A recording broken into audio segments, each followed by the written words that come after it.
hear us? Is everything okay? Oh my god, hold on. Oh dear. Okay, hi guys. Can you guys hear us and see us okay? It was looking a little sus. Like, in the back here, like, the connection was looking a little suspicious, not gonna lie. Hi everybody, hi guys.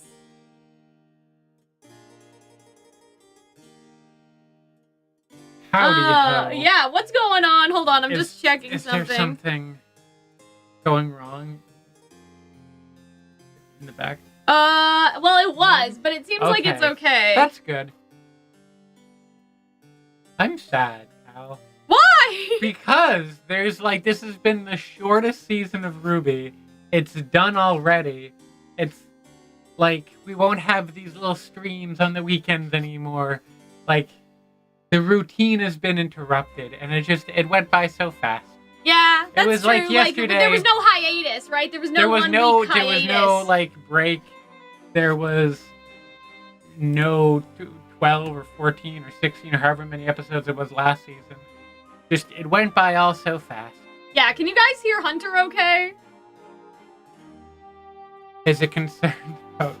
I do talk to quiet and deep Yeah, videos. I know. I recognize that now.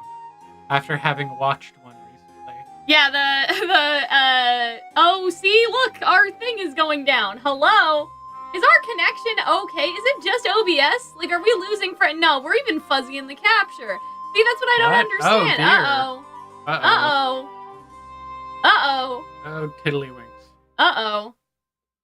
That's not good. It's, buffering. Yeah, that's what I'm saying. Oh, no.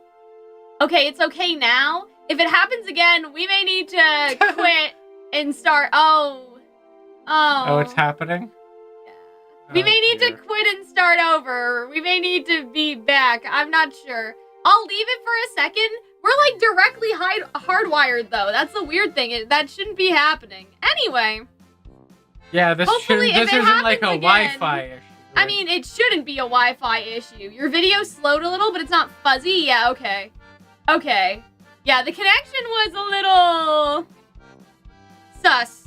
That was a little suspicious. Okay, anyway, hopefully everything will be fine. If it happens again, we will just restart the stream. Watch there just be another giant Rogers outage again. I guess, I don't know. But yeah, anyway, hopefully the music is not too loud. Our Canadian viewers know what I just referenced there. Yes. No, see, look. Oh, man. Stream health, poor. It is poor. Okay, hold on, we'll be back. Oh, I dear. guess. Bye. Alright. I can't sing the Wii Shop music. No, you cannot sing the Wii Shop music. Nintendo is going to come because I'm so good at it. You're so I'm accurate. Just so accurate. That it's gonna be a problem. I'm like that guy that's saying, "Don't worry, be happy." Like I'm a soloist, is anyone still vocal, here? acapella jazz. Is it the same stream? Musician. It looks better now, though. Like it's not dropping anymore. Why is it frozen? Call panic. a doctor. Oh dear. Hello. Yeah, I wonder what's gonna happen. Like, are we just gonna come back? Is this gonna be the same video, or is it gonna be a different video? Hello. Yeah, did you guys think we were leaving? We were back. Hello.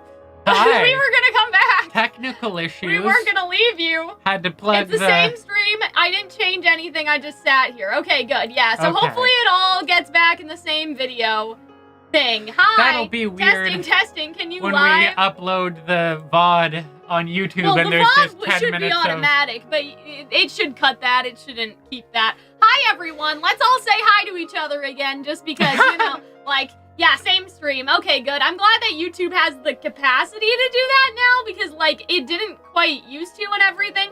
Also, I expect this chat is probably going to be wild. I'm going to do my best to read all the messages we can. Even, all the super chats we can and stuff. So, as usual, the super chats will be easiest to read. But, we'll try to still read chat in, a general capacity. Yes. But yeah, I mean, I guess just to have a little bit of pre-show before we get into, what we're doing. It has been an honor to continue. And a privilege. Playing with you gentlemen here. Well, to continue, because, it may have not been a a privilege. You know what I mean? Like they could have like been like, no, it's on Crunchyroll. No, you can't do you can't. reactions anymore. I'm surprised like that they could have came for us, but they didn't. So it wasn't always guaranteed that we would be able to make videos in the same way we always had this volume. Yeah. So one final shout out to like Rooster Teeth and Crunchyroll for like sorting all that stuff out. Letting us do this. Letting us continue to do this. All of that fun stuff. Because at this point, I feel like I wouldn't know. Like, if you died tomorrow, I would still... Me? Yeah, I would still watch Also, RWBY. you have to back up, Hunter. They're getting, like... Too much of me? They're getting too much of you from the wrong angle. Oh, my goodness. Like, you're all... No, you're all, like, neck. You just gotta back up a little. Hi, Arnold. How's it going? It's because... It's upsetting because I'm like a So if I died? what was that about? I'm a foot taller than you, yes. I think the chair's low again. Hold on. Try to... See, did that help? Yeah, yes, there you are. Good. I'm wearing the flower shirt because, I liked the flowers in the episode. Because our girls. Yes. I would be upset if you died for multiple reasons, but also because, we like, never it would... finish. Well, yeah, the 100,000-word Fox and Neo fan. I'd be sad about that. I'd be sad about that. I'd also be sad because, like, I don't know. I'd be sad because you wouldn't be able to see the end of RWBY. I mean, other things, too. I've seen enough. I'm just kidding. Like, well, at least Cal got to see what happened to Neo. Cal, teach us your ways of prophecy. How do you do it? But we'll talk about Neo. However, I would like to say, it really isn't like a gift of prophecy. You know what I mean? It's just carpet bombing. It's just, no, not with Neo. Like, not with Neo. Like, it's... You've done a lot of carpet bombing this. Yeah, but like, the Ascension, I John's didn't miss. the butterfly! That was different, okay? But, Juniper's actually Alex! But like, that was different. With Neo, I don't miss.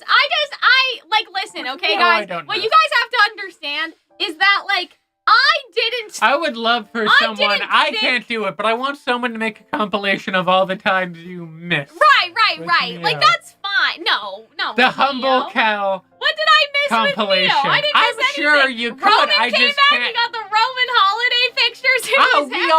We all. I thought of that, but no. What I meant to say. This was a volume of Cal defending herself from the YouTube comments. You're so right. This is true. What I meant to say about you dying. Oh, okay. I'll come back to the prophecy thing later. Was that I would be sad because then I wouldn't know how to watch RWBY anymore. Because doing this with you has fundamentally integrated itself with how I watch the show. Yeah. And I would still be an obsessive weirdo about it. But I'm glad that we were able to continue to do this for another season. Yeah, me too. Nice. And I think that we will be able to do it in the future. Provided Volume 10 I do have hope that Volume 10 will be greenlit. I know that a lot of people are getting losing the faith. Are spooked right now, but logically, right? They need stuff to announce at RTX. They're not going to announce it now no matter how panicked everyone is. Because they need to announce it at RTX. Feasibly, or else what are they going to do? And when is RTX? RTX is in August, or July? July, yeah, it's in August. Fuck me, that's gonna be multiple months. But, listen, even if... I bet you they know could, what I mean? They could, secretly start production. You know? They could start production, but they are not going to announce it until RTX. Because they need to do what are they gonna do? But what happens if RTX... They could show the second Genlock Justice League movie. They could show the second Justice League movie, I guess, but God, remember Genlock Season 2? Okay, anyway, that's a whole different conversation. That's something we've never touched. No. We've never watched Genlock Season 2. Ever. Would you be okay if I, out of my own curiosity, I watched... Genlock Season 2 doesn't exist. I don't know what you mean. Genlock never got renewed for a second season. Renewed. I don't know what you're talking about. Okay. So, with the prophecy thing, you guys have to understand. And I'll talk about this more when we get to Neo. It wasn't that I thought it was going to happen. It's I needed it to happen. Those are two different things. It was... Yes, it was accurate. It was but do it was or not die. Prophecy. It was copium. It was all copium. You know what I mean? I needed Neo to ascend, so I made a theory that sounded so believable it could have been true. You spoke your reality. I manifested it into reality. Your dreams. You know what I'm saying? Yes. you used that courage, that magic that turns dreams into reality, like, and you made Neo and Roman have their episode. Like, this isn't the first time that someone has said that to me, so, like, you know, the other thing is, like, because I read Roman Holiday and have, like, an encyclopedic knowledge it's really of upsetting. the book, and, like, like, Neo is in the walls, like, it makes a lot of sense. Like, you know what I mean? Like, it makes sense when you look at, like, the way that the character arcs were going this volume, you know what I mean? Like, I don't know. It's like, when you start to pick up on how writers write certain things, it becomes a little easy, to a degree, right? Like, this something very similar happened in Shadow's house, where I was like, oh, that's interesting. All the other characters' eyes are open, and we can see that they're all hypnotized except this one character. So that character's the bad guy. They weren't a bad guy, but they were, like, in Shadow's house, if you drink the soot, that's how they hypnotize the children, right? And so there was the implication that that person was wised up enough not to drink the soot. And so that was the suspicious, like, aspect, right? But that wasn't the evidence that the characters used when the reveal happened. They used, like, other different, like, evidence or whatever. But yeah, so anyway, like, once you start to figure out how writers like to show the clues, it's pretty easy to figure out. Like, even Hunter and I were watching Attorney Woo the other day, right? And it was this case that, I won't get into the specifics because I think that it may not all be YouTube, guideline safe, but basically it was about an autistic woman whose boyfriend was being threatened to go to prison. Like, because they were arguing that she didn't have, like, the mental capacity to, like, be in, like, to consent, right? And so, like, I paused it and I was like, here's what's happening. Okay, the mom doesn't like the boyfriend, so the mom manipulated the daughter into making a false statement to the police. But the daughter still wants to be with the guy and still loves him. And then we press play. And basically. Like, you know. I got a couple of Attorney Woo shots. Yeah, like, I guess that lady was I think that with the dress episode. I think that the Attorney Woo stuff, it's easier because it's definitely Monster of the Week. But, like, I don't know. Like, in the past couple of years especially, like, I've started not to miss. I hope actual attorneys refer to their cases as the Monster of the Week. That would be funny. It's so funny. But, yeah, like, it's strong media literacy, I would say. Yeah, I hope so. I hope that's what it is. I mean, okay. Here's something weird, though, that I will say. I remember, I don't know if this was just to fuck with me or whatever. I remember when I was younger, I used to have dreams about things, and then those things would happen. Yes, I distinctly remember you telling me when we were teenagers that you thought you were, I don't know. Like, okay, I remember when I was, like, a child. I used to have dreams about where spiders would be in the house, like, the next day. Like, not that they were there the day before, but where they would be the next day so I could tell someone that they were there to go kill them. And, like, I had, like, distinct, multiple memories of stuff like that happening, like, as a kid. And I remember my dad being like, oh, yeah, like, that happens to all of us. Like, you know, not all of us, like, all of us, but, like, as if it was a family line situation, right? So I don't know if he was just fucking with me or whatever. Like, I don't know if he was just, like, was your dad, or, like, was your dad, like, no, we come from a far long line of clairvoyance. But that still happens to me sometimes. Like, I'll have dreams about stuff like that, and then it'll still... See, this is what I mean, Hunter. Are you really gonna sit for the entire Justice League? But yeah, it wasn't only that. It was just, I don't know, it was just other stuff, like, I don't know how to explain it. Just, like, things that don't matter. Like, things that ultimately, like, really just don't matter. But, like, it would still happen. Yeah. You know, so it was weird. I love how you've put your supposed magical energy towards RWBY and spiders. Yeah, I mean, those are the two things. That's how you can never get in trouble. Like, you're not gonna, like, you know, you're not gonna be one of those mediums that say that they can talk to someone's kid. Yeah. Or someone who's dead, who's, like, in the room, who's still alive. No. I mean, that's the high risk, high reward supernatural ability. But it's all dreams. It's all dreams though. Like I don't see like visions. I dream about it. I dreamed about Neo becoming the tree. Remember a couple weeks ago? Yeah. Oh man. Anyway, yeah. So that's Calxiyn on psychic powers. Are you going to do? There's a case of survivorship bias. Yeah, you're right. Like there definitely is for the case of the show. But I will say with the dream thing, like, I do have it recorded what exactly, like, what things I dreamt about versus what things we theorized about. And there does seem to be a statistically more likely ratio that the things that I dreamed about were the things that happened versus the things that we just talked about during the day. You know what I mean? What I want to do But yeah, Chad's right. There's also confirmation bias, but like, I have a dream journal, so I write down all of the things that were dreams. And then, like, the Vanille Mansion was a dream. That wasn't a theory. That was something I had a dream about. And so I was like, well, wait a minute. Like, isn't that weird? Isn't that still weird? Okay, on one hand, yes. On the other hand, you tend to dream about things that occupy your waking thoughts. Right. And Neo occupies all of your waking thoughts. But, like, the fact that there was a house in the first place. Like, they could have done that shit anywhere. I don't know, man. Where else would it happen? Ice cream parlor?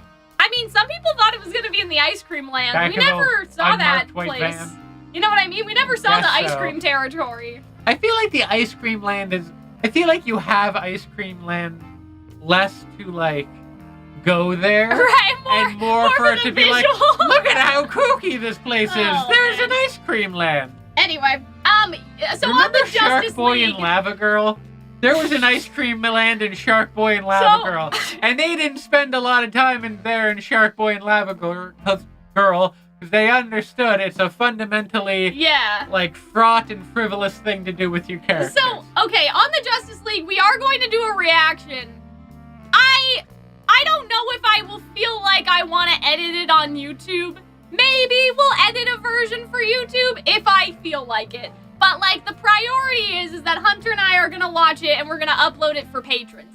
In terms of a discussion, I've never had a problem doing a discussion for any of the other anime that I discuss, and usually I take the same amount of screenshots that I do for RWBY. So but also, this is a whole movie. Yeah, so that's the only thing, because, like, for Shadow's House, I screenshot the entire episode, and Attack on Titan, I do that too. And, like, it's never caused a problem, because when you're on one single frame and talking about something for 10 minutes, it tends to be fair use, right? Like, you know what I mean? In terms of, like, looking into it. But yeah, I'll investigate. Okay, Jump Jams, don't yell at me about remembering frickin' Shark Boy and Lava Girl. All I remember is that they go by the ice cream world very quickly. But yeah, I will think about it. We probably won't do, like, a live stream discussion, because the other thing about the movie is, like, everyone's gonna kind of watch it at a different pace. Yeah. So what we might do is kind of like with Roman Holiday, and, like, when the books came out, we did a discussion, but it just wasn't live. It was just us talking. Like how we used to do these episodes. Yeah, basically. So we'll think about it. Question mark. I'm really looking forward to it. The reaction will be up, at least. Like, the reaction will be up this month, or if I want to be mean, I'll save it to next month so the patrons will stick around. But no, it'll probably be this month. I don't know. Maybe not. Maybe I will hold on to it. It's at the end of April. Do it. I'd do it. I'd be mean. Yeah, I mean, it's not that, but you gotta give people a reason to stick around, you know? It can't just be style-savvy videos. I am gonna start watching Arcane, though, I decided, after I'm done Cyberpunk. Show. But Hunter's already seen it, so, yeah, sorry. Oopsie Probably for the best. Yeah, that's fine. Yeah. Also, C-Mills, come to think of it, this episode confirms that the brothers constructed the Caker. Yes, this is very important. Yes. That's hilarious. That means they create everything that's weird. That rooster that had big teeth. Oh my god. They made that. Well, some of it could have been the tree, though, to some extent. Yeah, maybe. Right, because the foliage that they're dealing with. Yeah, the foliage, but the living thing. Right. Seems to be what they made. That's true. That's true. But anyway, I think that we can get into the discussion now. Into the actual discussion. If you guys want to see our reaction, the link is in the description. You know, it's a good one. Become you a patron this one last time. I did cry. I was already crying. Anyway. Alright. So there's lots of interesting stuff to talk about in just these few screenshots that we have illustrations. Here. Yes, those were real. I wonder, like, who did these, like, in terms of, like, the team and stuff, because they're really pretty. Okay, so do you think there's going to be, like, an E.C. Myers, the girl who fell I wish. E.C. Myers wants to write it. He posted on Twitter a couple weeks ago that, like, his vision would be retelling the story, but then having annotations about what part was true and what part wasn't. And I think that would be so fun. I think that would be really, really good. I also have an idea for the Roman holiday sequel book, and so I'll talk about that later. I feel like we should do a video about what all the different books we want E.C. Myers to Yeah, I write. know. E.C. Myers must be out there like, He's out there I just can't look at any I of have these. young children. I can't spend all my time writing. No, I'm sure. I'm sure he would like I like to if imagine they he's in called front him. of a typewriter, like an old timey. Like a typewriter. Oh no. And yeah, and Mr. okay. Rooster Teeth Here's is my behind E.C. Myers him. copium though. Like he Making said him do that it. he was like sending something in recently. So I'm like, Ooh. what are you doing, sir? It could be Ooh. like, you know, Copy Huntress it could be just backstory. him stuff. Like it could just be he's writing something else. original. But I was The like, E.C. Myers what are biography. you doing, E.C. Myers? Because you're sending in a draft to who? For what? Like, I'm so interested. Anyway, hi, Cal. I wanted to say this episode made me emotional and I cried for Neo. Also, side note, I've read your fanfics and they are masterpieces. Thank you. That's so nice. That's so, like, If you I'm gonna want get such a big ego. Like, if that's you the want easiest way to like nuzzle your way into Cal's heart, right? If you guys are at home thinking, how do I get me a Calxiyn girlfriend? All you have to do is just furiously compliment you. Yeah, on your, that's so nice. Thank you. on your I fan cried fiction. before the episode started because I was so afraid of what And was then gonna happen to during. Neo. I don't think after.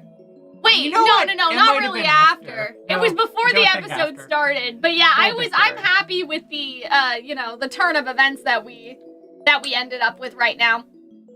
Okay, so let's keep going. We'll talk about E.C. Myers another day. Queen! Yeah, so I understand now, like, why Summer is saying this. Because she's saying, like, what are you? And then she's saying, well, I love you two. Like, even though Alex was asked what, she is, I love you two just the way you are. You don't need to change, right? And so I thought that was really sweet. Because at first I was like, why is she saying that? That seems random. Like, that seems contrived. But, like, now actually seeing the episode again, because we had no subtitles the first time. Like, you know what I mean? I was like, how many, like, moms, when they're done reading a bedtime story, are like, I love you just the way you are. But I see now, like, it's directly connected to the fact that Alex had to change into something else. Or at least that's how it's presented in the book. You want to hear, like, a kind of messed up story from my childhood? Okay, sure. My dad never didn't want to read, like little kid stories, so he used to read me poetry when I was Right? going to sleep. And one of his favorites to teach or to read me was one by a guy named Robert Service. It was called The Cremation of Stan McGee. Where Okay. someone dies horribly Oh. of exposure in the Yukon, Oh. and his dying wish Is it was like to native poems or No, it's a okay. Canadian, but no, and then and to die because he's like a gold miner. Yeah, So he yeah. has to be dragged in his frozen corpse for miles until eventually they stumbled upon like an abandoned ship where they take him into the boiler room and light him on fire. Oh. And he opens it up, and as he's like thawing in the roaring fire, he tells them to like close the door because you're letting in the chill. And in Red, it's sort of a fucked up story. And I didn't realize it was fucked up until I was like years later, I was in high school and they were reading that. Someone next to me was reading that because they were a Chinese transfer student and they were reading the story about the corpse and they were both so fucked up. Like both her and the teacher were like, oh my God, what are we doing this? And then I turned to her and I was just able to like, oh, I know that one. And I just could rattle off the entirety of the poem from memory just to frighten them. Oh. My dad and Summer Rose are very different parents. Oh my God. At least you had a dad who read.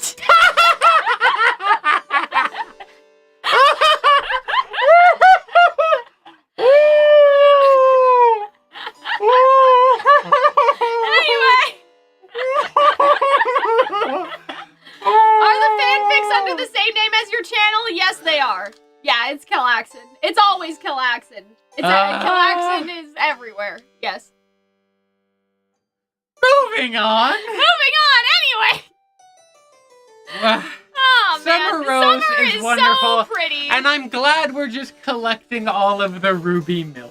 Yeah, you and know? I'm glad, all too, the that, RWBY like, moms. it's so interesting that they would do this, because I did not expect this. Like, I didn't expect this at all. You know what I mean? Like, period. Like, to get actual Stark backstory. Like, I thought that Summer may, like, talk to her from the beyond, but, like, I didn't expect us to get, like, this. And I do sort of wonder if, like, RWBY was, like, listening to this conversation, and that's why she gets to know about it, or if I don't know. I think she's talking to like, Misty Tinkle Woohoo. But, like, I think it's interesting if this is something RWBY remembers and she just forgot. Listen, we're all Jehovah's Witnesses now.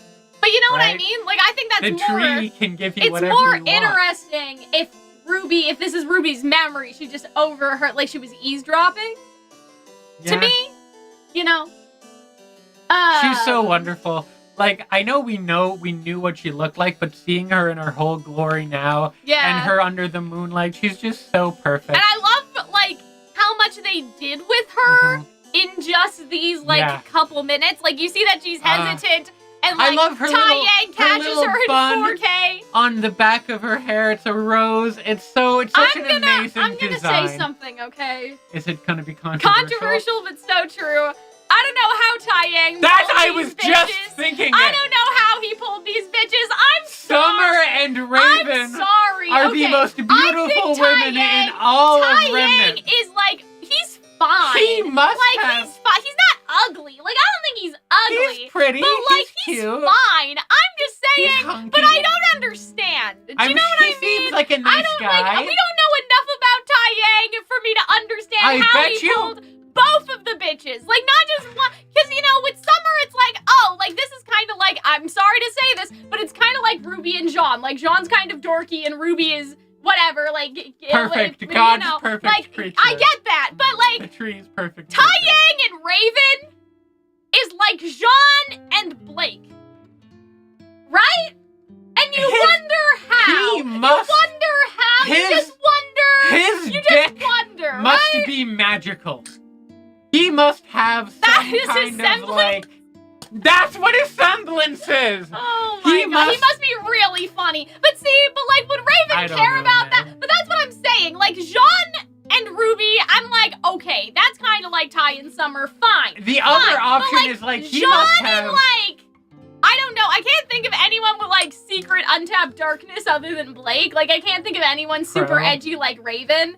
But I wouldn't say Jean and Crow. Yeah. I'm trying to think of someone Jean and Mercury? I mean, yeah, sure. Like, Jean and Mercury, I guess. I'm sure like, there are plenty of people who are into Blake. that. I'm sure that they ship it, but, like, the fact that Jean is able to pull those bitches is what makes me question, right? So, how is I don't get it either. Right? Like, how is Taiyang? He didn't, like, a Summer I can believe. It's Raven that I'm just like... His unstoppable, how, like his. What was it? His unstoppable Riz. I don't think Blake and Raven are that similar. I don't know. I can't think of anyone else. Like but I can't think of anyone else for the metaphor. Alternatively, you know what I mean? Like I just can't. Yeah. Like I can't think of anyone John and Winter kind of works. I think maybe he's just such a sweet guy. Maybe he's just such a kicked puppy that everyone feels bad for him. Yeah, like Jean and Cinder. Like, if Jean pulled Cinder, I would have questions. I would have comments. I would have concerns. Yeah, so I think, maybe Jean he's and Cinder, also a very good, he has would be like an example. He has a dog. I hear dogs are really good when you're trying to pick up women. Maybe. I bet you he's a great chef. It would be like fucking Neptune pulling Cinder. That's what I don't understand. He has a nice guardian. Garden? A nice garden, maybe not guardian. Maybe Raven likes soft boy. Maybe, I don't know. Maybe. Anyway, I was just kidding. The RWBY girls must like blondes. Cal is superficial confirmed. Yeah, I am. And I'll say it again. I don't know. I don't like blonde guys. You've mentioned. Can I throw that out there? I don't like blonde. That's very guys. rude of you. I don't know why. I don't know why that's so specific. You once came to me and you said, Hunter, my type is black women with blonde hair. And I'm like, Cal, that does not occur in nature. No, but like, if you look, like, in Google, it is a sleigh. Like, they are all sleighs.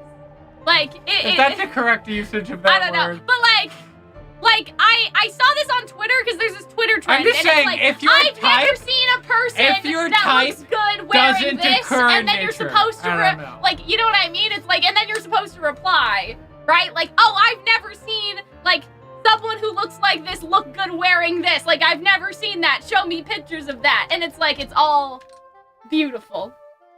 sure there's some very Anyway, attractive I'm just women saying, out there. I like Cal's blonde just a hater. girls. I don't like blonde men. Do you know what I mean? I got you. I like blonde girls of any race, just to clarify. I don't like blonde guys. I don't know why. Yeah, Hunter, like, we're gonna talk about hair color that's not real, I mean. That's what I'm saying, right? No, I'm just saying, like, I if you also cut like this- girls with pink half-dyed hair, and that's not real either. Like, you know what I mean? It's fair, but Neo isn't real either, and I think the Yeah. girl with half-dyed hair is who you're talking about. But, Moving. you know what I mean. I know it. I don't know. I like the idea that Taiyang can just get, like, the most one. Yeah, and I Although, wonder, I don't feel know how like- he does it. Did he get Raven, or did he just sleep with Raven once, accidentally knock her up, and they kind of had to deal with the consequences? I kind of think that he knocked her up by accident. I imagine I that, kind of like, think it was a one-night stand. Like, I don't think it was real. Especially that's because, why like, you wear protection, children. I do think, because, like, the other thing is, like, Raven and Crow were sent there to learn how to Wrap it up. kill Huntsmen, right? Wear so a I hat. feel like, here's the scenario, and this may be kind of manipulative, but, like, I'm not endorsing it. I'm just saying it's in Raven's character, okay? Here's what happened.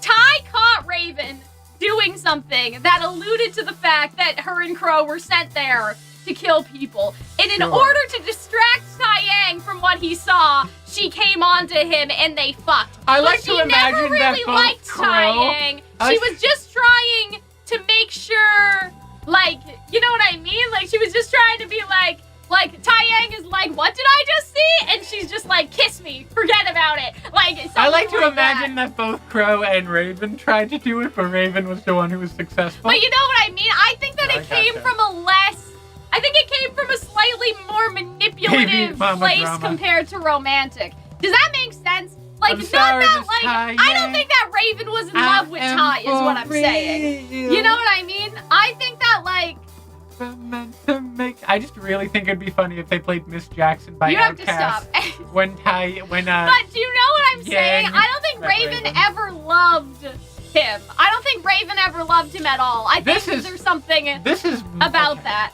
Also, we have to, honestly, I've never really been interested in the Stark backstory. Thank you, C, for the super chat. For some reason, though, the flashback sold me on it. Yeah, this pretty much sold me, too. So, so my idea for the flashback Yeah. is gayer.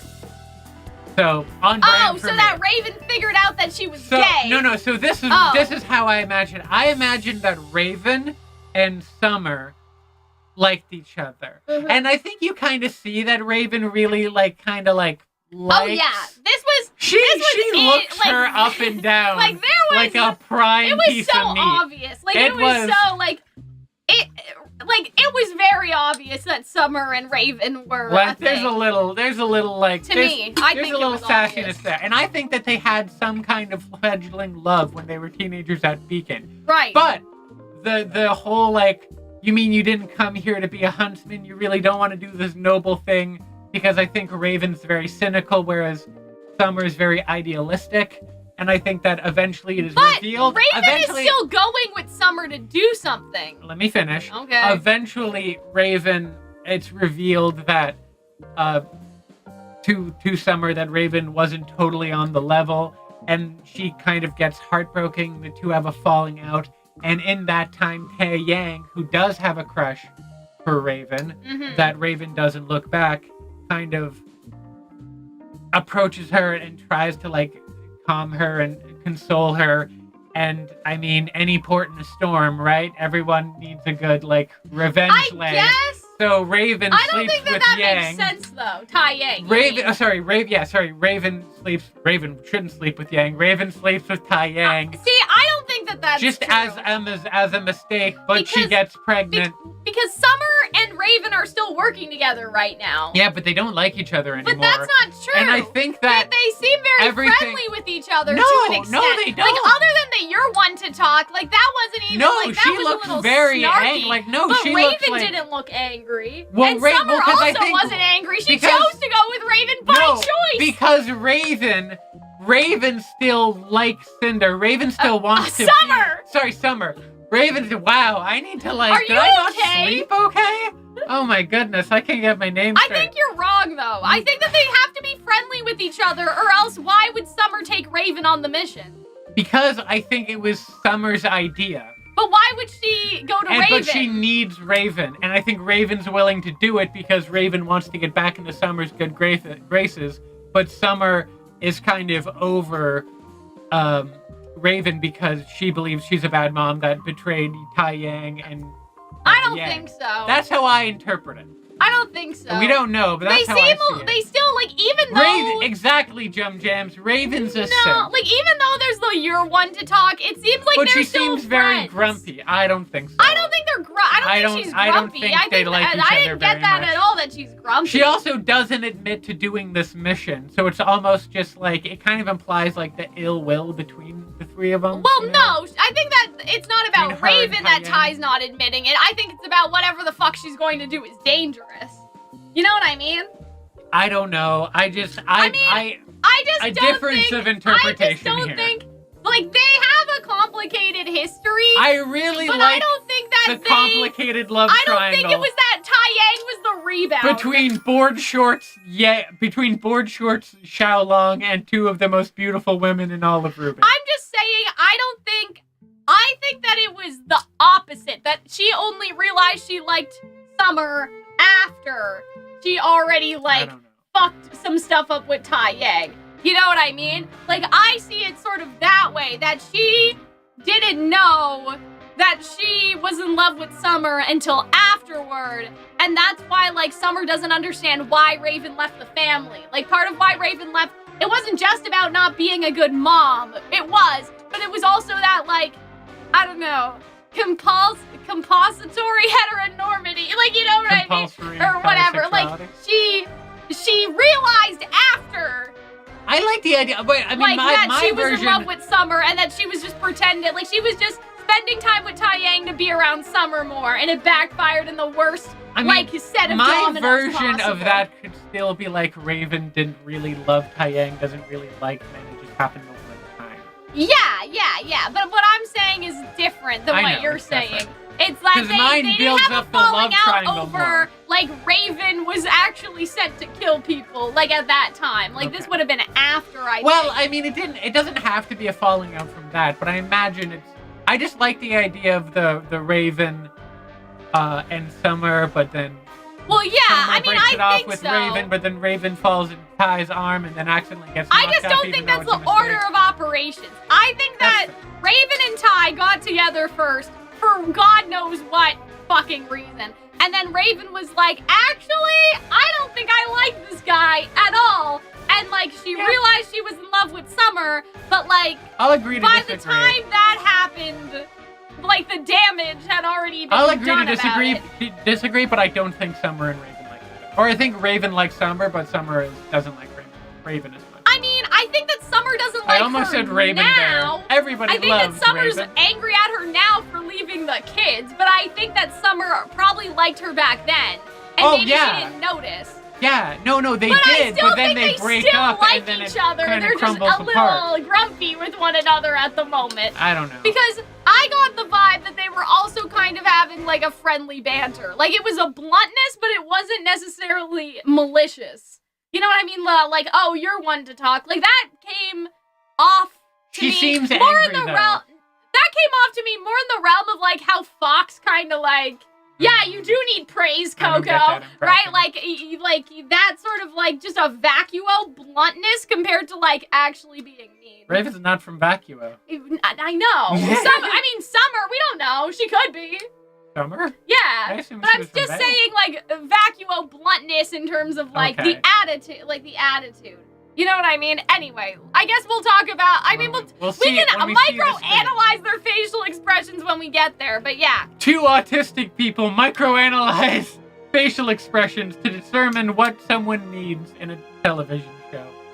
It was romantic. Like, Raven absolutely. looked her up and down. It was suspicious. Yeah, Raven Chad is asking how we got the vibe that it got to romantic at all, like... I think Raven likes... It was exuding Raven gayness likes Summer. I don't know if Summer likes Raven. It was exuding gayness from the episode. In the past, they did. But yeah, like, you know how Ospen gets mystery after mystery, and so this was cute. Like, I like like making an impression of Ozpin. I love how she has one hand or one finger up like that, but then her hand's splayed behind her. I also so hate to cute. bring this up, but this is giving like that awkward moment that Oscar and Ruby had during RWBY Volume 7. 7? I think it was 7. And I won't take any criticism. Anyway, and You so yeah, should. I like them like finishing each other's sentences. I feel like Ty knows. Finish each other. I feel like Ty knows that she's like lying because he looks sad about this, right? Also, this hand touch, like, can we just? Roman and Neo also did this in the same episode. So Jean nice. Ruby parallels? No, it's not. Just because he's blonde? No. But yeah, like I thought that this was cute. I like their little the hug. shot's so nice. But I like feel the like that- moonlight. I feel like that because again it's shot like this. Like ultimately we have no confirmation, so it doesn't really matter. But I see this as like Ruby got out of bed and is spying on them, right? That she remembers this. It's not like the tree is the like has Jin powers. I feel like like the idea she remembers because this You're framing is taking suspicious. You're taking a very literal view of cinematography. But no, I but feel it like kind when of you is have though. when you have like the camera peeking They're over in the bushes. the doorway. Like I don't know. Like it I just think they seems, just wanted and the she's from shot the to be- direction. Like I don't know. I'm just I saying. think the metaphor was like, look at these people, they love each other, they're in Right. a small bright I spot in know. a big pool of emptiness. But I get that. It's like but a I'm just metaphor saying. for them loving each but, other okay, in a so the dangerous tree world. showed Ruby this. Yes. How does the tree know? How? The tree's a god! I'm just saying. The tree created I'm the just universe! saying, we know that Jin has the power to show people the questions they ask, right? So I know it's The possible. tree I'm created just the saying universe. that logically, it makes more sense that Ruby always sort of remembered this and just forgot. To me, it makes sense. You know what I mean? I don't know. I don't necessarily Especially interpret it because the same way. I mean, I think there's no harm in either interpretation. No, there isn't. I think that it's better if it's not the tree. You know what I mean? Because then this is something that Ruby always remembered, but she just, you know what I mean? Like she didn't think about it, really, I guess. She was seeing Summer's memory through her weapon, but like her weapon's not real. Also, would her weapon have been made at the time? She's a child. I don't know.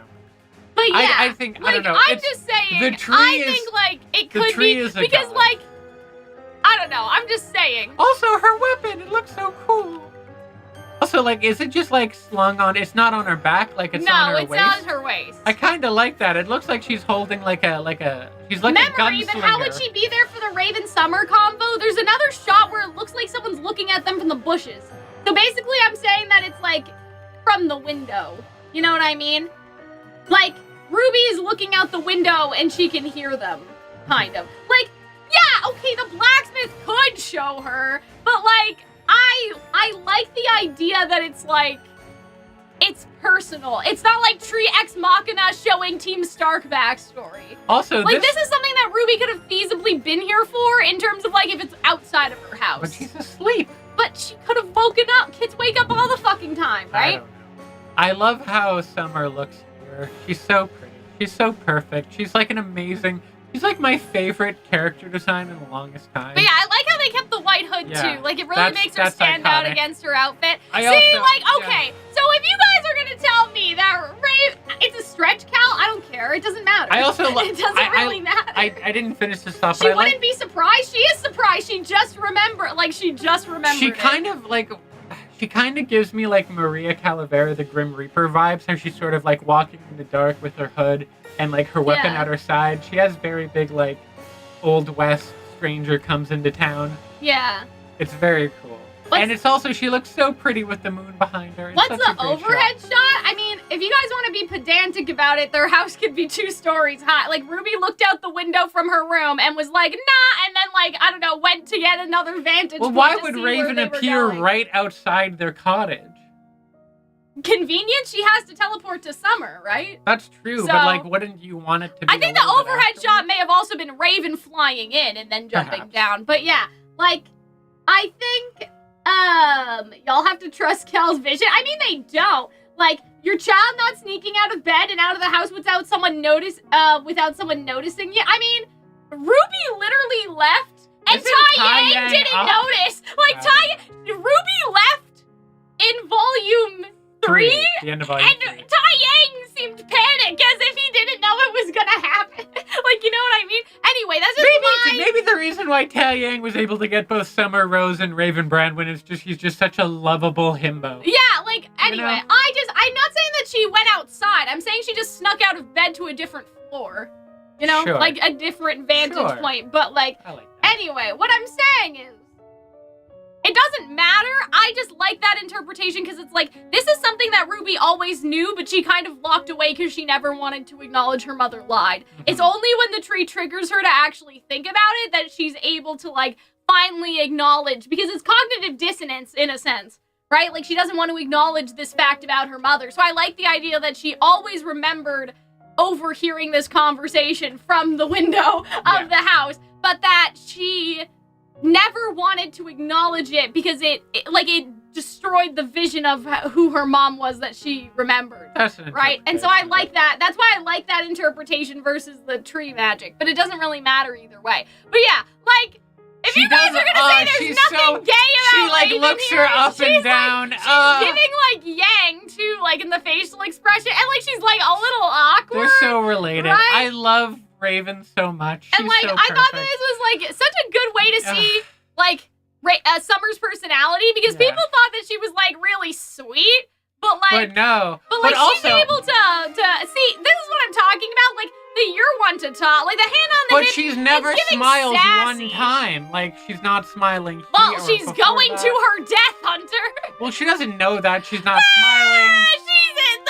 That's wasn't not a looking smile. Good. You don't know. I'm just saying that you don't have to. Why hide it from everyone if it's perfectly safe? Like, she's just serious, I think.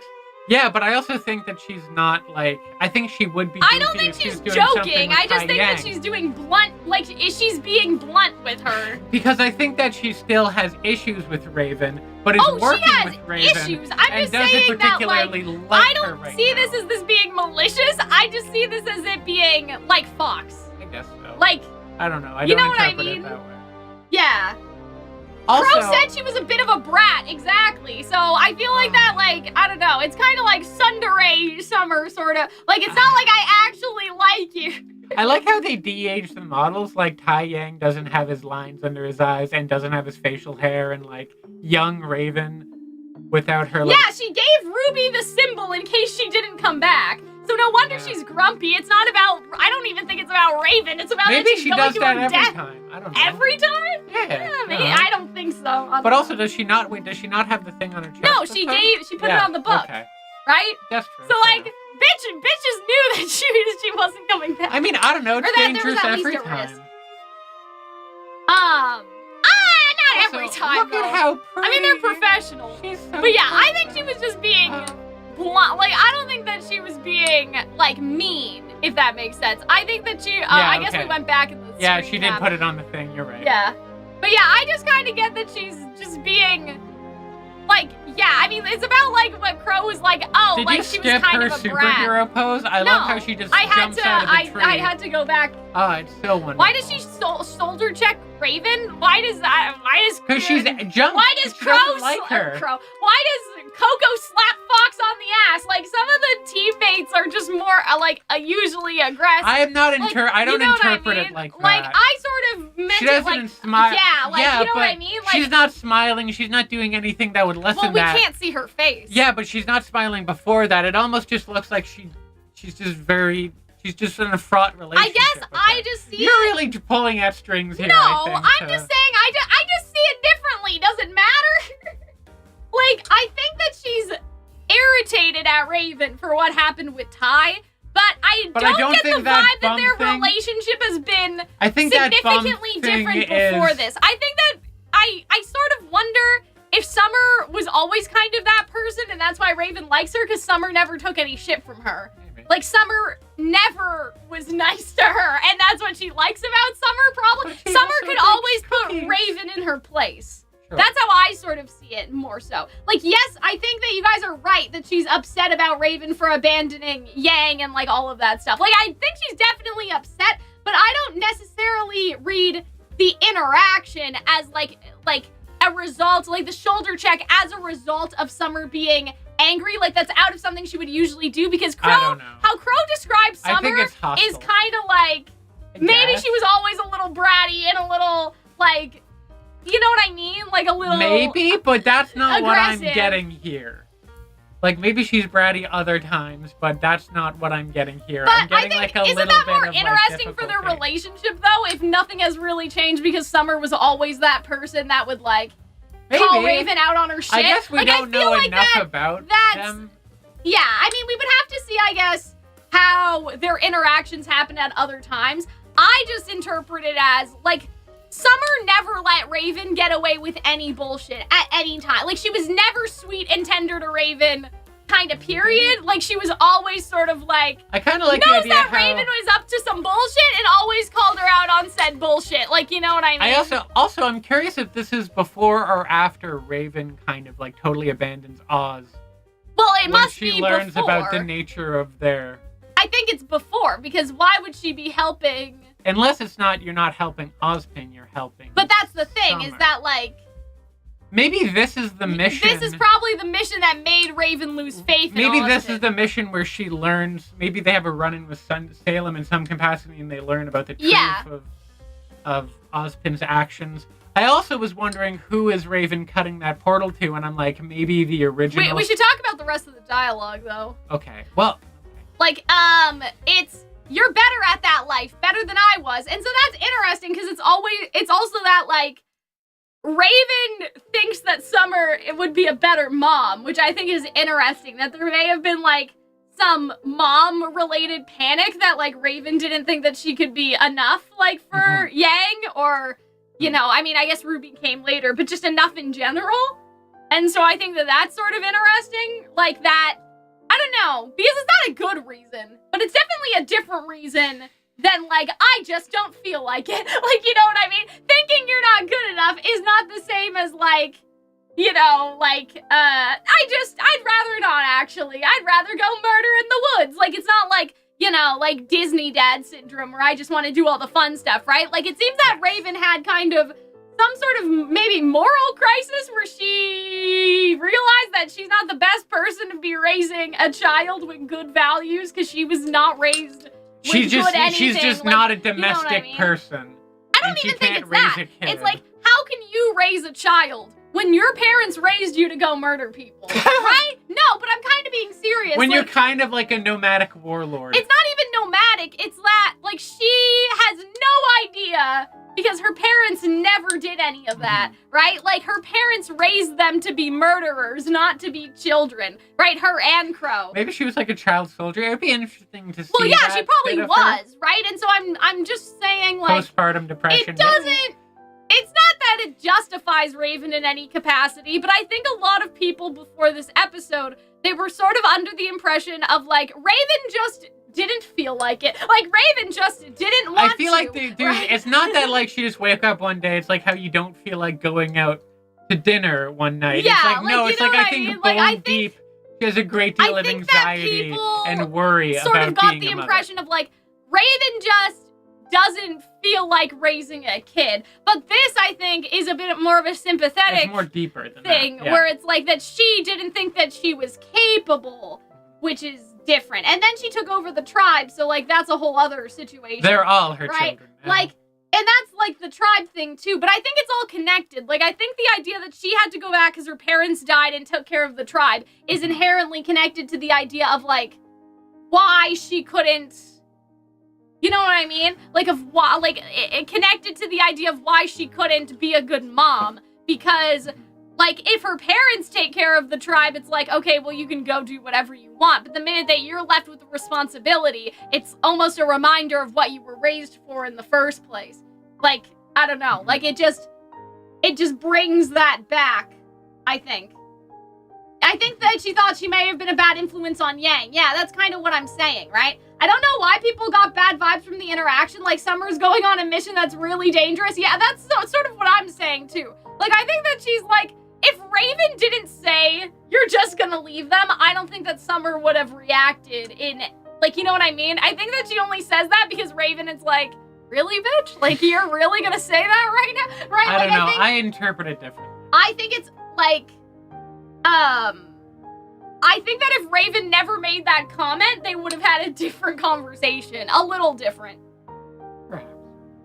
Anyways, But yeah, like, her mind's probably occupied, because even if they're like, if I do this right, there's nothing to worry about, like, you know what I mean? Like, there's still stuff to worry about. So some people think that this was Summer Maiden related, especially because that does line up with the timeline. I didn't know if it was the Summer Maiden, because I'm like, well, who does Raven have a connection with?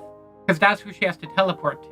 It's probably not Crow, because you get the impression that Crow didn't know what happened to Summer. I mean, they could have portaled to Crow and just... Maybe, and then gone somewhere else? Yeah, because, like, Raven uses Ty as a get-out-of-jail-free card, right? So, especially if Crow was sleeping, they could have portaled to Crow and then just left.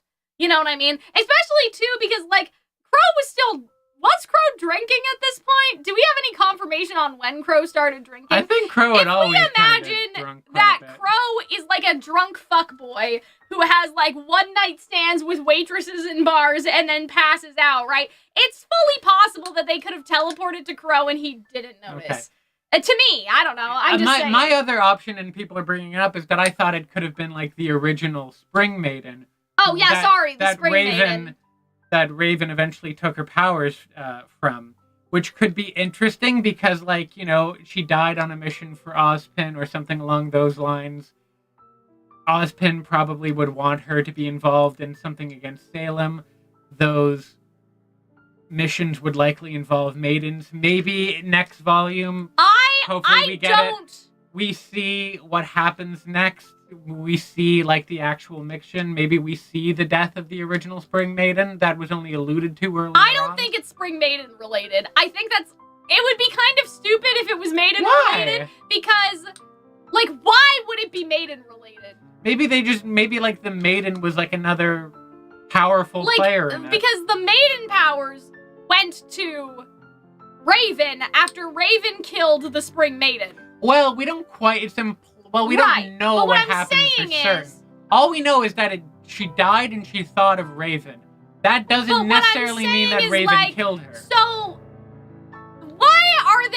what exactly are they doing with the Spring Maiden in the context of, like, Lionheart and stuff? Like, it doesn't make any sense for it to be Spring Maiden related to me. Unless they both agreed that the Spring Maiden deserved to die, which I can't see. Well, they're probably not going to kill the Spring Maiden. They're probably doing something else that involves the Spring Maiden. I don't think it's like that at all. Where something bad happens. I think that what it is that they were going to Salem directly, and Summer was planning to use the Silver Eyes on Salem to see if they could do something about, like, the grim coating that she has on her.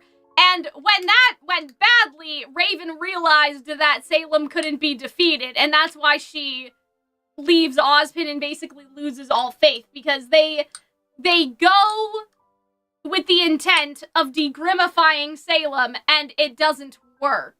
Or something stops it from working. Yeah, I think it's Salem related as well, right? Oh, I think that Salem is involved as well. I just think that the Spring Maiden could also be there. But I think it's directly Salem related. I don't think it has anything to do with the original Spring Maiden. I think that happened after. I think that Raven wanted the Spring Maiden powers to protect her after whatever happened to Summer. But I think it was Salem directly. They were going to go stop Salem, and that's why they would have nothing to worry about ever again, because Salem would be dead. Like, Summer realized or thought that she could use the Silver Eyes on Salem.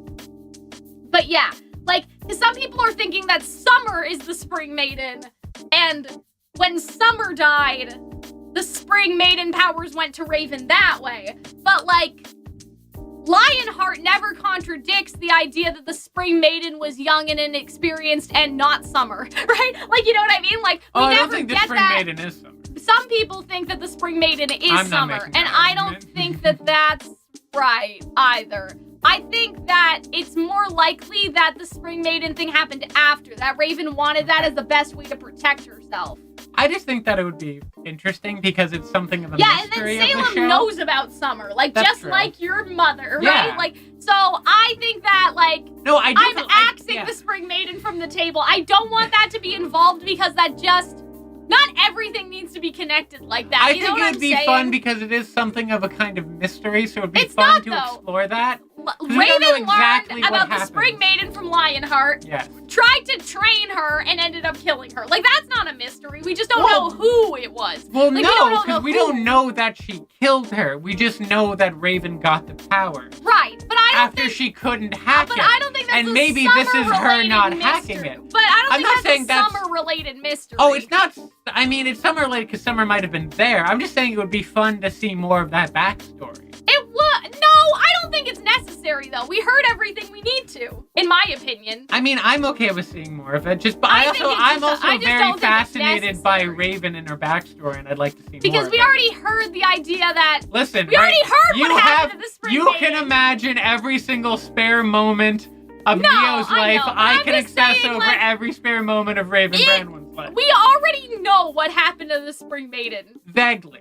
No, it's Vaguely, not that vague, though. Vaguely. Like, it's not vague enough that I would be like, oh yes, let's waste 20 minutes of screen time so we can see what happened to the Spring Maiden when we already know that she was probably irrelevant and it doesn't matter. Like, I would much rather it just be Yeah, it was Mercy. So, like, that's suspicious. Like, it sounds like it was a Mercy kill in the first place. So I just think that it would be more interesting if it was directly, we are going to the dungeon. We are going to the Salem dungeon, and we are going to go get her. I like the Salem idea. I think the two can exist perfectly. I think the two can exist at the same time. I do like the Salem idea. I do hope we get to see more of that, at the very least.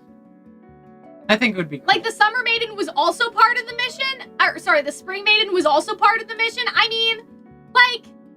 But the Spring Maiden was inexperienced, so they would definitely not bring her, unless it was the one before the inexperienced one. You know what I mean? They would definitely not bring the inexperienced Spring Maiden to go kill Salem. Unless they thought they needed her power for something. I get if they were using her as bait. I don't know, maybe.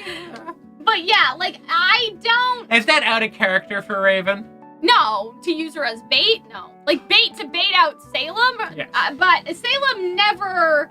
leaves the house, though. Like, Salem gets everyone else. And when she to does, do she stuff. brings her whale. I think it wouldn't make sense to, like, do bait. I think it would just make sense if it just was to go get Salem. Like, they were going to get Salem. There was no maidens.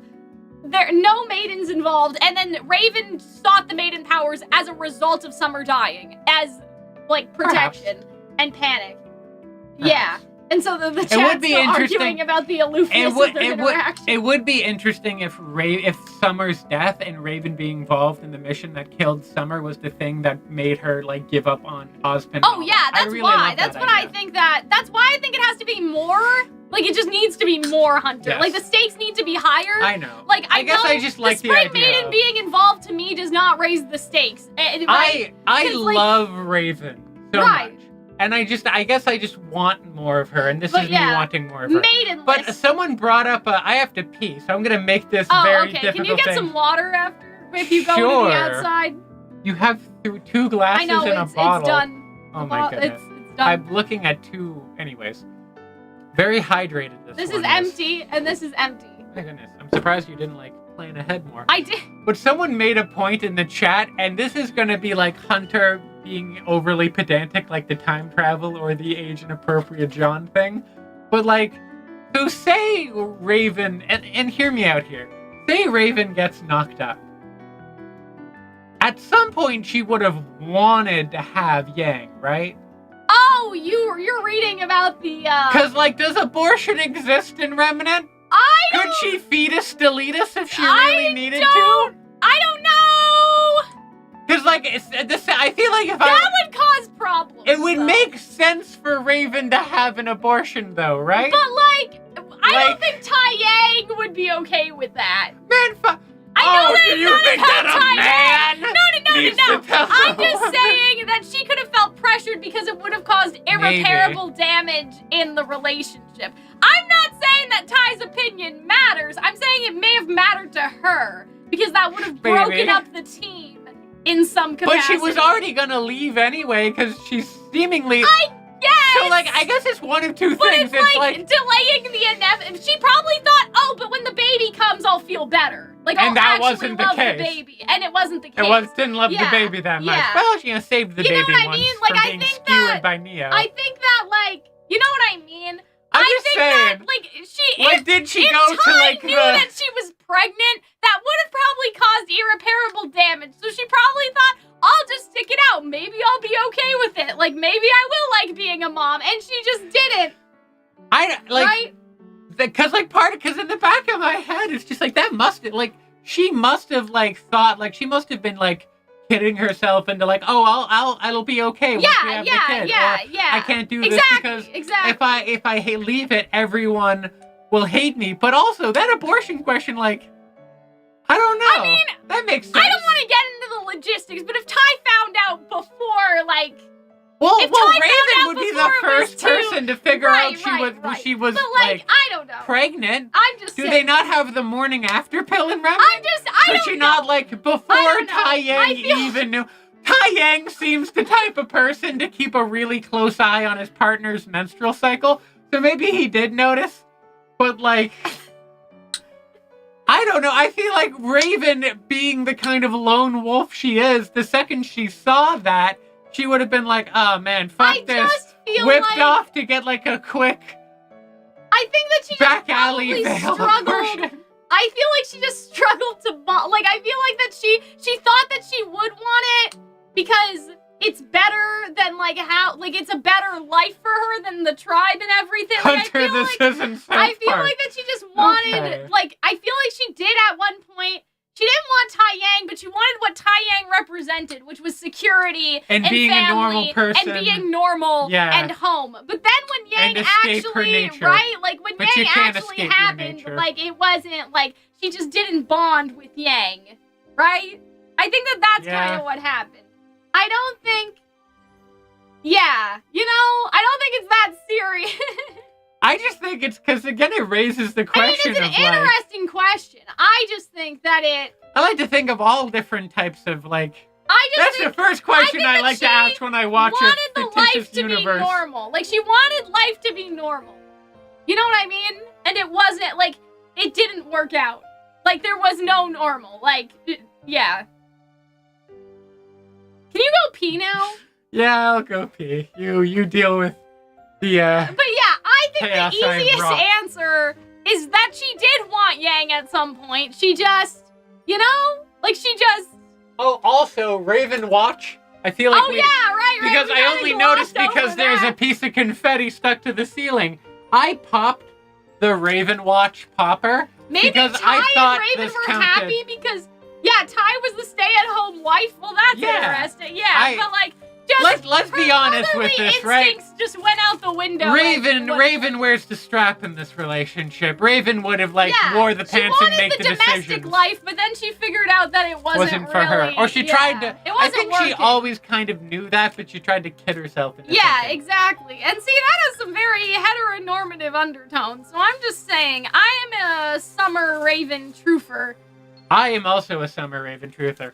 And yes, we popped Raven Watch, but part of me feels bad because this isn't new Raven. No, I think that was, Raven. We shouldn't have popped it, honestly. I popped it? Some people wanted us to for the YouTube video. Like, I did see some people expressing that they liked that we popped the party popper. Because technically this is new Raven, but it's new old Raven. Like, on a technical level, I don't think that it should have counted. I think I just wanted to pop it. And also, I'm about to pop it, and then you're like, wait, does this count? And I pause for a moment, and you can hear the, like, gears ticking in my head until I say, I don't care, and I pop it. Yeah. So, yes.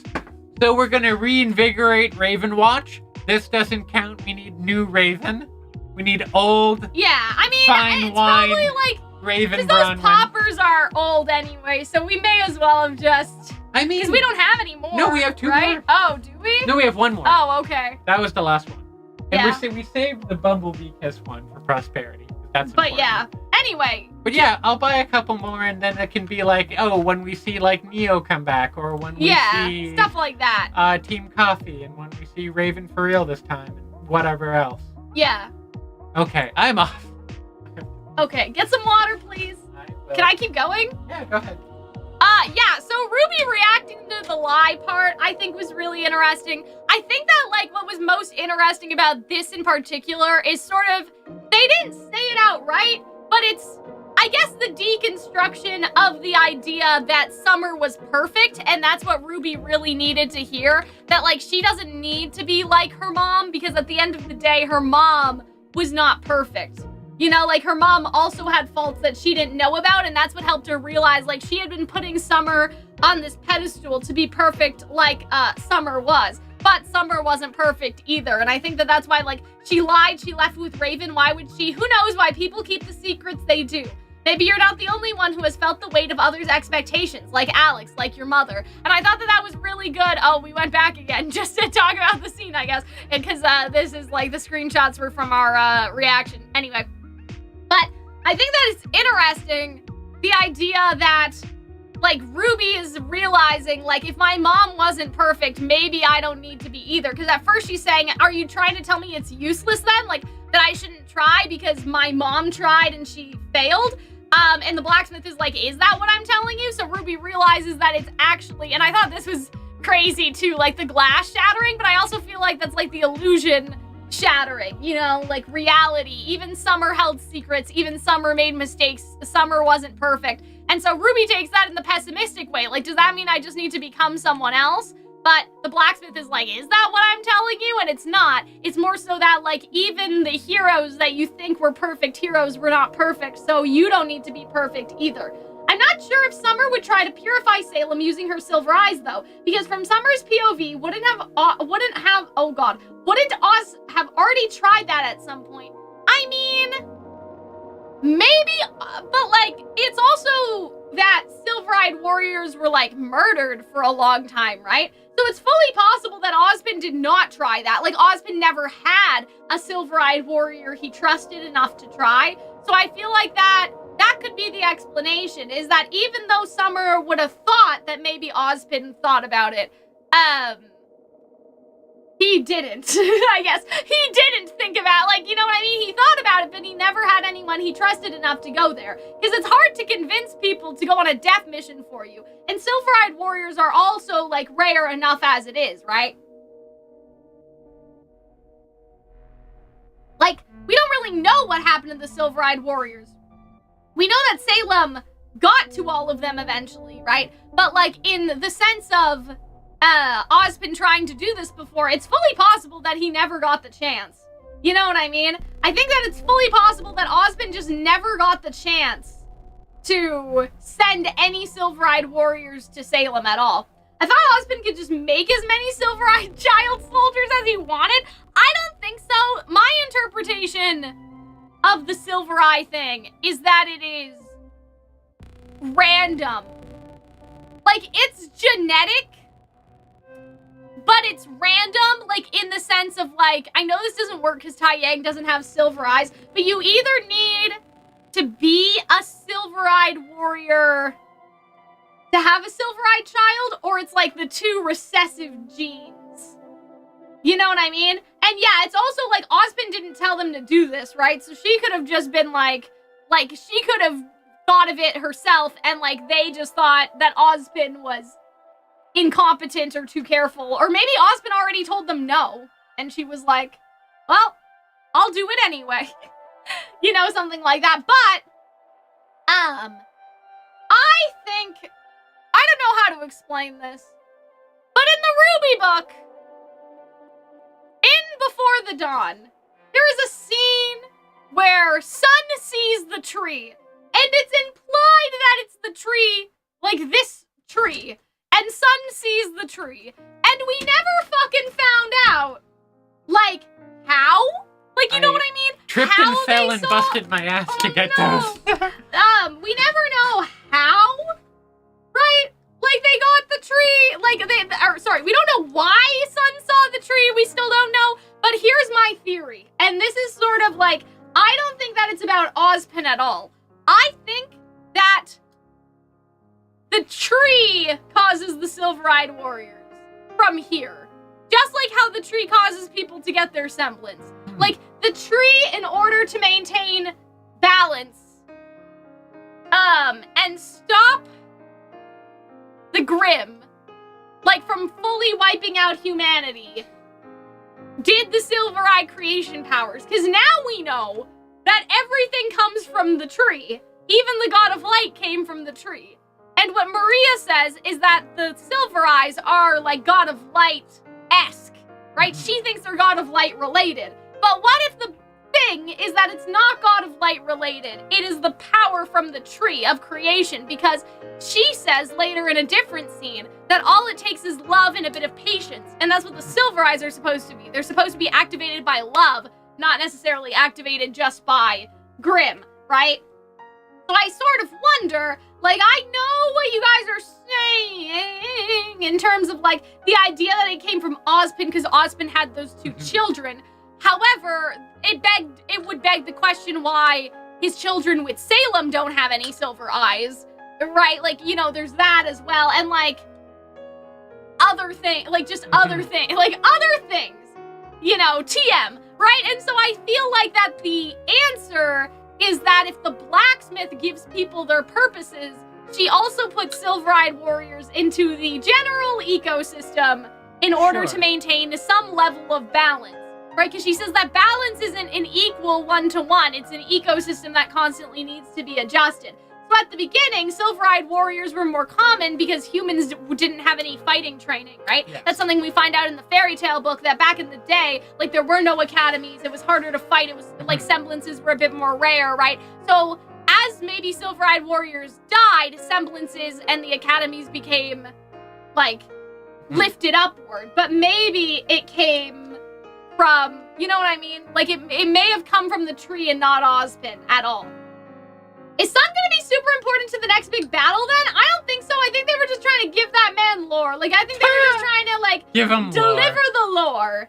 You know what I mean? Like, I think he was just trying to, like, give Hey the guys, lore. remember Sun? But I think that Sun seeing the tree is still important. Because I think there's the implication that even though the gods left to go make Remnant, this world is still inherently tied to Remnant, and the Blacksmith expected people from Remnant to end up here one day in some capacity, right?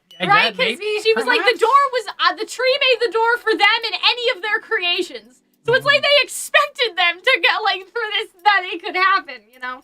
This tree is a very chill deity. His and Salem's children, no, they don't have silver eyes if you look at the picture. I think one of their eyes is kind of like green, one of them may have blue eyes, one of them sort of brown, like orange-ish. Because I think we did investigate that. Like, his and Salem's don't. It's just his and that random lady. And we don't even know. Those children could have been born before Ozpin possessed that man. So it could have even been a different man. Like, it could have even been not Ozpin. Like, it could have been, like, her original baby daddy, and then Ozpin got with her after. Like, we don't even know that, right? Original baby daddy. I'm talking about that lady and her kids, right? The two kids have silver eyes, right? Like, it could have even been, you know? Like, it could have even been... I guess so. Like, that it was some third person. At best, it was always kind of insinuated, so perhaps we will learn more his about kids it. are the maidens. Like, they're not, or, well, they're not the maidens, but they are the maidens. Like, yes. They're the maidens, but yeah. But I would be surprised if the Silver Eyes all came from Ozpin, reincarnated. Reproducing is what I was gonna getting say. busy. Like, because then couldn't he just get busy with everyone? Yeah, but Like, wouldn't we could save the world. That's a good point. Donate your sperm. Like, what would be, you know? Wouldn't it make sense that Oz would just go around the country fucking as much as That's what we talked about this before in a different video. I'm pretty Ozpin sure. would be like, So I'm just saying, I Remnant? think it's random. I think it's from the tree. I think the tree gives you silver eyes. Ozpin to Remnant is like Genghis Khan is to Earth. Just like 10% of all humans on Earth are related to him. But you know what I mean? Because he got around like, that much. Ozpin, the problem was obvious. You know what I mean? The solution, I should say, was obvious if it came from Ozpin. I think it's from the tree. I think this episode almost sort of implies that I don't think we're not done with the ever after. Like, we're done in terms of, like, I don't think that they're ever gonna bring up Ruby drinking the tea again. I'm sorry. I guess we'll talk about that later. Especially because in the leaks, it said that Neo forced Ruby to drink the tea. They're never talking about that. Like, they're never talking about what drove Ruby to drink the tea. Yeah. They're never talking about it. Because that was not the original plan in the first place. We're never never going to hear about that. I know. How would the tree give you silver eyes, though? It was. It's God. It just can. When you get made, when the stork delivers them to Remnant, they deliver them with silver eyes, and their I don't think it's a big deal because I feel like for the last couple of volumes we've been dealing with the whole like Ruby is kind of feeling down on herself. She doesn't know if she has like this imposter syndrome. She doesn't know. I thought you were talking about the tree. But then you have, and that kind of culminates with her drinking it. But then we see a kind of reversal, a sort of dramatic, like hope hunt, like no, I don't have a problem with them never bringing it up again. Yeah. But I don't think that people should expect that, especially because we don't know, but we know that wasn't the original. Like I'm like 95% sure that the leak about the Neo thing in particular and that there were 2 cut episodes were real. You're just gonna have to like source, dude, trust me, I guess. Yeah. I'm pretty confident that at least, if not some of the other stuff that was released, because some of the other stuff was not true, I do believe that was true. And because I believe that was true, they're never going to address that because even in this episode, no one comments on the fact that Ruby drunk the tea. And no one comments on that in episode 9 either, because it was never supposed to happen. Like, Ruby drinking it herself was technically never supposed to happen. Yes. Right? But yeah, I think that the silver eyes are from the tree to maintain balance. Like, that the tree is interfering with Remnant because it realizes that exactly like how the gods abandoned the Ever After, that they also abandoned Remnant, which means that the Ever After is responsible for Remnant, in a sense. I think that that's how the Ever After sees it. You know what I'm saying? Yes. So I think that the Blacksmith still does give people their purpose. Will we ever find that out? Like, I don't know. Like, maybe if they talk about it with Ozpin, he'll know something about all this. But I do think that the Blacksmith gives people their semblances on Remnant. Now, meanwhile, so Jean got smoked. Right? He did. He's having this, like, twinkification haze. Yeah. And so here's Alex. You were never the hero. Some people thought that this was Summer originally, like when we first heard the line, but it was Alex. And this is all they used the Alex character model for. Which is pretty nuts. Suspicious. Honestly, that leads to the whole idea of cut episodes. Because, like, yeah, it would make sense that you have a whole ass model that's, like, really cute and really well designed. They could have really like, used. they didn't really need her in a 3D space, in my opinion. Like, I guess for the OP, technically, but, like, you could have had her be, like, Mufasa talking from the clouds if some sort of 2D animation trick mixed with 3D. You didn't need to make her a whole character model. I find this suspicious. I think that, like, I don't know. I'm just saying, I think something happened with this. Like, I think that there was either more Calxiyn or there was Calxiyn in other episodes or something. Like, I could see that. Let's all put our tinfoil hats on. And the other she only showed up now and in the OP. They didn't even give Neo's parents models. Like, you know what I mean? Like, they just had them in the I don't know. I'm just saying, I think the original plan was to have an entire episode or like half an episode or something. Like, here's what happened with John and Alex, and here's how they fell through the world, like Alex and Lewis. And they made the Alex model, but then they figured out that had to be cut, and so they never made a Lewis model. And they just, you know what I mean? Maybe?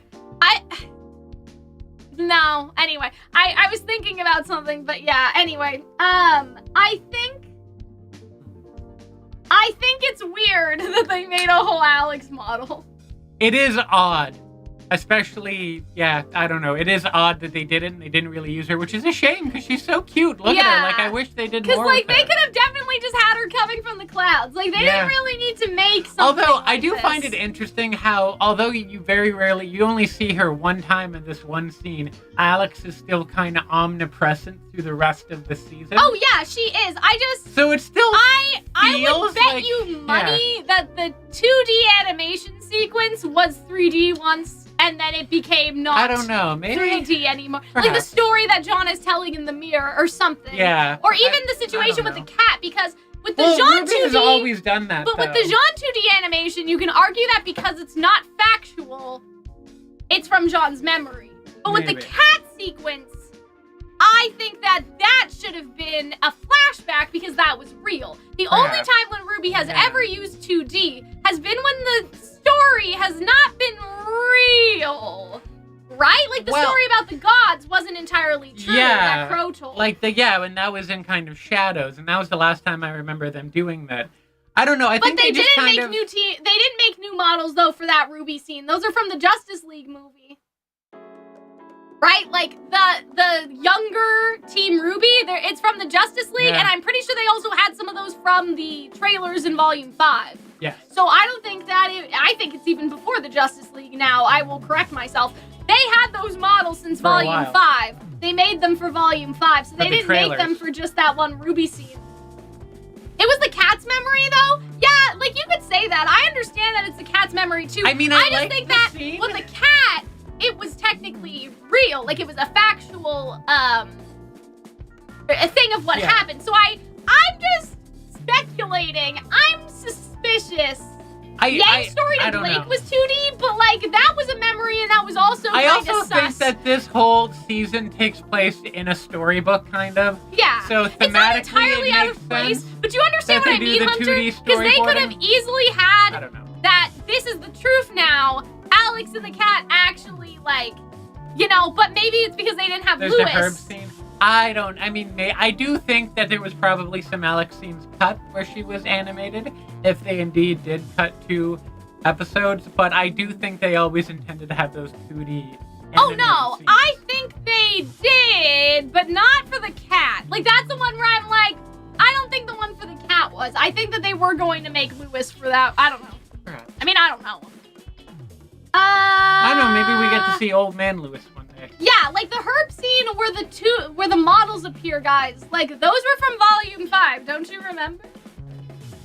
Yes, because in the Volume 5 trailers, They all were in you their old see outfits. Baby Also, they're all in in the their Maya original engine. outfits in the Justice League movie. That as So, well. like, even if They've had him for a while. they don't have a model for Lewis, and he showed up far less than Alex. That's kind of what I'm saying, though. Like, I'm saying that, like, I feel like Lewis not having a model makes sense. But even now, in hindsight, I don't understand why Alex has one, because I still don't know if they needed one, right? I don't know. Maybe they'll do something with her later on, or maybe they just kind of. The only reason I'm mentioning this is because, like, we know that RWBY had budget problems, so I'm guessing the Alex model was before the budget problems. Like, I'm guessing they made her before the budget.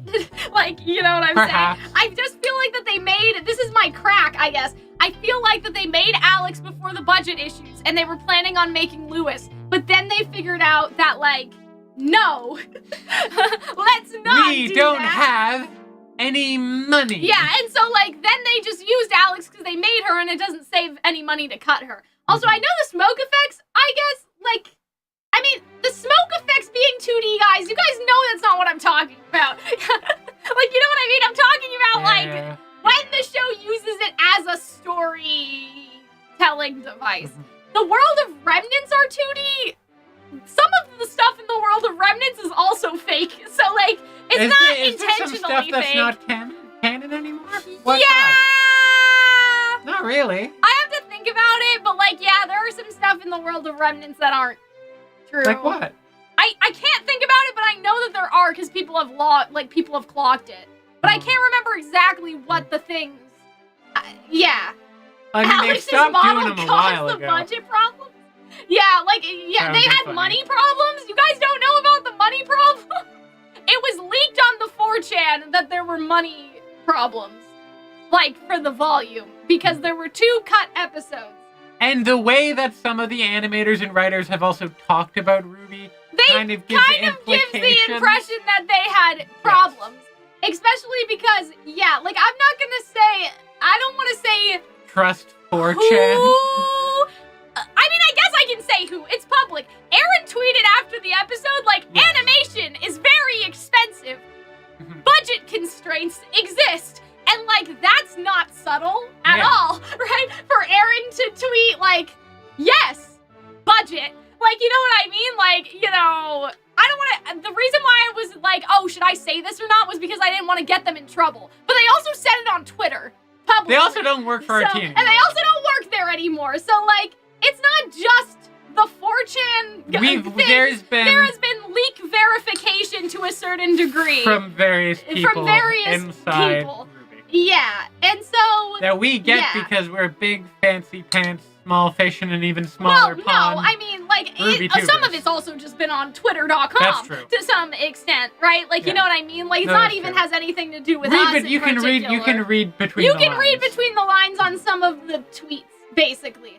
So, yes, there were budget problems, so that's why I'm like, why did they make Alex during the budget problem? Anyway, this is a tangent. I was mostly joking. Like, I was joking. I didn't expect for us to actually talk about this like this. You know what I mean? Anyway, but yeah, like, she's cute. Like, I really like to see her finally. And I think it's interesting that she's like, you couldn't save me, and he says, she's so baby. I couldn't save a lot of people. Maybe it's time. I like her little hair, her little squiggle. Maybe it's time to change, to be the kind of man you always wanted to be. And I think that's interesting, right? Like, because I feel like that the man that John always wanted to be was himself. Like, I don't know how to explain it. Like, it's just because after this scene, he's so much more, like, clear-headed after, and he returns to old Jean. So I feel like that what Alex was offering wasn't for Jean. Oh God, I'm trying to figure out how to explain this. It wasn't for Jean to be a different person, it was for Jean to go back to the way he was. And that's what we kind of get the implication with the dagger, right, later on. But it's almost that, like, it just temporarily, at least, Jean is able to change in that moment and become more like old Jean, which is, like, the strategy of it all, right? And, like, how he takes her hand and everything like that. And so I feel like that, like, Alex sort of gave him the clarity to go back to, like, how the old John was in terms of being strategical. And, like, you can save people. You always had that all along. You just need some clarity. So I don't think this was, like, Alex was offering Jean to be a different man. I think she was offering Jean to be more of the same man. But it was only when he got the dagger back, like, the wish, that he could fully revert, like... The way I see it, Jean is already young Jean in this scene. He just doesn't physically change back to young Jean until the blacksmith scene. Would you agree with that? In a sense? Yeah. Because Jean seems back to normal to a degree. What do you mean back scene. to normal? Like, tactician, and, like, he has the same confidence he did during Volume 7 and 8. Yeah. So, like, in so much that he's maybe feeling himself, but not literally. Turn back time. Yeah, like Alex... He didn't share yet, you know?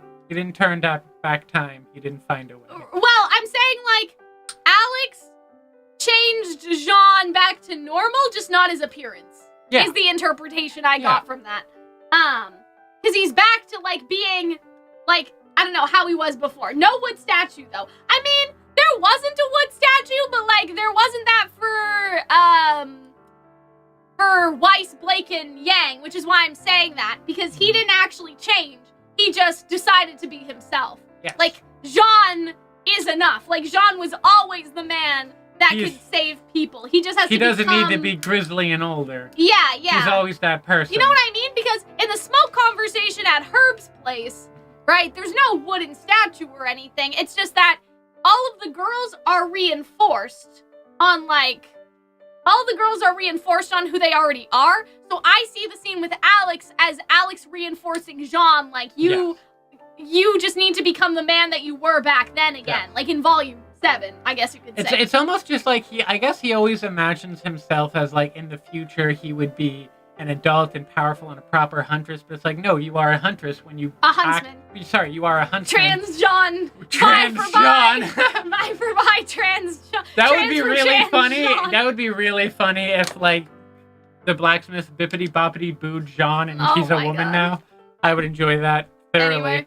But no, it's like, no, you don't have to get older to be that person. You can be that person now. You were that person back all those many years ago. Yeah, and so that's how I sort of see it. That John hasn't physically changed, but he is mentally changed.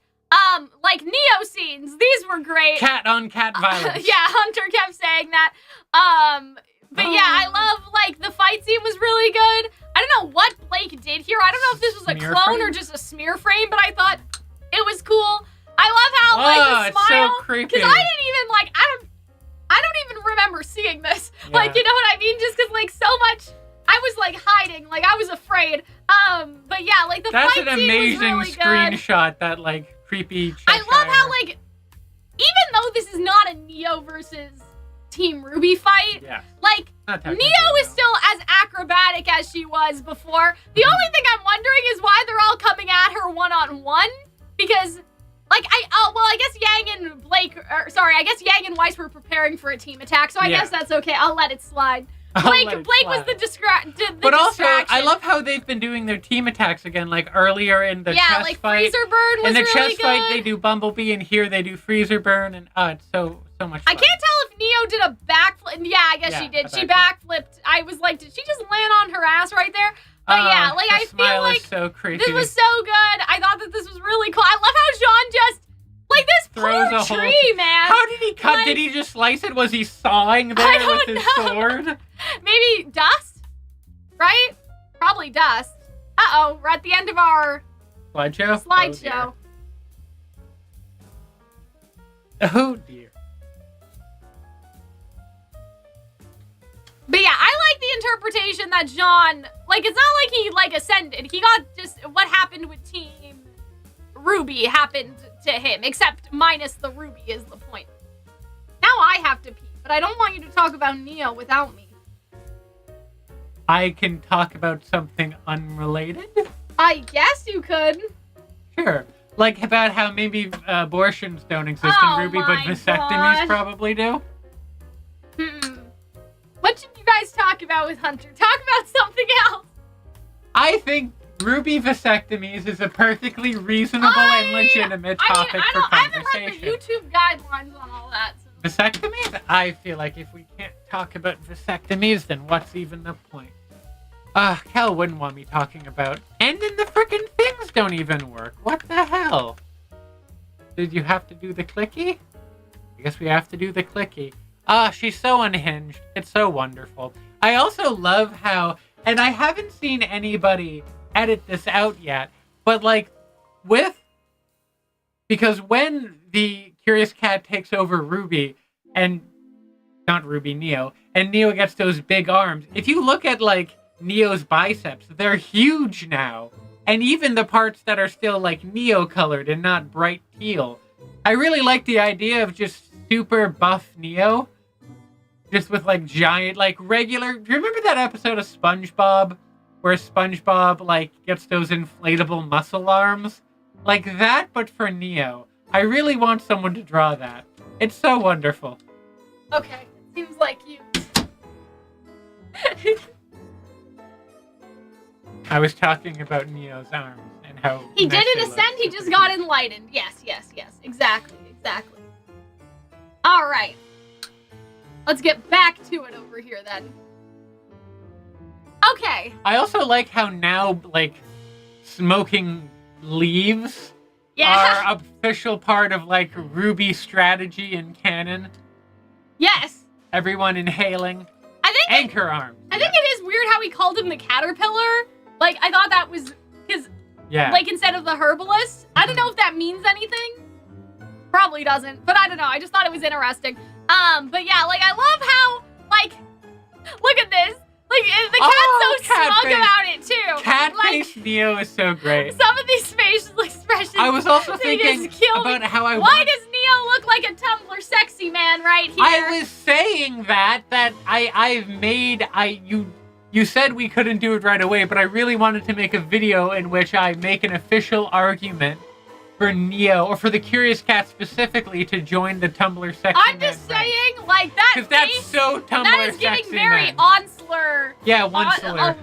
One slur. Know your history. Right now. I just think said about it, wrong. right? They're kind of like a feat. They're sort of gay. They're easily twinkified, as we've seen with Neo. RWBY was just morally weed propaganda. unscrutable. I mean, weed is legal here. So. In Canada, Yeah, it is legal. It is legal. So Do you think marijuana is legal in RWBY?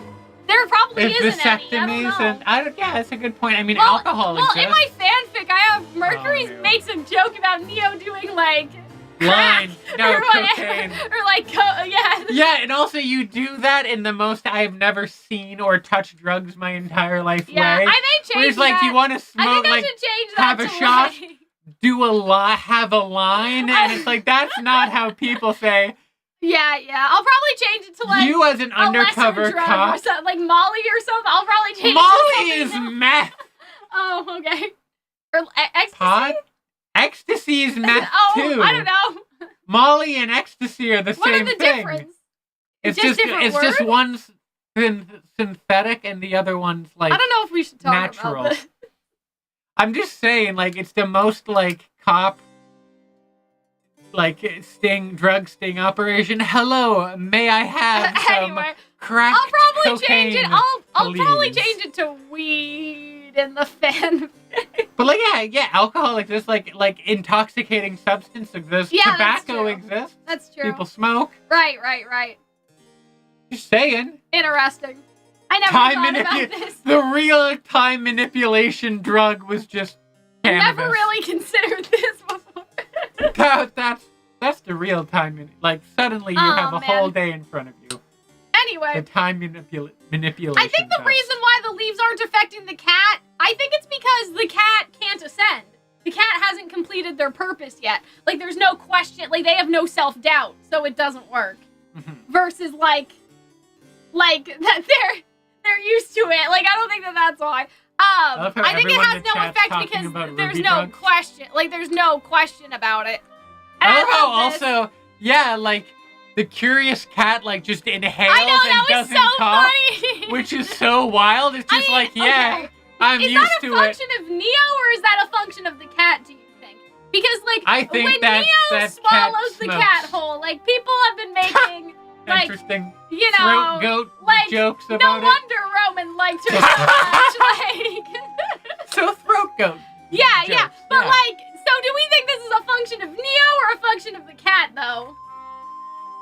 I don't know. Like, the cat is forcing You her ever not seen to a- cough? But you would think coughing is a biological, like, you know what I mean? Like, coughing's involuntary. I mean, you can't cough if you. It's like, because her whole mouth was being full of like magical cat. No, I'm saying here. Oh, yeah. Like, I'm saying right now. You know what I mean? I guess then, yeah. I'm saying that it must be Neo does not have the coughing problem, which I think is really funny. But also, Neo would smoke. You Yeah. know? They. Yeah, but that's what I'm saying. Cut that Right, that's off. what I'm saying. So, like, Coffee isn't remnant. Coffee's a drug. yeah, but do you know what I mean? I'm just saying, like, coughing is involuntary, right? So, the fact the cat does not cough, I think, is confirmation that, like, Neo is also used to it. That's so funny. No, anyway. I feel like I I like need... John's little butt. It's not the case for Neo. Not to flex, but I'm like mutuals on Twitter with people. So I'm like, here's a collection of unhinged questions. Does abortion exist Oh my god. in RWBY? Did Ruby and Roman have a 5-son with all the other extra Romans? Does Neo smoke pot and that's why she doesn't cough when she inhales all the smoke? The important question that we need Eddie Rivas to answer. No. You can't ask Eddie. You can't ask him, okay? Well, I feel like I'd ask those questions and he just Here's immediately... the tier list of people who I think would answer those questions. Kiersey would. Would answer the questions as long as you didn't tell anyone. Eddie would be, like, disappointed dad, like, why are you asking me this? But he might answer you if he's feeling nice. I feel like that Miles and Carrie, I would be so They'd maybe embarrassed. answer... I'd be so embarrassed if I knew that you DM'd Miles Luna. I can't DM Miles I know. Luna. So I'm just saying, like, there's a level of embarrassment that I also have knowing that Eddie sees my thirst posting on Twitter. Like, we can't... Just ask Kiersey. I don't care what she Eddie thinks of Rivas us. knows that you write like Fox X Neo But you when understand Roman what I'm X saying? Neo Like, smut on the I know. internet. So stay away. But Kiersey, I don't care. She already knows. Here she gets We're it. kidding. Like, she gets it. We're The girls kids. who get it. The guys that don't get it. I feel like, I don't know, I don't want to be overly familiar with Eddie. I feel like he's chill. No, He'd be but I chill think that with it. Kiersey is who you Kiersey want. would get it. Kiersey Okay. is who you want. Do Pulling not. out my phone. Anyway, I'm just saying. I could do like, it I'm live. like, with Eddie, we still need decorum, is what I'm saying. We need decorum with Eddie. There needs to be respect. There's no decorum in. Okay. Yeah. Oh God. Dear Anyway, RT, this does is Neo all have a a joke, gag by the way. reflex? Like, I feel like disclaimer, we're joking. Okay. I feel like Don't come for us. we should create a list or a tier list of like all of our insane RWBY ideas. Or just questions Yes. we would ask. Yes, important RWBY questions, and people think it's gonna be lore, but really it's just like Yeah.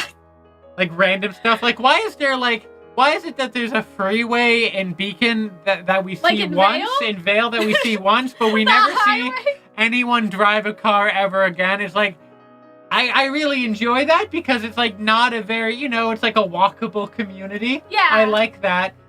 There seems to be good honestly- public transit in Argus, but I think the cat isn't affected by the leaves because they can't even choose to ascend. Yeah, I mean, I don't think it's even that they can't choose, but they don't see any problem with their purpose. Like, they haven't completed their purpose, so they can't ascend, whereas the paper pleasers did complete their purpose, so they could ascend. And so did Herb, right? But the cat, as long as the cat doesn't know everything, the cat can never ascend, which is why they're cursed to, like, eternal damnation, So, anyway. But, yeah. But I also love the, yeah. Hey, Fuck wait around. a minute. Find out. That's an amazing, this should be some kind of reaction meme. Reaction meme? Of, We're only 5 thinking- minutes in the episode. Oh, Oh, man. my God. Okay. Anyway. Now so, you know how it feels in the Bumblebee episode when we went for 5.5 hours. Oh, man. Okay. Yeah. So this was, I guess we went back. I don't know why. I guess we were just trying to figure stuff out. Yeah. So this was really cool that we sort of saw, that effect on Neo the same way that happened on We've John. all smoked a little too much magic I tree had it. leaves, and you start hallucinating the woman who tried to kill you, your dead boyfriend. Okay, so now and we're your getting parents. into Neo analysis. So everyone, please be seated. All right. Okay. So what's interesting is that the regrets are on this side. Yeah. Right? And that recontextualizes things because a lot of people thought She that regrets trusting turning into Cinder? RWBY and turning into Cinder at the beginning of the volume was an indication that not only did she want revenge on RWBY, she also wanted revenge on Cinder. However, now recontextualized, I would say that because the regrets are on this side, she turned into Cinder because it was supposed to be an expression that she regrets going after RWBY because now she's stuck in this fucking hellhole. Who knows, God knows where she is. And she also regrets trusting Cinder because Cinder got her in the situation. Neo never wanted to leave Remnant. This. So now, looking back at the beginning of the volume where she turns into RWBY and she turns into Cinder, I don't think that's even necessarily, I want revenge on RWBY and Cinder. I think it's fuck. Going after RWBY and, working with Cinder fucking got me in this horrible hellscape. But then when she realizes where she is, she feels better. Which is something that Roman says. Once she realizes where she was, she knew exactly what she had to do. So, and, with RWBY and Cinder standing next to each other, I think that that's supposed to be, this is what she regrets. She regrets going after RWBY, and what's interesting is that RWBY is in the, Volume 1 outfit over here. She's not in her original, she's not in her current outfit, so she regrets in general, right? RWBY as a concept, not even hurting this RWBY, but, chasing down RWBY for this long. She regrets the interactions with the original RWBY that kind of led to Torchwick's death, I think. In a sense. Because that's the other thing, too. The only reason why Roman died was because of Neo's absence, when you really think about it. The reason why that Roman goes off on RWBY is because he thinks that something bad has happened to Neo, because this is after the parasol. And so, I think to some extent, the regret was I left Roman alone with RWBY, and that's how he sort of died. And I spent all this time chasing after her. Yeah, Do you think she that's a part of it? regrets chasing after her, and she also regrets the fact, just the situation in general. Why did they have to fight RWBY on the airship anyway?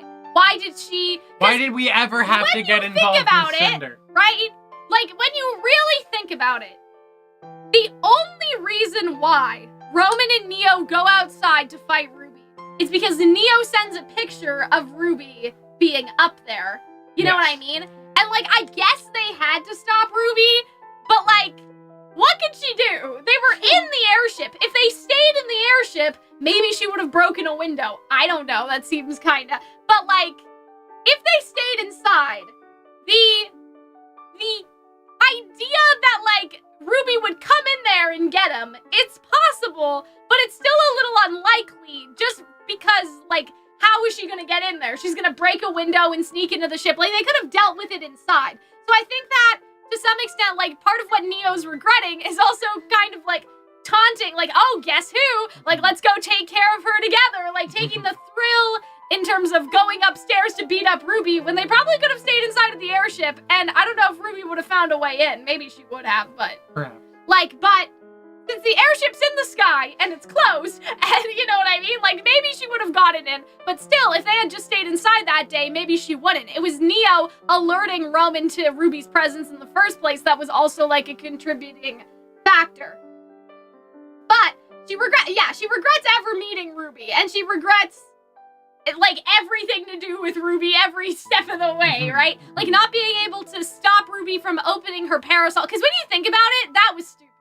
Like, when you really think about how RWBY gets rid of Neo, it's because of Neo's own hubris, because her biggest flaw is that when she thinks she's winning, she stops paying attention. She becomes less cautious than she usually is. She lets go of the reins. Yeah, and so the fact that she got so cocky when RWBY was already on the side of the airship Maybe it's like is she's part like of a that. cat that likes to play with her catch. Well, yeah, exactly, right? So that's part of the issue.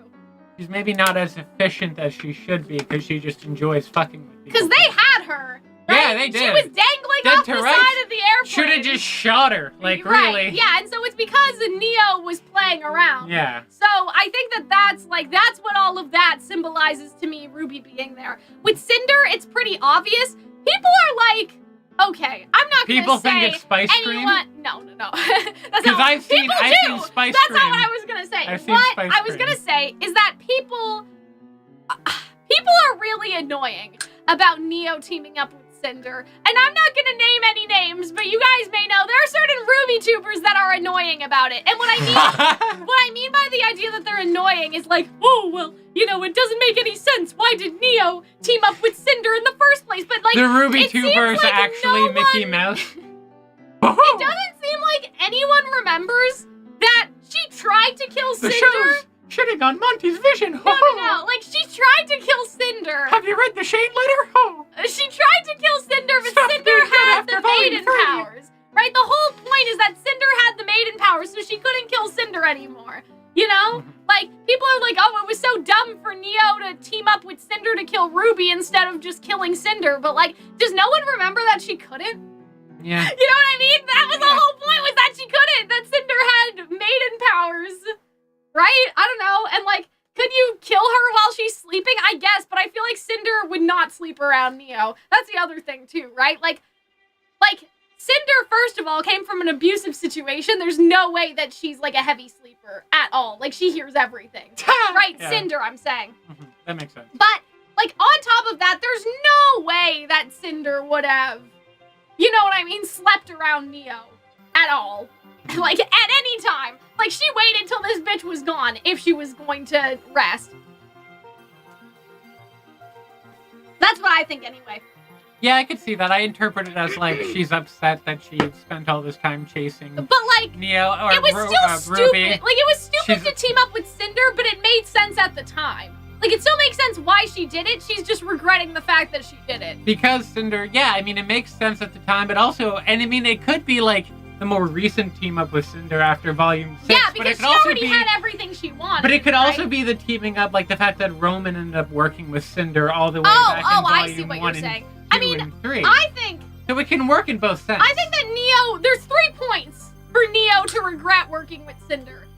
There is the fact that Cinder betrayed her. Like, after Neo stole the relic, she had all the power in that situation. So I kind of see it as, like, she doesn't even regret working with Cinder in the Volume 6 way.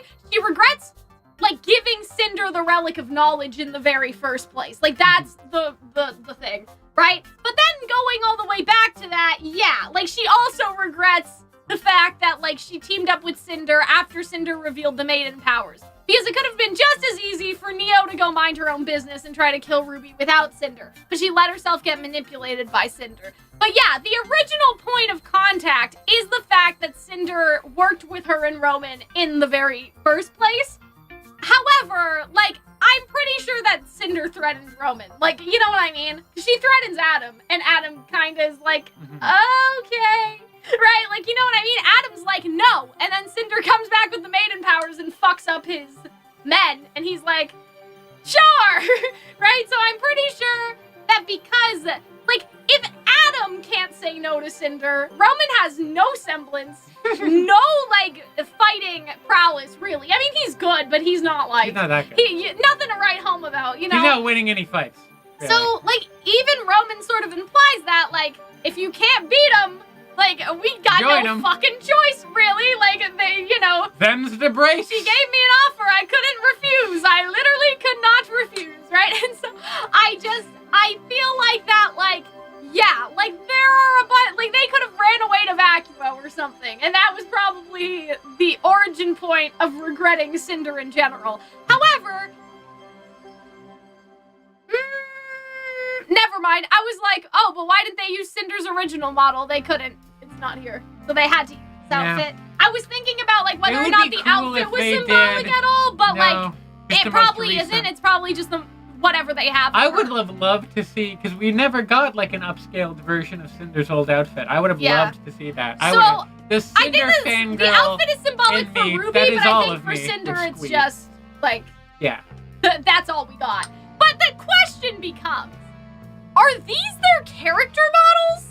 Because, like, what the fuck are you two then? Are these people? Like, are these character models? I guess so. Are these just random Atlas people? Because because that's Jimmy and... No, but what I'm saying is, functionally, I know it's Jimmy and Paramount. Yeah, I was confused for a minute. Functionally, are these 3D models?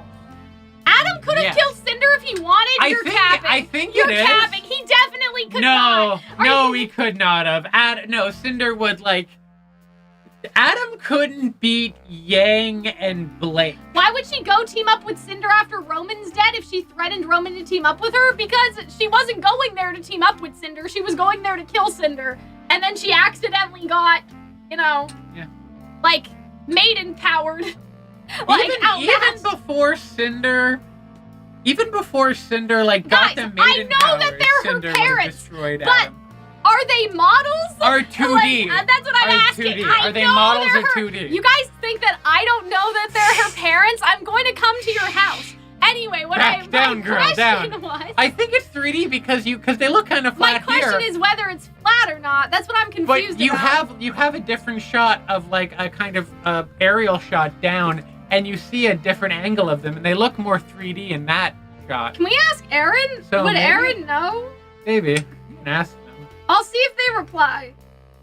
Penny and Winter couldn't beat Cinder. That's what I'm saying. She kind of got suckered at the end of the day, right? Even before she got the maiden powers, I think Cinder would trounce Adam. Before? I think before. Think about that scene in Volume 3 where Cinder shows up and, like, destroys the entire White Fang camp. Just her, Mercury, and an Emerald. I think she could have wrecked his shit, honestly. I'll ask Aaron and I'll see if they know. Because, like, if they're 3D, that's interesting, because then that means that there are 3D models. But I'm assuming that they, like, pulled two background characters from... Yeah, like, I'm assuming that they pulled two background characters and just kind of fixed them up a little, to me. Like, that's what I think, just because, like, yeah, they're in the fancy outfits, but it could have been the outfits from the party as well. I also like how they're, like, the way the design is, their eyebrows are all white, and he has big, bushy, like, Jacques Cheny eyebrows. Yeah, I guess. So I think they could have just, you know, mixed and matched from, but, okay, so the reason why I'm asking this is because if they are 2D, then Cinder's outfit could be significant that this is the specific point in time she regrets. If it's 3D models, the budgetary explanation is that there is no Cinder Volume 3 model. However, if it's 2D, that explanation would not apply, and so it could be more symbolic, is what I'm saying. I also want to... If they're 3D, while they're 2D, that's also possible. I also want to specify that, yes, I understand that Cinder had some of the maiden powers, but she didn't have the full maiden powers. She only got the full maiden powers after the end of Volume 3. Yes. And before she attacked Roman. Sorry, before she attacked Adam. But why are we saying that? No, it's just because I was making the argument that Cinder could beat trounce. My Adam? dad could beat up your dad. Okay. Anyway, those are just we'll find it. We'll see. My emotional support abusive character could beat up your emotional support abusive character. We'll see if Aaron knows about it, just because I'm curious. Because, like, to be annoying, I guess, if it's 3D, again, that means that, like, the Cinder being in that outfit is like, this is the specific point in time I regret being around Cinder. Because RWBY could be in her recent outfit, but she's not. She's in her Volume 1 outfit.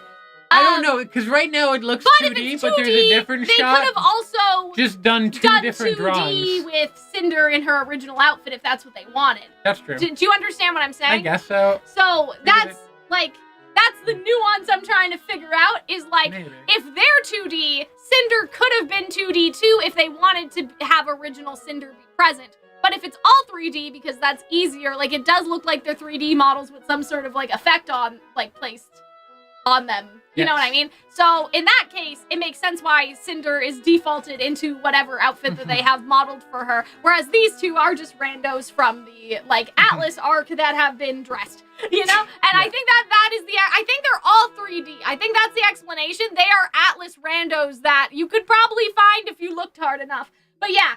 I don't know, they look kind of 2D. 3D models existed from the painting.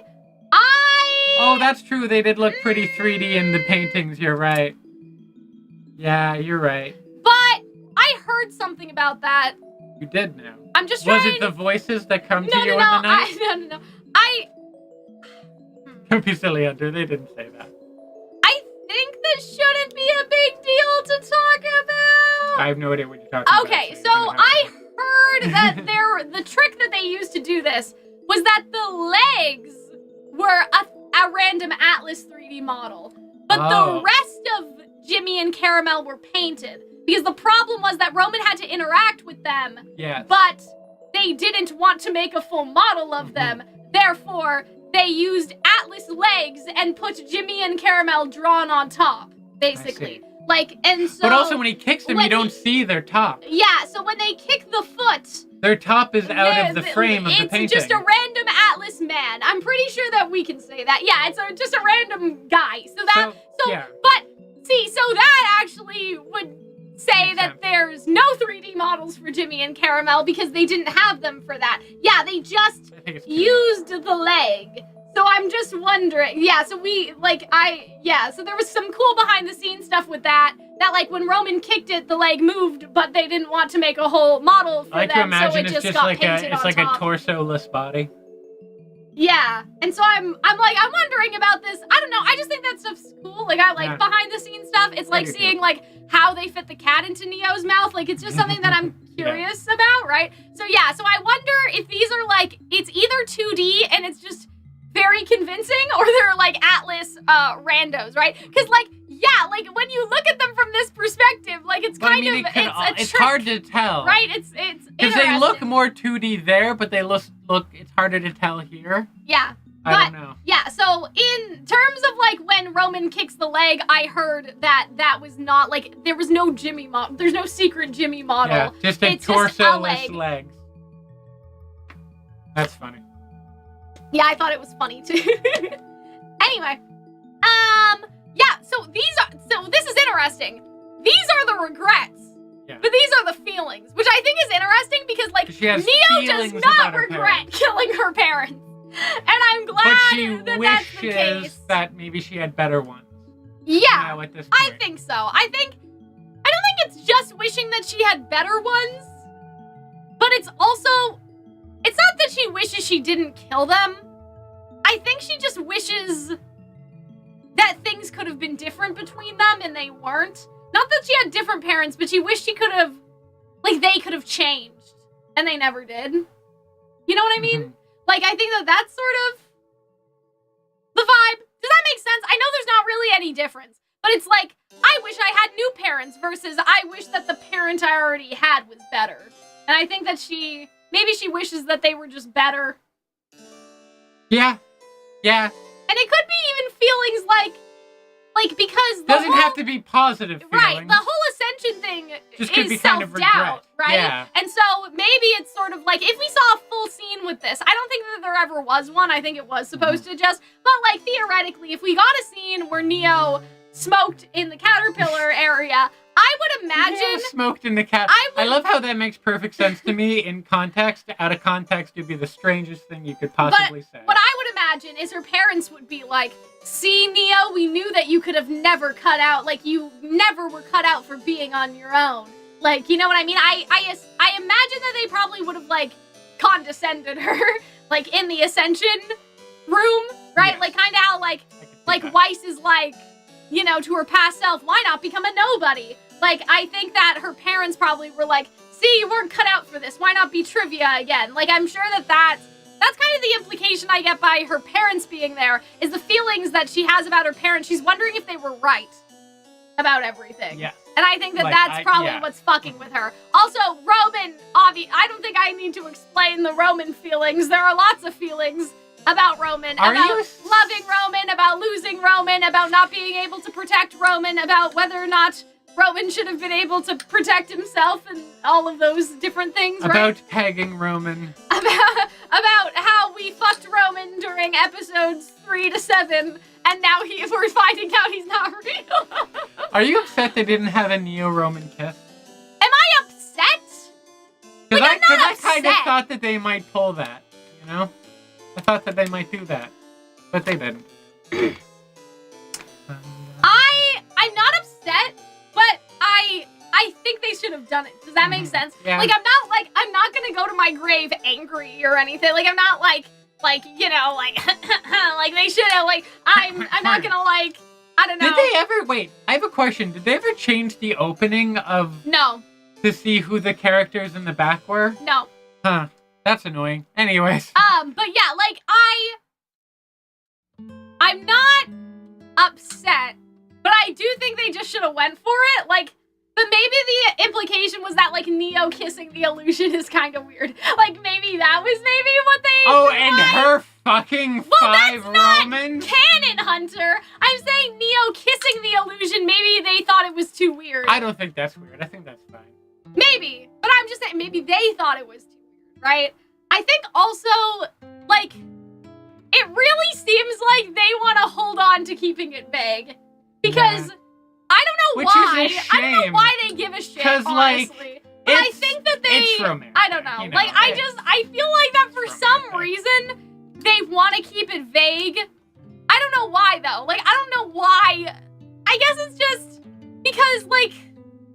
Maybe they're worried about the age gap and people being upset about that? Maybe they're worried about... I was thinking that, but I don't think it's just that, because they didn't need to do the age gap, either. That's true. Right? So, like, you know what I mean? They were okay enough with the age gap to write the age gap. Yeah. Right? Like, they could have had it be, like, 5 years, right? Like, I guess they wanted... 8 or 9. Yeah, like, I guess they wanted Roman to, like, have some life, like, to have life, right? And working his way up in the Malachites, but, like, really, like, you know what I mean?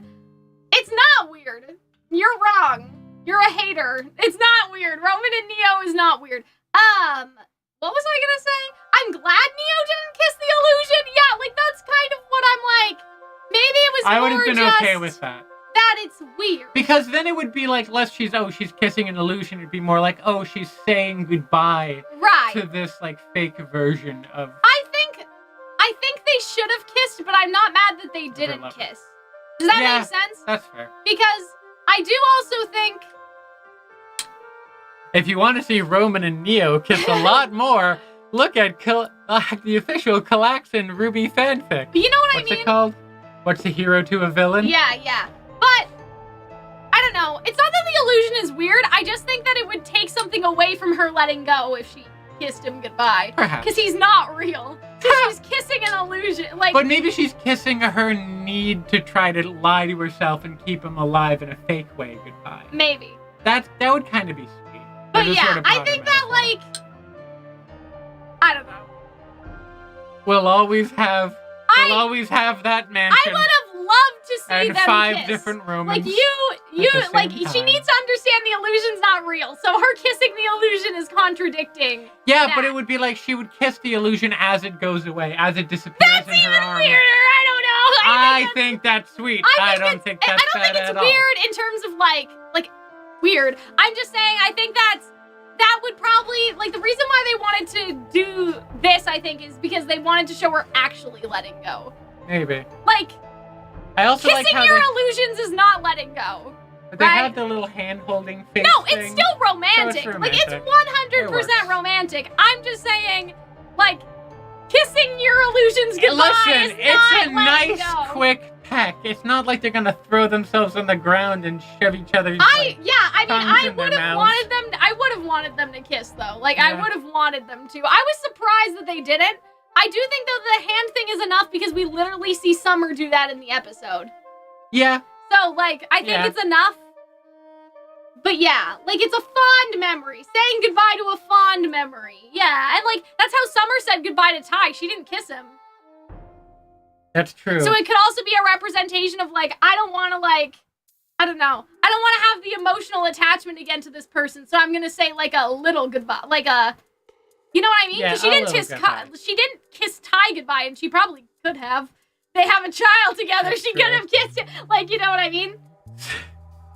Silly So- Calxiyn kissings for the But homosexuals. I'm saying, you know what I mean? And so I think that, like, that's an interesting thing to sort of consider is, like, why didn't Summer kiss Taiyang goodbye? Was it because she didn't want to, like, have a chance to think about what she was leaving behind? Like, she didn't want to have a chance to change her mind. Because there's something emotional about, like, kissing someone goodbye is definitely different than, like, the hand touch in the sense of, like, reconsidering whether or not you're making the right choice. And so I think it's just easier for a clean break. You know? Yeah. Like, it's easier just to not even, like, investigate that, because as soon as Neo kisses Roman, she's probably gonna be like, actually, you know, why do we have to say goodbye? Because he feels real. And so I think that, like, the least amount of feelings that you can have is probably the better for that sort of circumstance, right? But yeah, I like how Neo just runs out of the haze. She just, like, eats shit. And, like, you know. I also love that they're just kind of watching her from a distance. Yeah. Like, oh, too bad. She doesn't seem like she's having a good time. That way you can pretend it's not forever. Yeah, like, 'cause if you kiss someone goodbye, it's like it could be forever. I How don't much know. water have you drank? I'm like empty thirsty. water, like 2 empty You know glasses. what, Hunter? Your There's an pee is empty- probably so yellow. Not to call you out on stream or anything, but, like, is your pee clear? Can you look me in the eye and tell me that your pee is perfectly clear? Because mine is, but I doubt that yours is, okay? So I'm just saying, I'm gonna need you to stop. First off, don't pee shame me. Don't hydration But shame it me. is, isn't it? I do drink water. I just don't. But I don't it's not know. enough. If your pee is yellow, it's not enough. Do you ever just like don't want to eat or drink in places that aren't like familiar to you? No. Never mind then, or like places that aren't your house. Well, I understand that in public, especially for you. Like, if you need to, like, have the adventure of trying to, like, use a Oh, but gendered it's restroom. no. Oh no, but it's you're not. in Not my no, house. it's not. Like, No, you know it's what not I mean? All peeing. of the restrooms It's not are peeing. genderless. It's not peeing. It's the act of like drinking. It feels weird to drink or eat in places that Okay, are not I my didn't home. mean perfectly clear, literally, guys. Also, 1, 2, Like, I just meant, don't like, share you the know. color of your pee to these weirdos on the internet. They cannot be trusted with that information. I didn't mean perfectly clear. I didn't mean, like, actually. I didn't mean, like this. I just meant, like, you know, the pictures that you see on the internet of what it's supposed to, like, what healthy is. You know what I'm saying? So I'm just saying, like, I don't know. I don't, Hunter.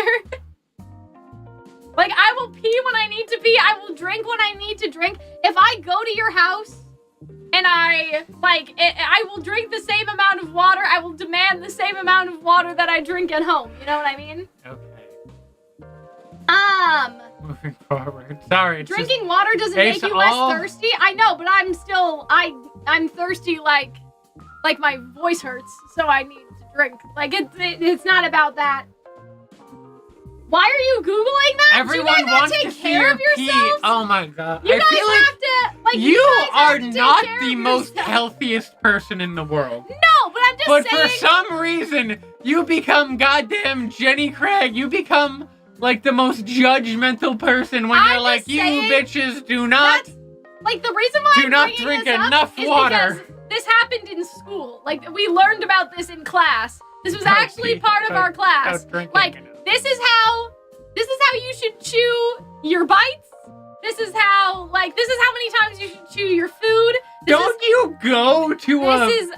you go to an arts college. Why are they telling you how to eat like you're an infant? This is the vitamins What's the that you correct should be way eating. to chew your Like, food? this is like you have to chew it like fully. Like, you don't like, I don't know, until it's like, I don't want to say like baby bird, but like kinda, yeah, until it's mushy. You know what I'm saying? Like, some people literally, they just swallow, as soon as they can swallow it, they swallow their food. You know what I'm saying? So, like, we learned about this in school. So. For, like, health reasons? Yeah, like, it was professional development. It was all about, like, how to take care of yourself. And, like, like, women need iron. And, like, or I guess anyone with periods need iron. Like, all of that sort of thing. You know what I mean? And, like, if you're iron deficient, it's like a very small, like it's a very large threshold of like, I don't remember the numbers or something, but it's like, there's a scale of like 7 to 300, and 300 is good amount of iron. You will only become iron deficient if you're like under 5 or something. I see. And 300 to 5 is a very wide range. So if you're not feeling too good, you probably need some iron. Like, you know what I mean? Fair like, enough. even if you're not what they say is iron deficient, the scale of iron deficient is apparently very wide. Anyway, my teacher has chronic health issues. So that's why she was explaining all this to us. And part of her chronic health issues were the fact that she was iron deficient despite not meeting the threshold, I guess. Right? So anyway, I'm here for the RWBY content. I don't people care. Are rebellion. You need it. You need it, okay? If you're sitting at home and watching us stream for 2 hours, you need to know how much you should how much iron you should eat and how much you should chew. Yeah, you do. You need it. I wonder if the leaves do color the or change the color. But I'm just saying, you need it, okay? I watched a horrifying video about this mother. Hold on, this mother that filled her son's water cooler with like the equivalent of like, I don't know, Gatorade or something. Like, or like, I don't think it was a caffeinated energy drink, but it was like a special energy, like, special like drink, but it wasn't juice. It was like like Gatorade, I guess, right? Sure. And like filled the entire water cooler with Gatorade for her son, so her son didn't have to leave his room to go get the bottles. And he has like a mug full of this Gatorade as he's playing like, you know, Apex or whatever on his dual monitors, and I saw that on Twitter, and I was like, fuck, why? Drink some fucking water. Disgusting. And also, people that coddle their children like that, that's a whole other conversation. But anyway, your mother does coddle you. But like, to that extent, maybe not. My mom is not making me a water cooler of fruit punch, so I don't need to go upstairs and get it. You know what I mean? Anyways. I'm just saying. Anyway. RWBY. Do not, you cannot survive on just energy drinks. Drink some fucking water. That was your regularly scheduled. We're actually paid by Big Water to get you guys more hydrated. They're worried about that in anime-loving communities. They said and we wear are the some deodorant and all of those things, right? Yeah, anyway. no, those fans have issues with deodorant. Water is better for you. Exactly. Yeah. I don't want to get into a soda thing right now, but I don't understand people who don't drink water because they think, oh, you know what it was? So Arnold and I were watching a YouTube video, a game theory video, that was sponsored by a water company. And you wouldn't believe it. So there are these special bottles that trick your senses into thinking you're drinking something sweet, like strawberry or like orange juice or something. But you're drinking and water. you're drinking water, and they're selling these bottles to encourage people to drink more water, I guess, because it tastes like it has flavor, but there's no flavor added. It's just like, I don't know, like how the strawberry shortcake dolls smell like strawberry, I guess. Like it's some sort of scientific smell change thing. And I watched that, and I was like, why the fuck do you need a reason to drink water? Just drink some fucking water. And I was so like, I was kind of mad. And Arnold was like, well, you know, for some people it's hard because they drink pop. And I was like, I don't care. You ever get the feeling like, because I drink people water. People are living in a different world than I am. I drink a lot of understand. water, but it's like, do you ever just like not want to drink water? Like, do you ever just want to drink some like milk or like? No. I drink flavored water that like doesn't have sugar in it. So right, it's not, like, and that's fine. okay. But the fact that people need to buy a whole bottle to trick themselves into thinking that water tastes good. I'm gonna buy you that bottle and for your then birthday. Arnold and I watched another video, Oh my and God. that video was sponsored by the same company, and it wasn't Game Theory. So this company just has their clutches in the gamers to try to convince the gamers to stop drinking, like, you know, fucking Gatorade or whatever, and to drink some fucking water. So I'm just saying, please. I love how there are people that are trying to like convince people to drink water. Like, I guess like social engineering of gamers. If there was like, you know, those ads that are like, oh, this is so stupid, why would anyone need this? But like, you know that it's probably for a disabled or elderly person, but they won't actually show an elderly person in the commercial. Yeah. If this was like that, I would allow it. But that's not how they're marketing it. They're marketing it to people that think that water tastes boring. And that's what I don't understand. I think we have... We can move on. I'm just... I needed to tell someone. We have the world's meanest cereal mascot ready to kill these teenagers, and we're talking about water. I needed to talk about someone. I needed to talk about it. Man. I was baffled. Is it out of your system now? Yeah. I just can't believe... It was a sponsorship thing, really. Not that it exists, but that this company is, like, sponsoring all of the YouTubers that suit a certain, like, probably male demographic. Right, male gamers are the ones that need the flavor that aren't bottle. drinking water. Anyway, you were right about the cat final form thing. Yeah, but I wanted the cat's final form to be like a big, like I wanted it to have like spider legs. No, it looks great. It's like very like Tony the Tiger from Hell, and I love the curve of the talons. I love the creepy like jangled, jagged, crooked whiskers. Yeah. Yeah, I love the kind of glow about it. It's really wonderful. I love how almost ethereal it seems, but it's not a giant crab monster, which is what I was really hoping. They did put their Crusy into the cat, though. Like, the cat has so many transformations. Like, I'm so curious. It's like they knew that Cinder wasn't going to be in this volume, so they were like, okay, we need someone else with a lot of outfits, and they gave us Curious Cat. Okay. Cal, describe the flavor of the water you drink.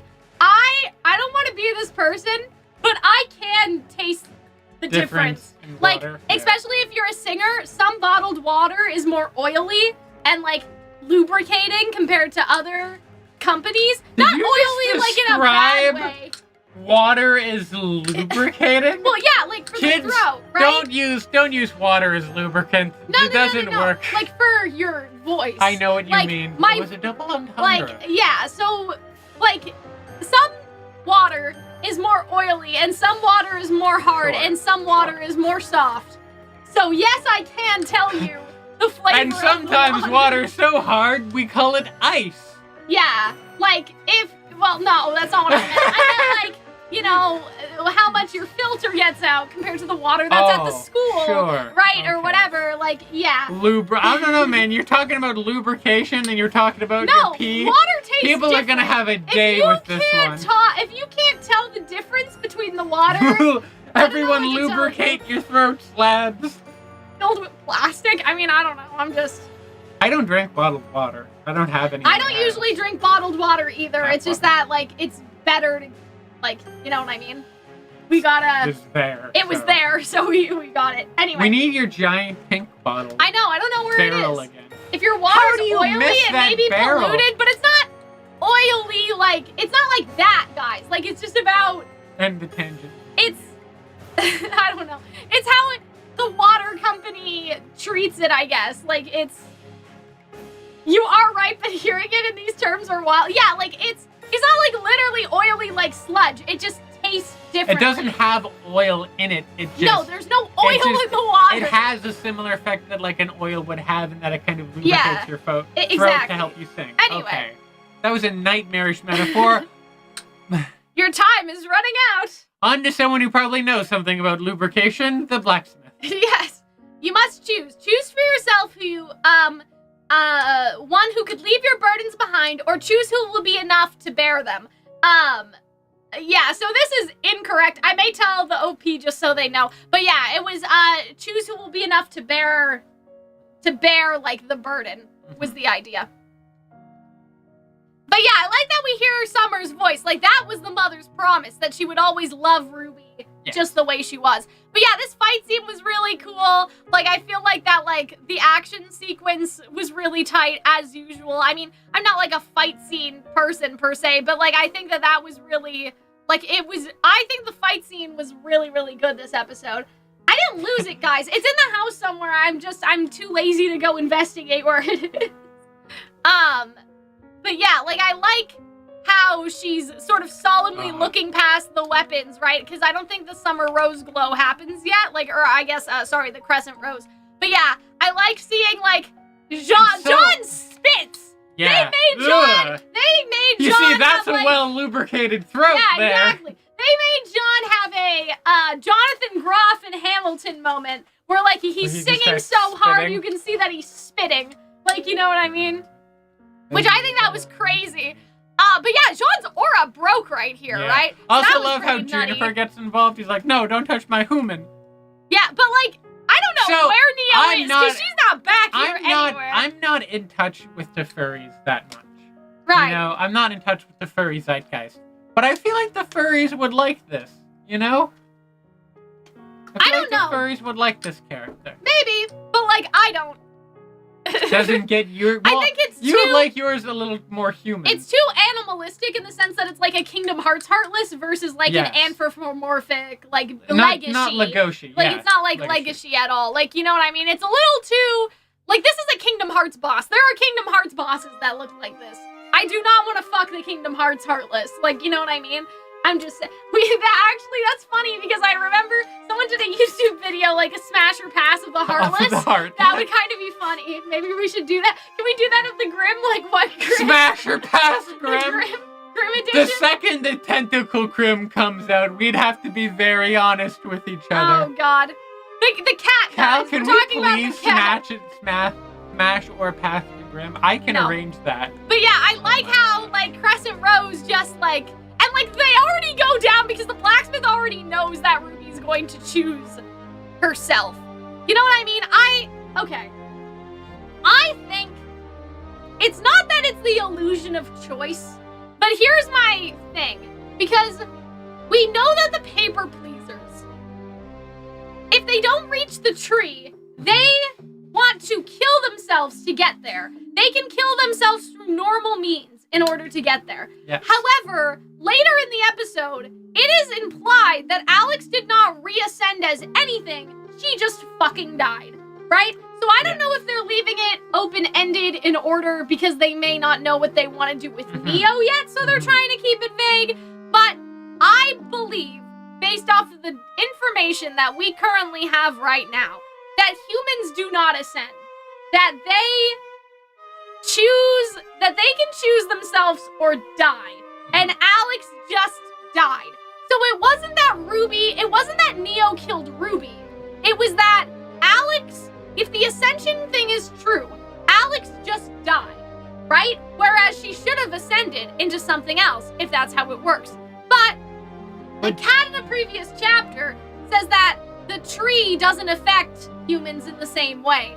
So I think that when it comes to RWBY and like Neo and the human characters, I think that it's like they can change, but they don't change in terms of physically. Like what happened to Little cannot happen to Neo. It's that the reason why we're special as human beings is because we have the capacity to change without actually like having to change anything about us. But then how do you explain the blacksmith and all the connections between the black? Because in my head it's just like, oh, they're the same person. It's implied. But they didn't say but that. I think it's implied. And she knows stuff about the gods. Why? Like, well, because she was probably told that by the tree.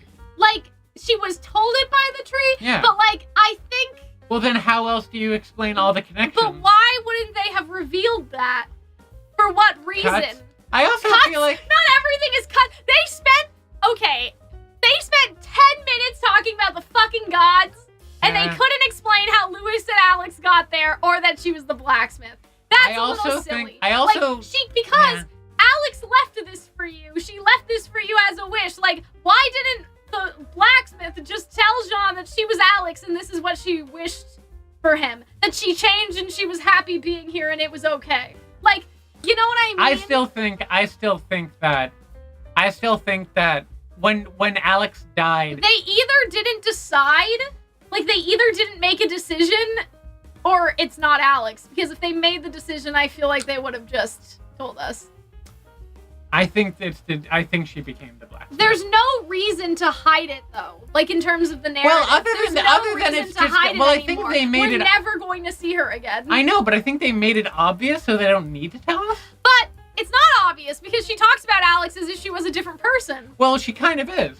But she's not if she remembers who she was. If she remembers... It's kind of like how Little is now something, or no... Somewhat. But that somewhat still kind of loss. Understands. But the blacksmith doesn't forget what happened to Alex. She remembers. Or maybe that the blacksmith doesn't view herself as Alex anymore. But yeah, like maybe you they guys view are themselves. saying Maybe that they remember being. But she hasn't. She remembered everything that happened to Alex. So maybe the blacksmith remembers being Alex, but they don't view themselves as being Alex anymore because they experienced some kind of transformation. But that's different. That's a different scenario. Okay, well then that's what I imagine. But happened. I'm saying, like, I don't think. Like, the cat says that humans cannot ascend, right? Yes. And we have no reason to believe that that was untrustworthy in any capacity. Well, I mean, she did shortly after that cat did say that they were withholding information. The cat never lies, which is the whole point of the volume, is that the cat just hides things. They don't lie. That's true. Right? And so I think I understand why you guys like the blacksmith theory. I just don't see the narrative purpose for hiding that information. And if it is, I don't believe that... I don't believe that Alex, like, she doesn't remember, she just doesn't want to tell Jean. Like, you know what I mean? Like, I have the feeling that the blacksmith is supposed to be God. Like, you know what I mean? I think the blacksmith is supposed to be God. Like, I don't think that it's supposed to be Alex, it's just God. You know, and she's always been here, and she's the manifestation. The cat said that the tree won't do that. Well, it didn't affect him quite like that, but maybe but that's also could be the cat being like Didn't unspecific. The cat say that? The tree won't do that to you. Guys, I understand, but like... I think that but what if the cat, like, said, like, it doesn't affect you like that, like, oh, so the blacksmith remembers being Alex, that's why they still holds on to those Alex ephemera. That I'm fine but it views itself as a different that I'm fine person. with, but I don't think that, I don't think that the blacksmith doesn't remember, is my argument. If Alex is the blacksmith, I think she remembers, but she just didn't want to tell Jean. They do, yeah. But the issue is that Alex's purpose should be fulfilled because she's fixed everything that she wanted. So my argument is, why didn't the blacksmith change back to normal? Like, why didn't the blacksmith go back to being Alex if the blacksmith fulfilled the purpose of the blacksmith, which was to fix everything? Perhaps. So, unless maybe we do see the blacksmith again. Like... Because, like... But that's what we're probably going to see the gods again. And like, the gods were created by the tree, and the blacksmiths are the envoy for the tree. So I think that the blacksmith is a separate character from Alex. Like, I think that... Yes, even though they're separate, but they're shared. No. I'm saying that even though it would have made sense for Alex to be the blacksmith, I think that they're trying to set the implication that she's not. That the blacksmith is a deity. Then why have the same colored thing? Because why Alex gave the blacksmith something. Like, she gave... But how? What do you mean how? She gave her dagger. She just gave her these things Or did she always have them because she was turned into? Because you guys are saying that she like made a new, like she found a new purpose as the blacksmith, but her purpose should be done now. She fixed everything she wanted to fix. Unless she has to continue the up. Well, but the tree does the upkeep.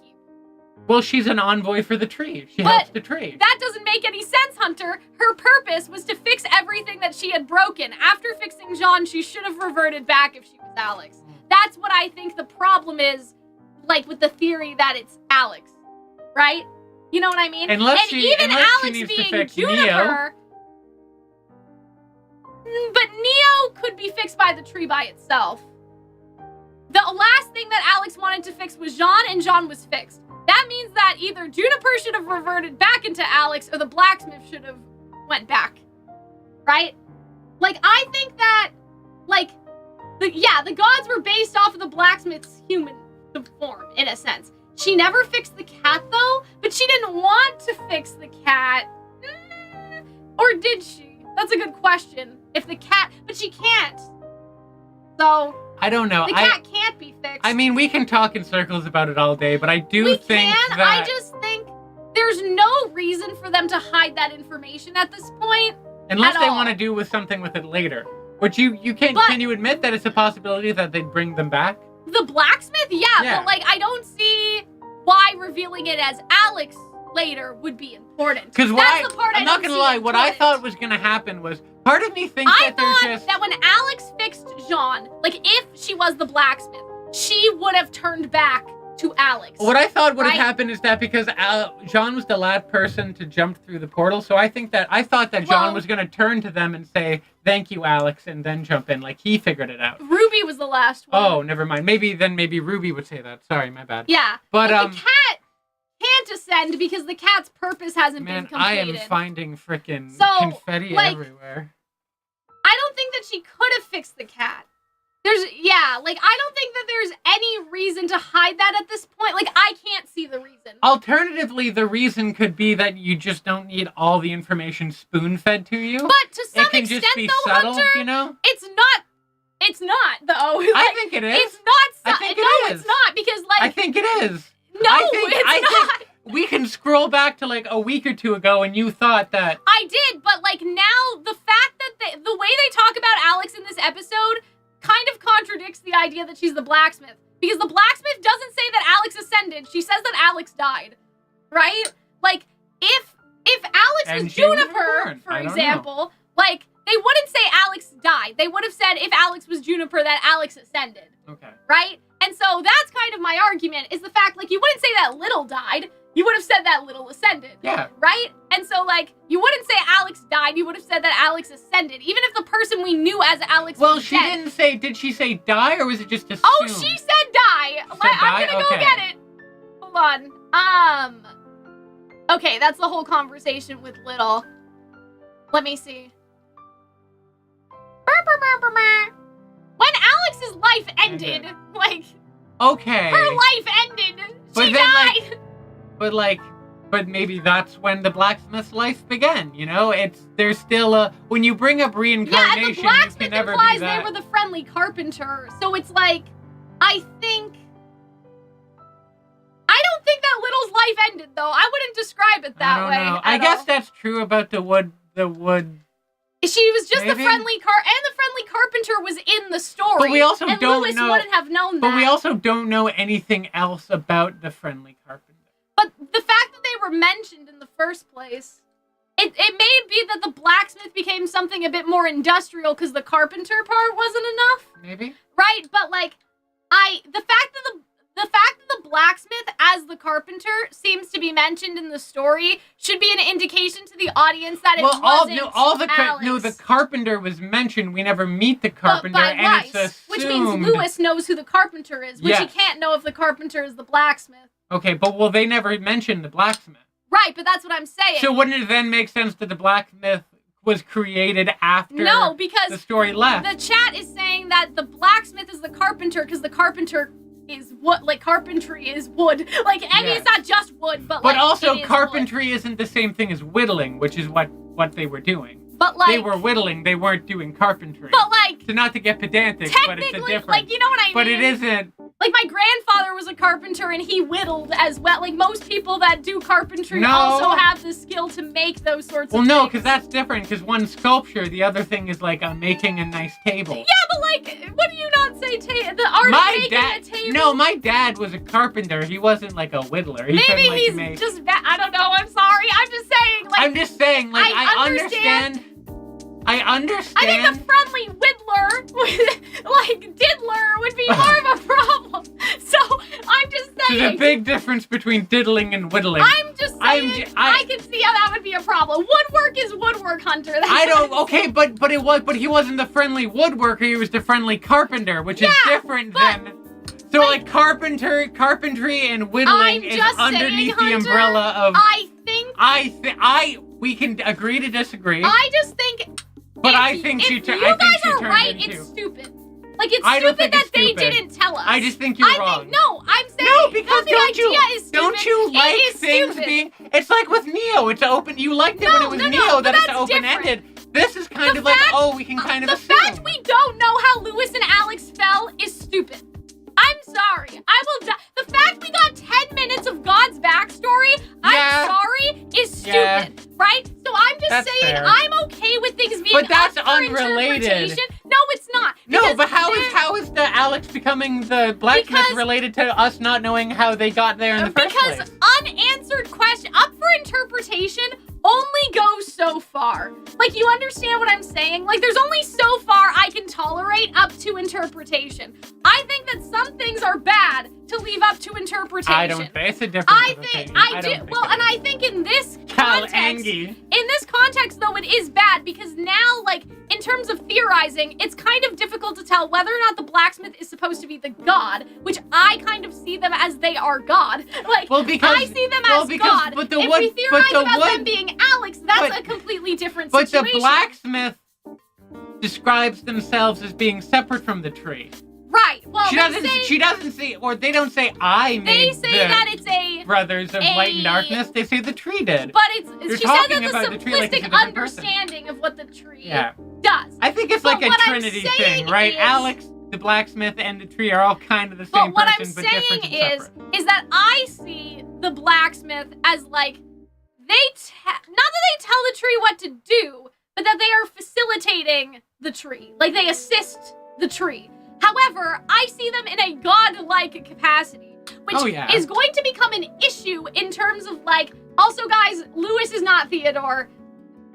That's a whole other thing. Theodore is trans anyway, so it can't be Theodore. Confirmed. But anyway, what was I saying? Right, so like I understand, but like, I think that Neo's future being open-ended is different than this being open-ended, because this may be, like, relevant in terms of the lore of the higher power of the universe, and the fact that we can't tell whether or not the blacksmith is like the gods or whether it's like Alex is that's a problem. I think that the blacksmith is like an envoy for the tree, but is below the tree. But I think in age and origin the idea is though whether the envoy is like, you know what I mean? Like whether that happened after Alex or not. Perhaps. Right? I don't know. I guess it's not that important, but the reason why I'm fighting so hard against it is because I find it annoying. I find it annoying that the blacksmith didn't just tell them that she, like, you know what I mean? I mean, that's fair. I understand not liking that. I understand it's just a preference of mine that I'm okay with that. Although, when they do tell the whole, like, history of the universe, they do say that the door was always open, so it's possible that, like, Lewis and Alex just stumbled upon the door. But, like, where is this door? I don't know. Like, where the fuck is the door? Like, you know what I mean? Like, hey, Cal, it's not a place you go. It's a place you know. But that's what I'm saying. So, yeah. And, like, there's the other thing about, like... I love how everyone's like, it doesn't matter to us personally. But it matters to me because... Like, then there's the implication that Neo will ascend and forget her memories, and I don't think that's what they were going for. I really do think that they were going for what RWBY went I also think that maybe it's that like the tree is able to tell the blacksmith isn't Alex, or perhaps the blacksmith does remember, and that Neo will come back and she will remember. But what I'm saying is I don't like the theory that I don't like the theory that Alex ascended and forgot. If she ascended and remembers, I think that's okay. I'm annoyed Do we she didn't ever tell see Jean, Alex though. whittle? Ever? Yeah. I would have to see look. a bunch of, because like she's like there's I can't talk today. There's scenes of her about like by the fire pit. So like I don't maybe think that she does anything like that. I don't know. That would be clever if they did that. But what I'm saying is, if Alex is the blacksmith, but remember she's the blacksmith, that's fine. If Alex ascended and forgot, I would start to be a little, like, concerned. Like, I would start to be concerned about what they're doing with Neo, and I don't want to be concerned about what they're doing with Neo, right? And so, the reason why I'm, like, thinking is that I'm basically thinking that, like, humans can't actually ascend. Like, RWBY didn't die. You know what I'm saying? Like, RWBY didn't die. She just went to the tree. But if you die, logically, if the ascension applied to humans, humans should ascend. If Alex didn't ascend, that would mean that what happens to humans is different, which would mean what happens to Neo is different. If she did ascend, that's a different story, right? Unless she chose to change, whereas RWBY didn't decide to change. But I do like the idea that because I thought that the theme was that RWBY is enough and Jean is enough and Neo is enough. Oh. So why was Alex not enough? Like, you know what I mean? I think Alex changing into the blacksmith actually goes against the theming, because I thought the theme was supposed to be that human beings are enough because they are human. Like, there is something inherently human about being able to change without changing your body or whatever. That you can meet the challenges. And by body, I don't mean like your physical attributes. I mean you turning into a cat. Like, you know what I mean? I mean, like, you know what I mean? Like, turning into a cat, right? Because obviously we as humans change our body all the time. But I'm saying in terms of Tell me about it. Yeah, like Blake changing into a cat. Like, the whole point, I think, is that human beings are supposed to be enough on their own. They do not need to change into a gem or a mouse or a cat. They have the capacity to already change. So the problem that I'm seeing with Alex being the blacksmith is that it was not enough for Alex to be human and fix the problems. She had to change into something else, which goes against the idea that human beings are unique because they are human. Like, that there's an inherent humanness to changing and choosing to change and whatever, right? Like, and so that's why I don't like Alex ascending into anything. I don't think it's like choosing. Because it means Alex wasn't enough. I don't think it's choosing to change. I think it's that you could always be enough. And I feel like, yeah, I guess that is an inconsistency. Yeah, because yeah, you know what I mean? But I don't think it's about, like, changing your body. It's about how, like, it's about how, like, you could always, you could always do it. It's about believing yourself. And see, that's Except she doesn't, because she keeps a lot of stuff about Alex. Different. She's, like, first of all, she's fucking metal. She's, like, 10 feet tall. Don't you want to be made of, every little girl wants to be made of metal. But what I'm saying is that, like, and huge, in terms of her being the blacksmith, it means that Alex wasn't enough to fix the ever after. And that's where I think that that's a problem. Or Alex herself wasn't enough to go help Jean. Like, she couldn't help Jean as herself. She had to go help Jean as Juniper. Maybe she just decided she wanted to change. It's not necessarily about... Maybe. But I think... But RWBY decides to change without changing who she is. No, RWBY decides to embrace who she is and say that, like, no, I don't need to change. I am a good person. But I'm a good huntress. I don't see it that way. I see it as RWBY decides to change in terms of her mindset. Whereas Alex, when she changes, I think that... But you know what I mean? I'm not saying that, like... I just feel like that RWBY... It's not an illusion of choice. RWBY still made the choice to change. She just chose... The change she wanted was to reinforce who she already was, like Jean. Like how Jean changes back to normal, in a sense. Yeah, but that was almost like a wish. That's not even because, like... Because he already went through the change of, like, oh, he can let go a little bit with the paper yeah, but that's what I mean. I'm saying, like... The whole point is that humans have the capacity enough to choose when they want to change and how they want to change without actually ascending into something else. I viewed it more as believing in yourself than, like, changing. But you have to believe that you can change on your own. Sure. Like, you have to believe that the power to change is inside of you. That if you want your life to change, or you want your mindset to change, or whatever, then it's about you. Well, then I guess it's so that's the same. the problem I have, I guess, with Alex, is the idea that, like, she wasn't enough to fix anything going back as herself, and she had to go back as Juniper. Like, that now, I didn't have a problem with it 2 weeks ago, but, like, now it contradicts the messaging. So do you still think that Alex is Juniper? I think that Alex died. Okay. And I think that everything in the narrative is just a wish and do you that think Alex that, made. And do like, you she think wished that... for Juniper to go help Jean, so she gave a bit of her pin to the she gave her pin to the blacksmith, and the blacksmith made Juniper. You know, she, like, wished for, like, other things, and so she gave those things, like, to the blacksmith. You know what I mean? And that's why the blacksmith has parts of Alex, because Alex left all of these things behind. Somebody actually did a very interesting analysis on Reddit about this, and they noticed that, like, what if, like, the blacksmith being deconstructed in this way, like, you know, not having eyes and not having, like, oh, like, Juniper has Alex's eyes, like, she gave her eyes away and she gave her pin away to make Juniper. Herb has, you know, such and such on him, so this is Alex's dress, like the color scheme. So it's this idea that, like, Alex is dead, she's not the blacksmith, but she gave everything to the blacksmith that she could, so parts of Alex went into fixing others. Isn't that weird, the dagger went to Jean, and then, like, you know, the dress went to the herbalist, and, like, certain things went to the prince to remake him. Like, all these things were left behind. But isn't that kind of even less explained then? Well, it is less explained, but which was, like, your issue. I was just saying that there was a Reddit post about maybe that being the concept. Okay. So I'm saying that if Alex died, the way I see her helping the blacksmith is that she gave everything she could in order to fix the problems that she created to the blacksmith, right? Yeah, they are the same color. The eyes are the same color, right? And so, yeah, like, I think that every piece of, like, all these pieces of Alex are Alex's wishes, and she gave those pieces away, but she's dead. You know what I mean? Like, she gave the dagger to eventually help Jean, and so that was, like, the thing. I don't know, like, I'm just saying the dress for her because I can't think of anything else, like, right now. Like, the eyes for Juniper, like, she gave all these parts of herself to the blacksmith to reforge. Like, basically, she melted down Alex and used Alex to That's not even more fucked up? You, like, stripped the child for parts? Like... Well, I don't think so, because Alex wanted to fix everything.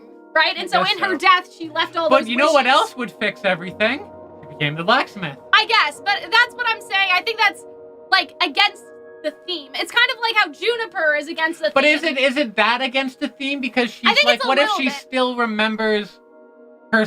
And it's not necessarily about not changing, it's about believing in yourself. And I think that can still be intact. But it's the belief that you can change. No. Yeah. I think it is. I don't think it's the belief you can change. I think it's the belief that you can face the challenges in your life. But to face the challenges in your life, you do have to change. Like, Jean had to let go of the paper pleasers. Neo had to change and let go of Roman. Like, what does RWBY have to change?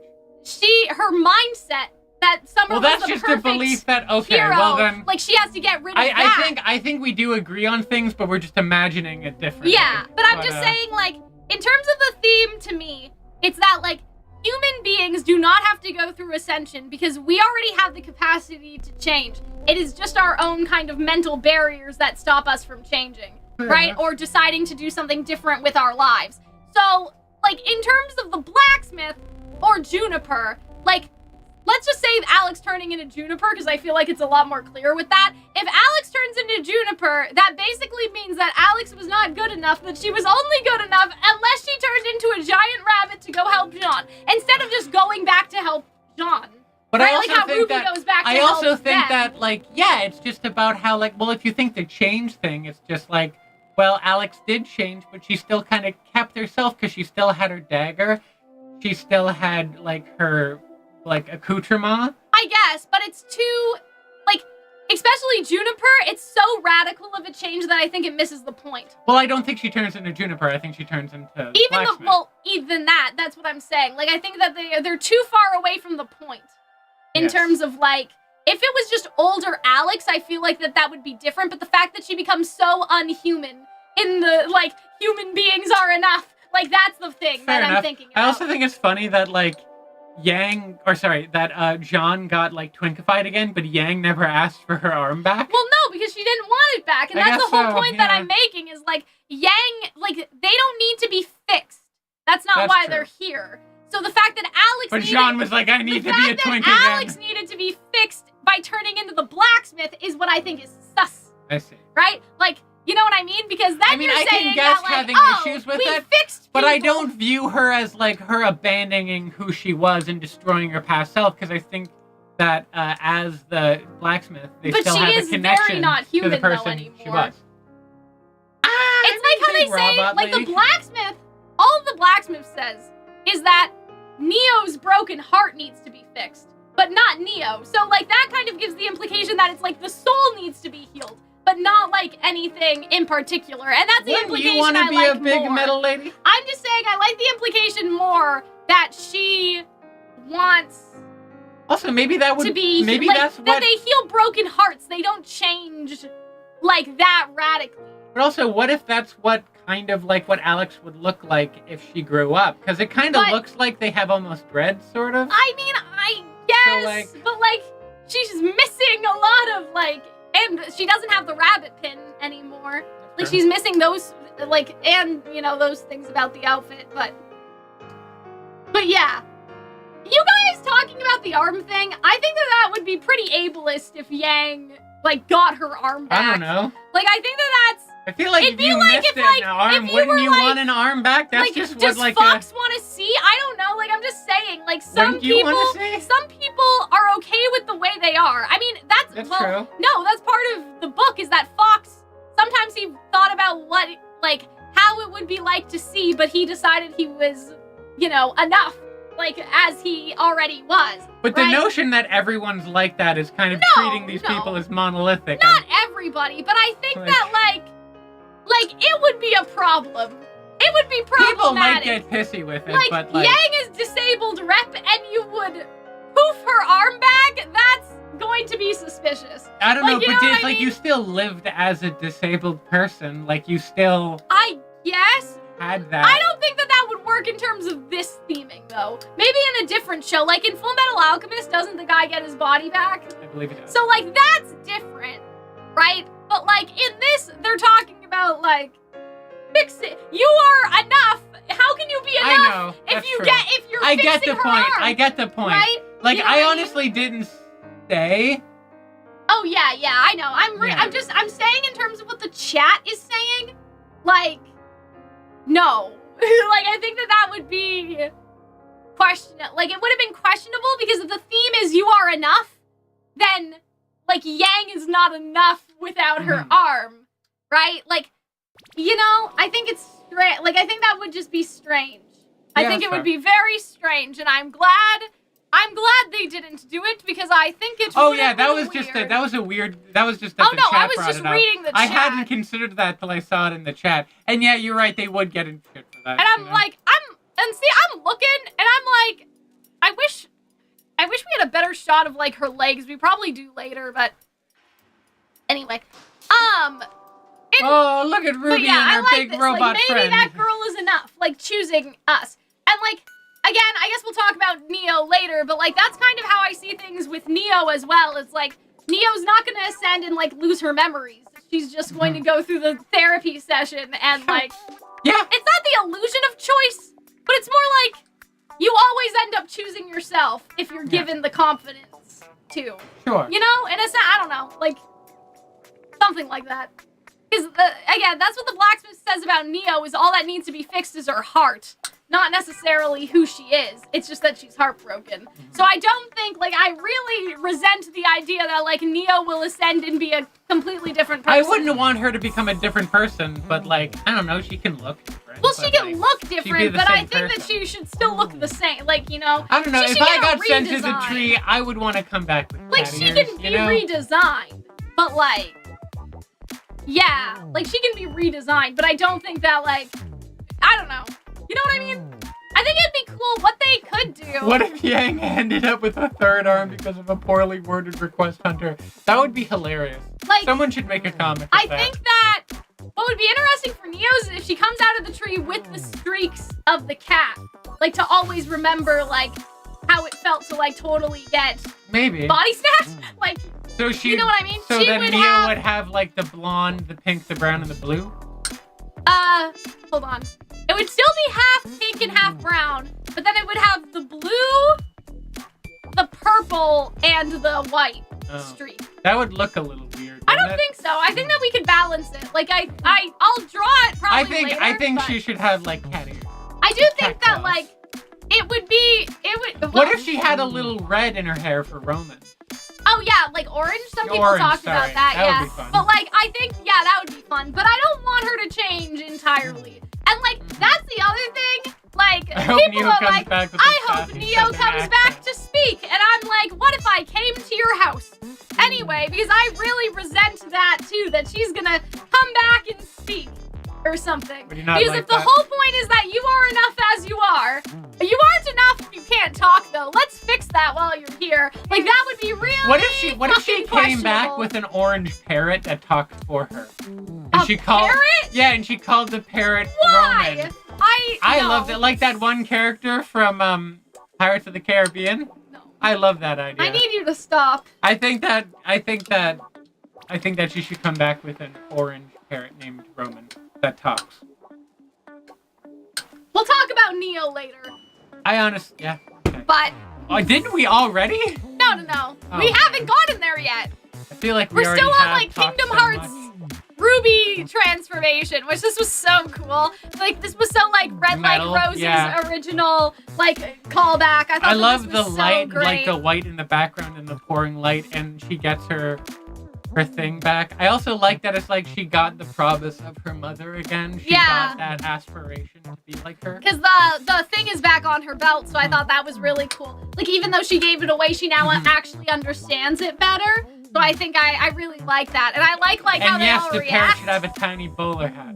Like, she knew what she needed to be all along, right? And so I think that's good. And so, like, I love how the cat still tries to go for her anyway, but see her eye, I mean, I guess the eye shine is reflected off the cat. I thought she was about to silver eye I did. this I thought man, that too. and I was a little confused. But yeah, the shot, I love like, how fast and it's vicious so fluid. she was in like, this. is so, like, Monty choreography, you know what I mean? Like, RWBY has had quick pace choreography, obviously, in previous volume, but, also, like, the face that she's giving here is great. But, like, I don't remember her going this fast, like, ever, you know what I mean, in recent memory.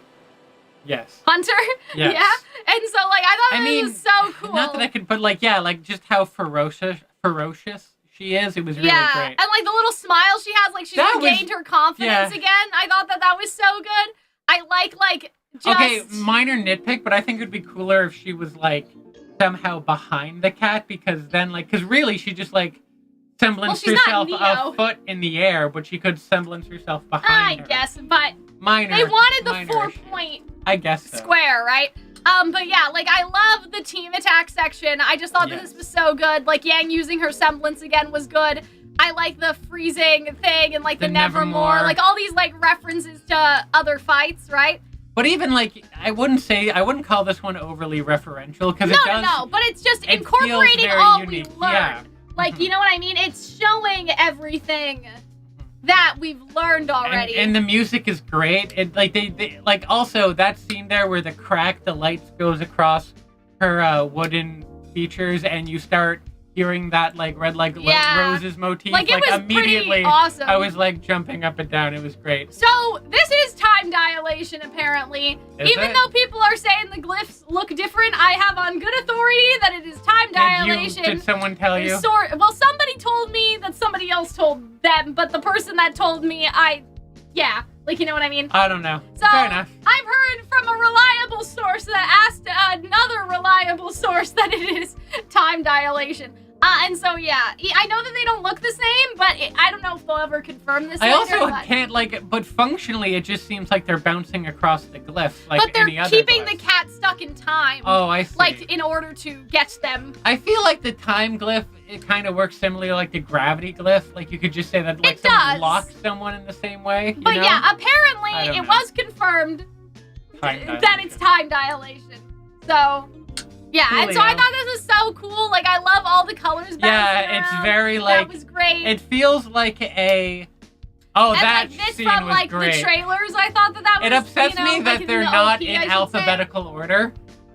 It's not a Ruby then Weiss I guess, then but like Blake then Yang. But I'm okay with the it. time dilation have the clock themes and they're yellow. Not anymore. That was back in fucking volume 2. Like that's like, oh, Neo's eyes used to change. Like that stuff just sort of, you know what I mean? Apparently one is different, so maybe that's the gravity one. Maybe. If you want to be pedantic. I mean, which we're in the business which of one being. is different? Right there. Yeah, that's different, but that's not yellow, like the chat say. I'm just saying that, like, I know it doesn't look like it did in volume 2, but that's what it is. That is what I heard. Yeah, it reminds like, me you of guys like... are like, I'm not sure. I'm telling you. I don't know what else to tell you. I'm telling you that it is.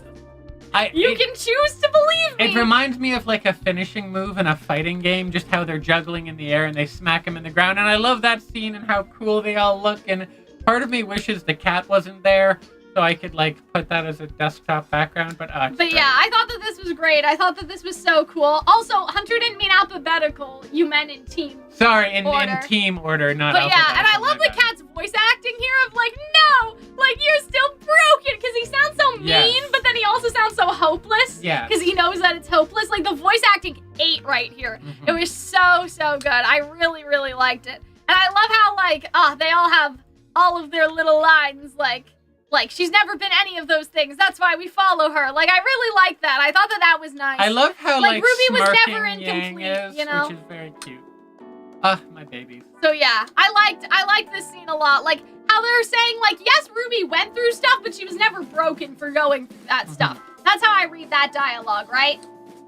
But yeah, I love the we're going to Remnant and you're staying here. And I thought that was great. But this was like the big like the Jabberwockers getting the cat was something that we theorized about. It was also great because you just hear snarling and like horrible things.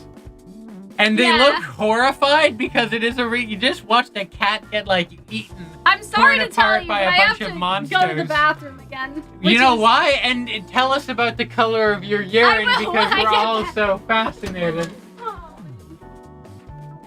House unhinged, everyone. Okay, it's my ship now.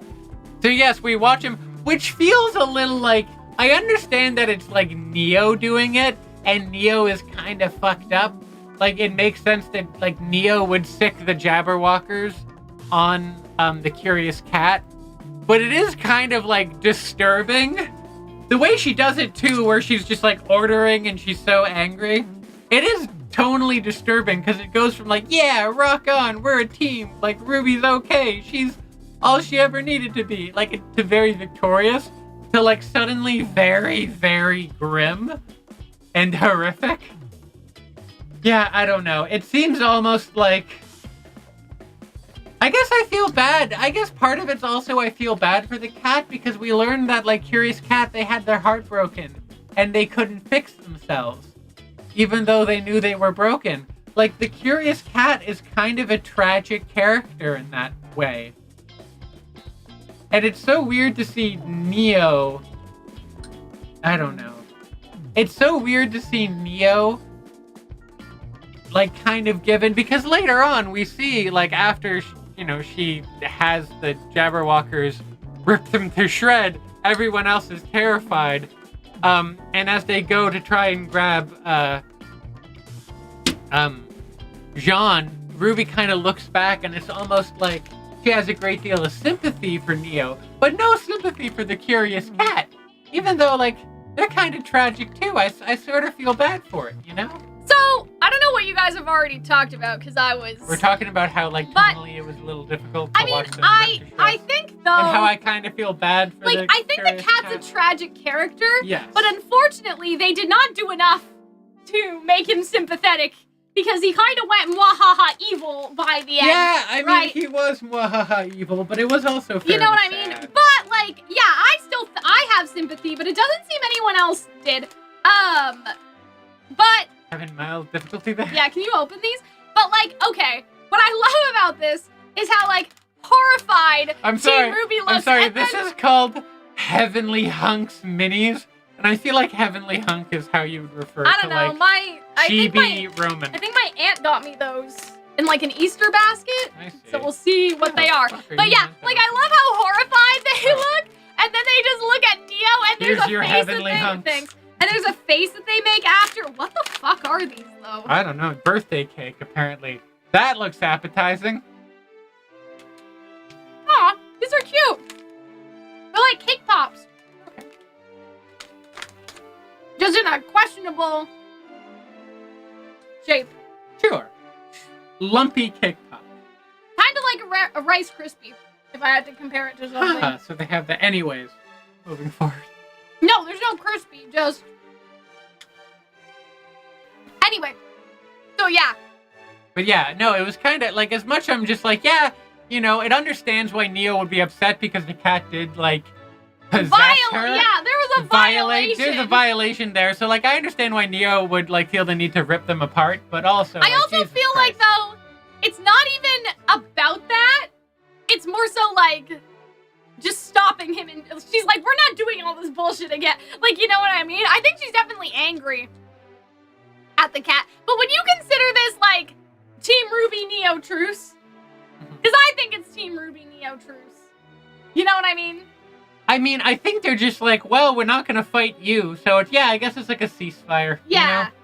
And so I think that, like, it's definitely like a Neo getting, like, her revenge on the cat thing, but That's I think true. she's also trying to protect them in a weird way. I guess Based so, off yeah. of what Roman says after this, Maybe. like, dialogue section. But I love how they're just like, Everyone's so freaked yeah, like, out. they all have, like, Blake seems the least, like, startled by this, whereas Yang is just like, and then Weiss is just a lot of like, good, you didn't like, need to do all that. Like, there's just so like many you're faces. like It's Neo, so funny. Neo, you're scaring the hose.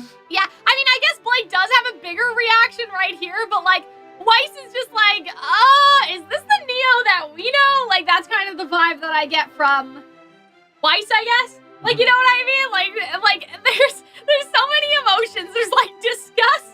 There's a side eye. There's shock, and there's confusion. Like, it's great. Sure. All the facial expressions are great. I think it was great. But I like how they're like, okay, we're not gonna question that at all, you know? But as I heard you saying, Hunter, like, it's true that, like, RWBY does seem sympathetic toward Neo to some extent. Like, you know what I mean? Like, they look back at each other, but Neo never, like, looks back at her. Like, you know what I mean? They never make, like, eye contact in that way until, like, the bow thing.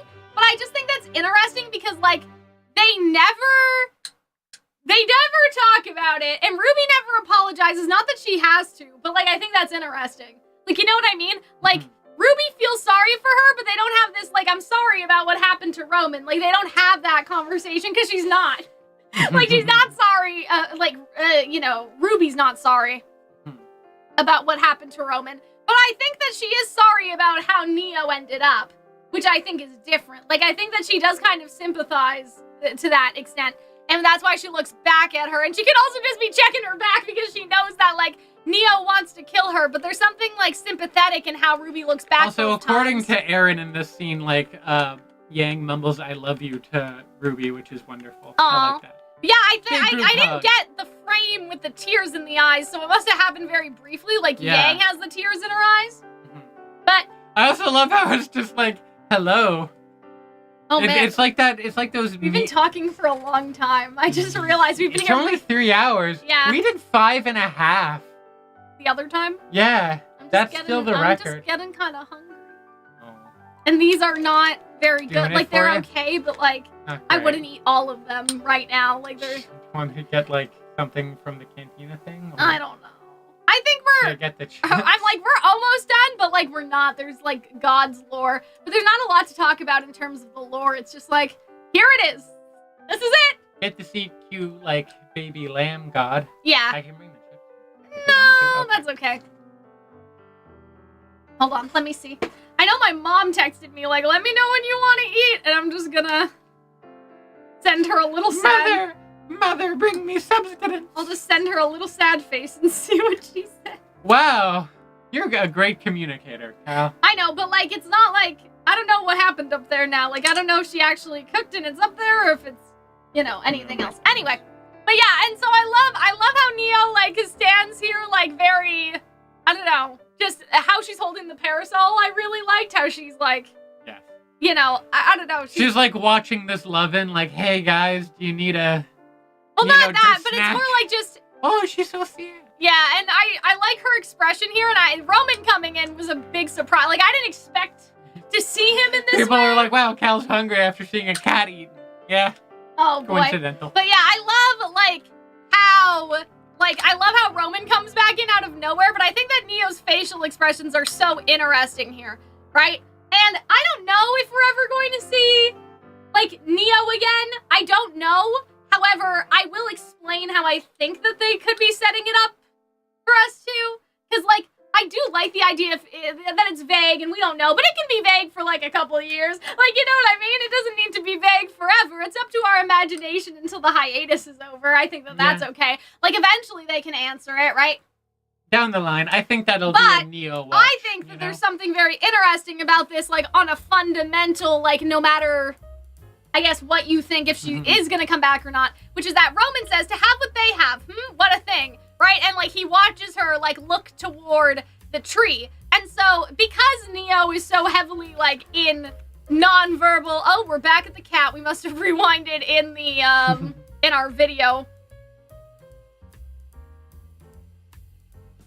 Yeah, they've definitely set it up so they can do either way. But there's something particularly interesting about, like, how Roman talks to Neo right here. Which is, like... Oh, like, to have what they have, what a thing, huh? And, like, Neo looks toward the tree. And so to me, and I don't think this is reading too much into it because Neo is all body language, it is, but it could be, like, maybe it could be, right? And so I feel like that's her response. Like, maybe it could be, you know, like, something, like, what a thing. Like, maybe I could have what they have. So if you dislike how Alex would be changed by the tree, why is it that you liked this? Because with Neo, and this is what I think is going to happen. She wouldn't physically change? No. So here's how I see this conversation, right? To have what they have, what a thing, huh? And so Neo is replying, but, like, maybe I could have what they have if I decide to try to, whatever. Yes. Like, you know, whatever she thinks happens to RWBY. You know what I mean? And so Roman's like, wait, like, so that's it then? Like, that's the end of the both of us? Like, you want to change? You know what I mean? You want to change into something else, so that's the end of us? And, like, Neo's response to that is sort of like, and I love how, by the way, like, how tender Roman looks here, because, like, this is a side of him we don't really get to see in the show at all. But and you saw in the novel? Like, I know that this is technically an illusion, but, like, I think the illusions are based in a reality. Yeah, and like Neo knew Roman very well, so it would be an accurate Roman. Yeah, I think it's biblically accurate. Biblically accurate I don't think Roman. that she's just like fantasizing onto Roman, basically. No. I think he is how he actually is, right? And so what I find interesting is, first of all, how, like, tender and, like, sweet, like, you know what I mean? Like, we don't get to see that a lot. But I think Neo's response to that is, like, we already had our time, right? Like, that's what she's trying to answer. Like, if the conversation is to have what they have, well, maybe I could have it if I decide to change. Well, what about us? If you change, like, then we won't have our little criminal adventures anymore. Like, Neo's reply to that is, like, we already had our time. Like, our time is over. And you got thrown off an airship, and I got eaten by a griffin. Yeah. So, that's why I think Roman says, yeah, I know I'm not real. If I were to write the Neo side of the conversation. The Neo cut. Right. Like, it's sort of the implication that, like, what she's saying is that she could have what they have if she decides to go to the tree. And Roman's saying, but, like, what about us? And she's saying, but you're not real. Like, we already had our time together, and that is in the past. And so that's why I think the scene works so well, and we have the little thumb rub and everything. It's so tender and lovely. And I love how, like...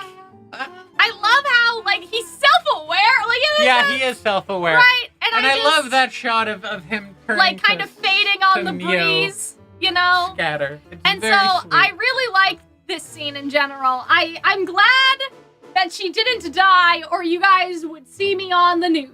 And so, yeah, like, I think that, like... She just went to the she's tree. choosing herself this time, for sure. Like, I think that that's a big thing.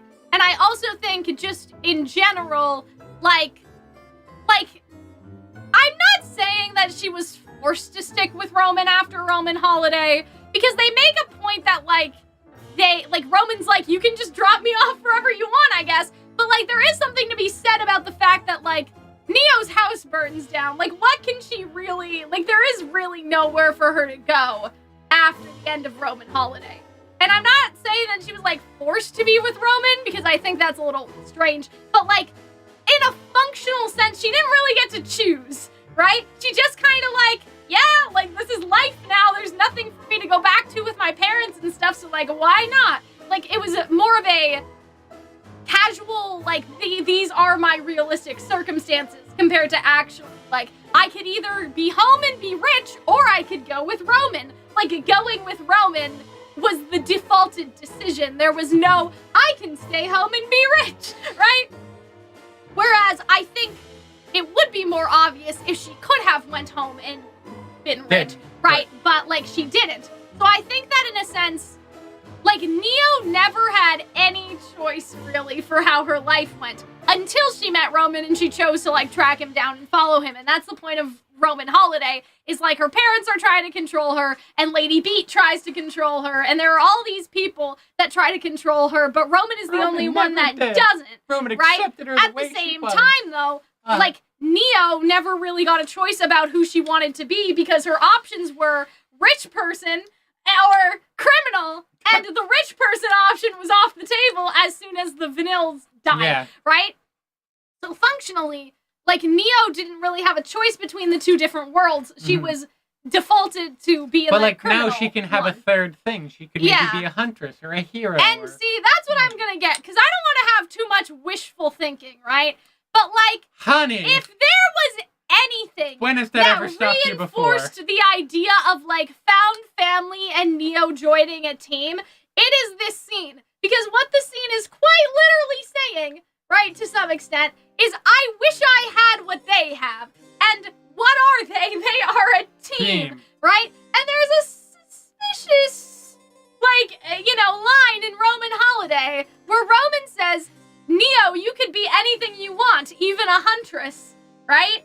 And so, Is she young enough to go to a Beacon Academy? Well, Noland is part of Team Sun. I think the rules are out the window. It doesn't matter now. Like, you'll figure it out. And that's the other thing. Like, not to be that person, but they did already set up the idea with Noland that a team can have 5 members.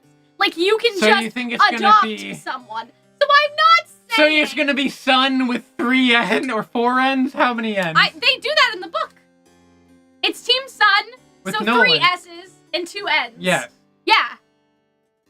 Right? And so they do that in the book, so there is evidence to say, right? And so I'm not saying that Neo is going to go back to Remnant and join with Team Coffee. That is not what I'm saying. However, if there was anything that gave me brain rot in terms of motivating me to write more scenarios where Neo becomes part of Team Coffee, it is the combination of what Roman says as well as the Huntress line from Roman Holiday. So, I don't know if we're ever going to see Neo again. I am okay with never seeing Neo again, but Team Coffee with an N. There is an idea that maybe Team Coffee and Neo could be, it's Team Coffee and the N is silent. That's what E.C. Myers said to me on Twitter.com like 3 years ago. So I'm just saying that, like, you know, I'm not saying, but imagine, like, Hunter, can you imagine if they do Team Coffee plus Neo? Like, I would be too powerful.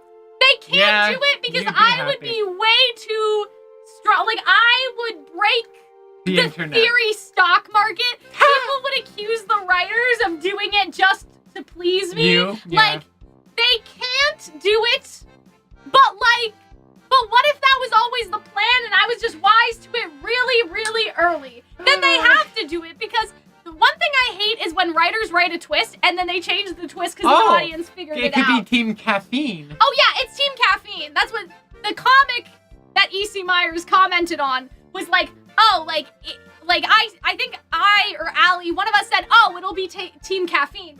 right? Because Neo is the N. And then E.C. Myers was like, it's still Team Coffee. The N is silent. And I thought that was hilarious, right? I just got that joke Team Caffeine. of Neo being silent. Yeah, like Team Caffeine is like the formal name, but I kind of like the N is silent joke. I think it's funny.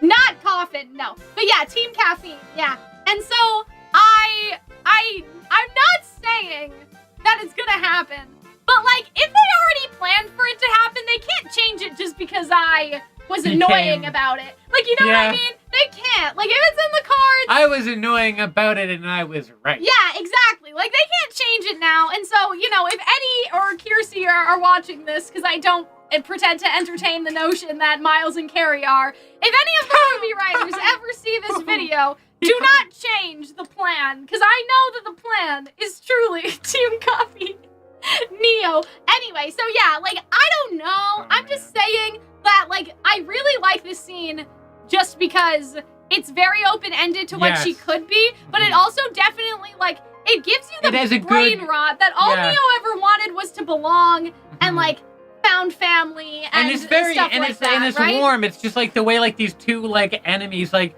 Neo has wanted to murder Ruby for years, and the way that she's just able to be like, I'm leaving it go, I'm letting go of that anger. It's really lovely. Yeah. And I think it's this very sort of tranquil, lovely scene. Yeah, like, this scene gave me peace. It gave me peace. What I love most about the scene is that, like, it reinforces everything that I ever thought about Neo. It's just that everyone else now knows that I'm right. Like, the idea that Neo wants, like, family and belonging and, like, that sort of potential. You saw it first. You can see now. Like, more clear than it has ever been, I think. You can see the idea that Neo would join one of the teams. Yes. Right? Whether that's Team Coffee is a different story, but, like, the idea that, like, maybe it's Emerald and Mercury. Like, I don't know. Like, I'm just saying, like, I don't know if she'll come back, but I kind of do believe that she will at some point. You know? I think it's possible. I think the Desert Oasis is stronger than ever with these dialogue, you know, like, with these dialogue options. What if all of that happens, but then Neo gets with Coco? That's okay. You're okay with that? I can live with that. You can live with that. The polycule. No polycule, just Coco. No, but I'm saying, like, you can imagine the polycule. Okay. Like, it doesn't mean... Well, like, we haven't had this, and you've already imagined the polycule. Right, that's what I'm saying. So, imagination. But yeah, I don't think she would join Team RWBY. I think that she would come back and join someone else. Probably not any of the major teams. Probably not Team Sun, because they are full. Like, the likely options, if that were to happen, like, there's pretty much 4 likely scenarios for Neo to come back and join an actual team. It is Team Coffee. It is Emerald, Mercury, Oscar, I guess. Orange? Is it still orange if Mercury's there? I don't know. I can see that. Like, yeah, like, I don't know if Oscar counts, but people have been putting, like, Oscar and Emerald are on a team now with Ren and Nora. Yeah. So, like, the idea is that it's Oscar, Neo, Emerald, and Mercury. Like, Oscar amongst the collection of bad guys that Oscar has just collected, right? Or whatever. Oscar and his rogues gallery. Yeah, exactly. Something, but I don't want to cope, but, like, don't you think it's at least a little possible? Doesn't that scare you that it's at least a little possible? Wouldn't that be... I would never, like... Team men. You know what I mean? Funny. I would never be normal again. Like, if Neo actually came back and joined a Team Coffee, I would just never be normal for the rest of my life. Like, because, like, I can't keep winning, like, you know, but I should. So I would encourage it, you know? Like, if I had the choice between the two, even though I shouldn't keep winning, I think I should. So, anyway. At least you believe you should keep winning. I should keep winning, yes. And so I like the like, hey, point. you. Like, hey, you. See you guys later, right? Like, it kind of the final bow. Then she just kind of jumps back and Mary Poppins her way down. But yeah, Ooh, Team Omen. That sounds cool. But yeah, I want, like, if there is a chance, if there's a god, like, Team Coffee Neo could be real. And she fits in with the theme, like the dessert theme, because Yatsuhashi is based off of dessert. Red Velvet is based off of dessert. I think Coco's just based off of coffee, and Fox is based off and Coco of Chanel, something. But yeah, we don't talk about that. I don't know what Fox is based off of, but anyway. What about the whole thing about Neo not having an attachment to Remnant? See, I thought about that. The reason why Neo would have an attachment to Remnant is because you cannot be a huntress in the Ever After. Like, if she decides she wants to be a huntress, she cannot be a huntress in the Ever After because there are no Grimm. She can't help people because people aren't here. And fundamentally, there's also no one here. Like, there's no people here for Neo to have, like, found family, right? Like, there's no human people. So, I mean, she would want to go back to Remnant because the Remnant is where you can be a huntress, and Remnant is also where you can save people from the Grimm. I have a fun little headcanon where Neo sucks ass at fighting the Grimm. She's so bad because she's not used to fighting against actual Grimm. Like, that makes sense. So I have this cute little idea that I'll go into briefly because I know we've been streaming a long time and I know we're hungry.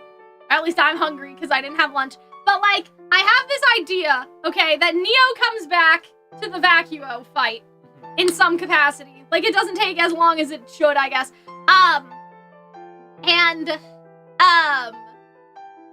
What was I saying? What are you guys talking about? Anyway, and so, like, she's back, and Theodore lets her into the school, but no one's happy about it, really. Like, you know what I mean? Because even if Team RWBY has, like, forgiven her, they haven't really forgotten about everything that she did. You know? And, like, the other thing is... staged a terrorist attack. Like, you know, and Neo's not a very likable person to other people in the first place. So I feel like, the scene is that Neo comes back, and she fights Theodore, and Theodore is like, I guess you can stay if you beat me in a fight, and it works. But the problem is like, Neo's whole situation of wanting to find a place to belong is not going very well. Like, you know what I mean? Like, because people, like, the refugees especially hate her. Like, because they know she was in the fall of Beacon. Yeah. Like, Team RWBY wants nothing to do with her for obvious reasons. So imagine if Neo came back, but the brown side of her hair was flipped with the pink side, and, like, almost like Clark Kent wearing glasses, no one could tell that it was Neo. But, right. So, like, all these things happen, which are just, like, school, like, Neo just can't fit in anywhere, you know?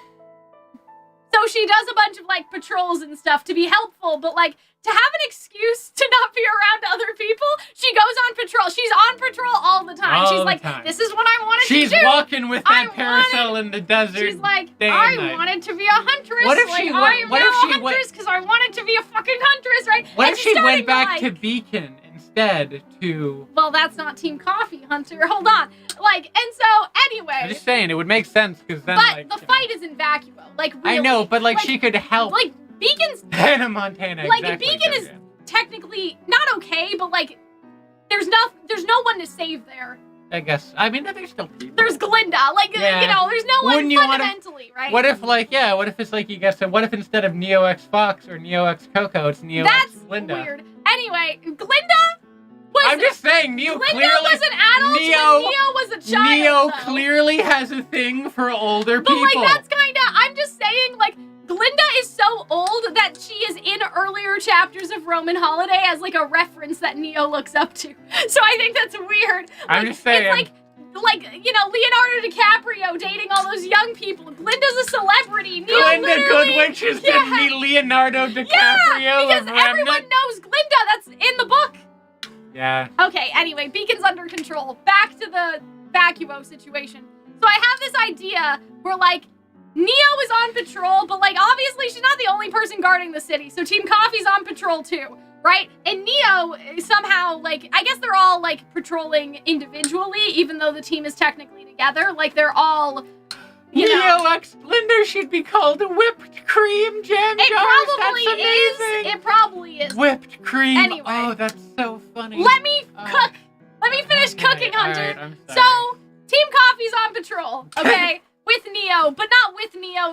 They're all sold separately. You know what I mean? All sold separately. They all go separately. You gotta buy all the action figures individually. Right. Not all at once. So then Neo is fighting the Grimm, and she's getting her fucking ass beat. So Fox is like, I gotta go help this dumb bitch because she's getting, like, why is there a huntsman out here who doesn't know how to fight the Grimm? Because he doesn't know Neo, right? Like, he had no previous interaction with Neo. He can't see it's Neo. He just thinks that it's like, I don't know, like fucking Cardin, like someone just dumb, like just a dumb NPC patrolling, like, you know what I wonder mean? if we're gonna see Cardin. Imagine if we saw Cardin. But you know what I mean? That'd Like, be so Fox funny. can't see Neo, so he doesn't recognize Neo on sight or anything.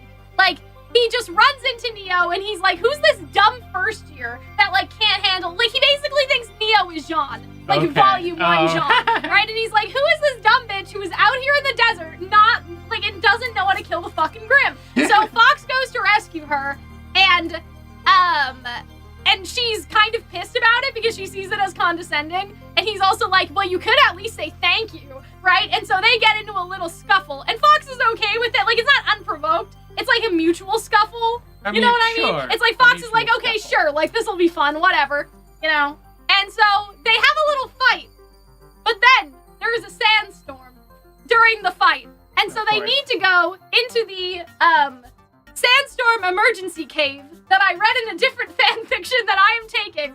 And while they are in the sandstorm emergency cave trapped together, that is when they start to bond, because I love that. I love that when you're literally bonding in stuck the together. emergency. Yes. And fucking Jesus. in the emergency cave, that is Would they fuck that quickly in that the was in the fan fiction I read. That's a little quick. In is the all I'm context of saying. my fan, And they're just like, we're gonna die in this damn storm. yeah. You might as well get laid one last time. So I read a Oh, fanfic man. where Neo was hired by the Crown to kill Team Coffee to connect it back to the books, I see. right? And so she goes to kill Fox first because she thinks it's gonna be easy, and they get caught in the emergency cave. And then they talk, and then they fuck because Neo is like I don't want to. Not that she doesn't want to Randy? die like this, but she's kind of like, I haven't had any emotional affections since Roman died, and you're stuck in this cave with me, so why not? And Fox is like, yeah, if I'm gonna die, I might as well anyway, right? Jim has another one. It says, Glinda has a riding crop, not a whip, so cream of the crop. That's even better. You guys, Jum Jars, it's you're probably cooking on, today. It's probably on the ship sheet. We should check, but Okay, maybe, but like, regardless. That's cooking. So my point Whipped cream. is that Fox and cream of the Neo crop, get stuck that's in the so good. emergency Oh, cave, so good. and they bond, and maybe they don't fuck right then, but like, whatever. That is the cooking. That is the plan. And then after that, like Neo pals around with Team Coffee, very slowly integrated. If you want to read a fanfic that has that, but after Volume 3, I have one. But I can't wait to write the Volume 10 rewrite where Neo comes back and Eventually, and joins you will have written every possible scenario. It's Volume 2. permutation. It's after Volume 3. It is like Yeah, because right now it's Volume 2, then you have after Volume 3, and then you could have like a sequel to the after Volume 10. Because you were thinking of doing a sequel to the after Volume 3 one. Are you still gonna, do you think I you was might? thinking about it. But yeah. Because, like, do you think when doing the after 10 one poached those sequel ideas? Kind of, possibly, but they're different. A little bit. Like, I don't know. The Part of plot, me's almost I had kinda the sad. plot. Like, I had the plot down. I know. You know. You had like 3 books. Yeah. Like, I had the plot down, so it would be different because Team RWBY wouldn't be there. Volume 10 means Team RWBY is there, Yeah. and things are inherently... But you I would also- follow the track of the Team show. RWBY is also in your Volume 2 one, and they're barely there. But I'm saying that if I rewrote Volume 10, I would stick to the Volume 10 plot and I see. add Neo into it, I see. whereas the sequel to the fanfic I already wrote would be completely independent of whatever happens in the I do want volume. you to write that sequel one day still. Maybe, but yeah. Because that's the one where you might have the Coco in it.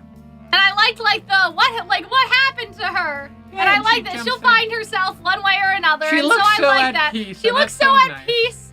She looks so hopeful. And like some people think that Neo killed herself. I don't think that that's what I happened. don't view it as I mean, I don't even think it's that because why did she open her parasol? She could have just jumped off. Like, I think that she went down like the Mario pipe into the tree, like deeper into the tree.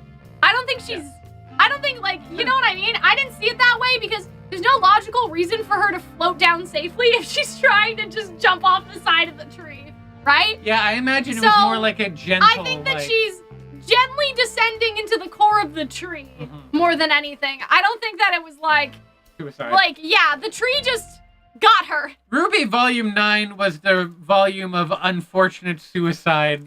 Yeah, so metaphors. I don't think, because I also like how, my argument is Neo did not have to float down as she was trying to die. So I think that she just, like, went into the void of the tree. Like, she went into the heart of the tree. You know? I also like how, I love that little, the wooden Neo. I love how the leaves in the background kind of look like her umbrella, even. Chat brought up an interesting question. I wonder if Cinder will wonder what happened to Neo. Like, when she sees that Team RWBY came back, I wonder if she'll, like, even give a shit about, like, you know what I mean? But wouldn't it be funny? Like, if Neo does come back, imagine if Cinder's like, what happened to Neo? And Neo's with Emerald, like how she saw the vision of Emerald betraying her with Team RWBY. She sees Neo, like, in a picture or something, like, not even in real life. Like, she sees Neo in a picture on her scroll or something, like, in the security feed, and she's like, now what the fuck? Right? Because once is funny, but twice is even funnier, right? Like, the idea that, like, Cinder is, like, I don't know, she's, okay, let's talk about this briefly right now. People think that because it's been 2 years that Theodore is going to host a Vital Festival, and I will literally shit myself if they do that. Because it kind of looks like the Vital Festival is there, Yeah, right? yeah, Amity Tower is there. Yeah. Which is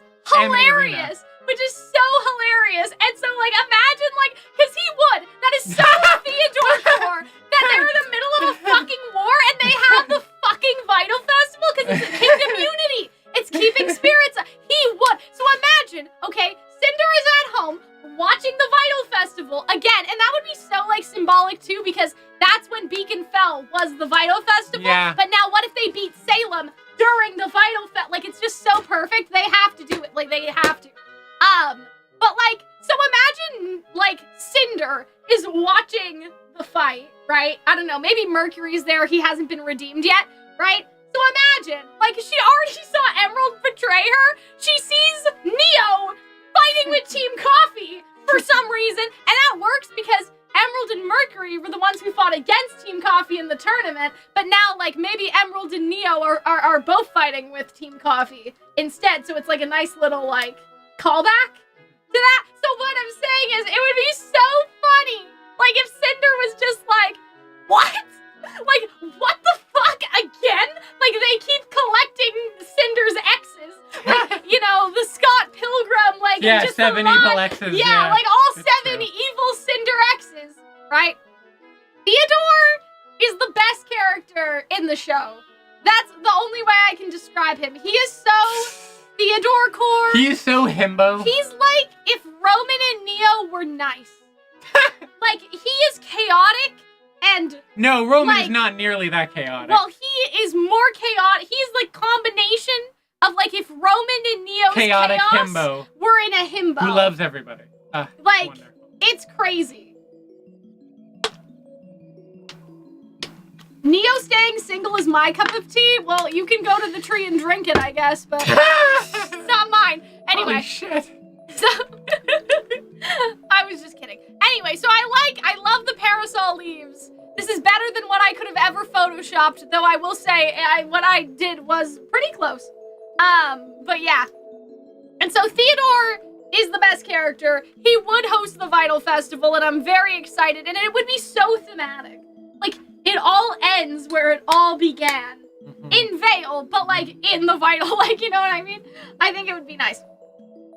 But yeah, I love how, like, RWBY is still concerned about, like, looking at Neo to an extent. Like, she looks up at Neo, but then it also switches to, like, she's worried about Little. Like, even, you know, she doesn't know what happened to Little either. So I think that it was, like, Neo sympathy again, but then it was also, like, oh, and, like, what happened to Little, right? What's the chat saying? Okay, yeah. And so, I like the conversation of if they made things worse, Mhm. than before, but then Little kind of shows them that they didn't. Yeah. I thought that was very nice. Like, I don't have much to say about, like, the individual little lines of dialogue, because it is really just a goodbye. Or somewhat. And look at how cute they are. I love the idea that, like, Little wanted to be a hero like Ruby. Yeah. So that Because they I think copied all of the their... outfit is They Ruby. copied her, Everything. I mean, perhaps, I mean, the but cape, also, like, the belts, cape especially, the gloves, yeah. it's all, I think it's all Uh, taken from Ruby. I Which really- is funny because yeah. we had that theory, like, oh, Little will have a piece of clothing from everyone, but it does seem like it's just Ruby. I also want there to be a kind of, like, adventure comic. Like, they're doing those DC Ruby crossovers, and that's all nice and good and fun.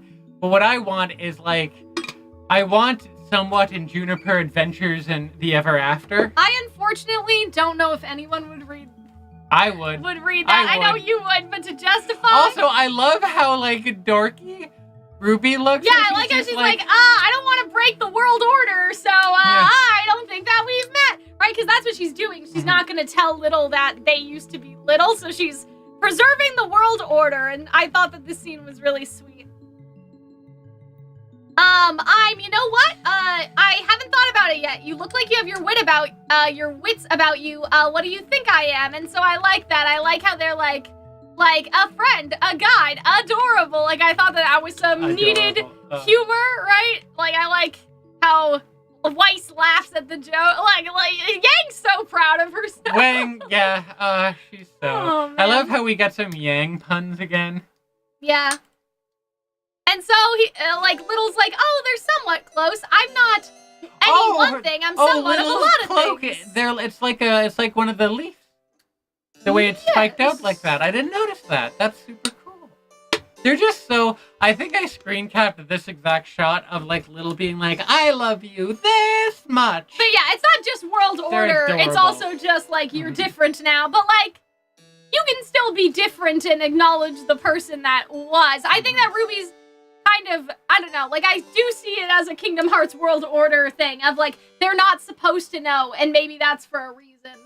Like, you know what I mean? So I kind of like I wonder that. if... I like how she's talking to him like he's Mickey Mouse. Like, in Kingdom Hearts, they all kneel down and talk to Which people I like thought that. I thought they were much smaller, but then you see now it's like, oh no, they're Yeah, they're like bigger size. giant rats. They're a big rat. I also like the idea that, like, I don't know, there's that meme that, like, Little's homophobic. Oh, no. I wonder if somewhat... I'm not homophobic. But yeah, I like the happy dream that I can't quite remember. I thought that was really nice. What if he was like, I'm heterophobic, Oh and my then just God. kind of, like, mean mugs You John? have to stop. But yeah, I like the little, like, goodbye that they have. I like Ruby tearing up. Somewhat. Like, that now she knows that, like, it'll all be alright. And, like, he knows that, or they know that, like, she's a huntress, right? So I thought that was just a nice, like, end, right? That, like, Yeah. Little still remembers, even though Little also mostly forgot. Little's so perfect. And I like the happy tears. I also like Juniper, like, giving Juniper to Little. But see, that's the other thing, again, about Juniper. Like, if Juniper's Alex and stuff, like, I don't know. Like, you'd think because Jean is fixed, Juniper would... I think Juniper's just... Alex wanted something to go help, so Juniper's Maybe. literally the medal Yeah, that I could used see to be that. on Alex, right? But yeah, I thought that this was sweet, though, like, for Jean, because Jean didn't really have that big of a connection to Little, really, so I just thought that was sweet. Like, that now Little gets But, to like, go look, it's a and perfect play the hero. adventure. I think someone should have a little, like a wooden sword, and they should go on adventures all around, and we get to see all the different places of... Remember Kino's Journey? I guess, yeah. It would be like Kino's Journey, but, like, goofy and fantasy, you know? I would be so down for that. I Is think that the would be show great. we watched with the girl on the motorcycle? Yes. Yeah, something like that. But I just don't think there's... I don't know. I don't know. I I'd would much rather watch it. see Neo's adventure in the Ever After, which I I talked would about much on rather Twitter. see... I would much rather see somewhat.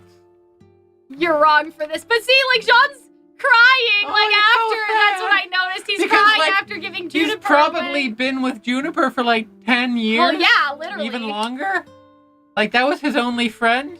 Yeah. It was so sad. And I'd be sobbing. I just They're love how holding they all hands. hold hands. And, like, they're all ready to, like, jump into the Oh. portal. Like, it feels so hopeful now. I And I love... love how this is where they... Wait, can we go back to, like, Yang and Blake? That's so wonderful. I mean, Blake is like land on her feet, right? So they're all preparing. Blake is always preparing. I love how to land. Jean can't help but just flop. Like he doesn't have Blake's cat-like reflexes.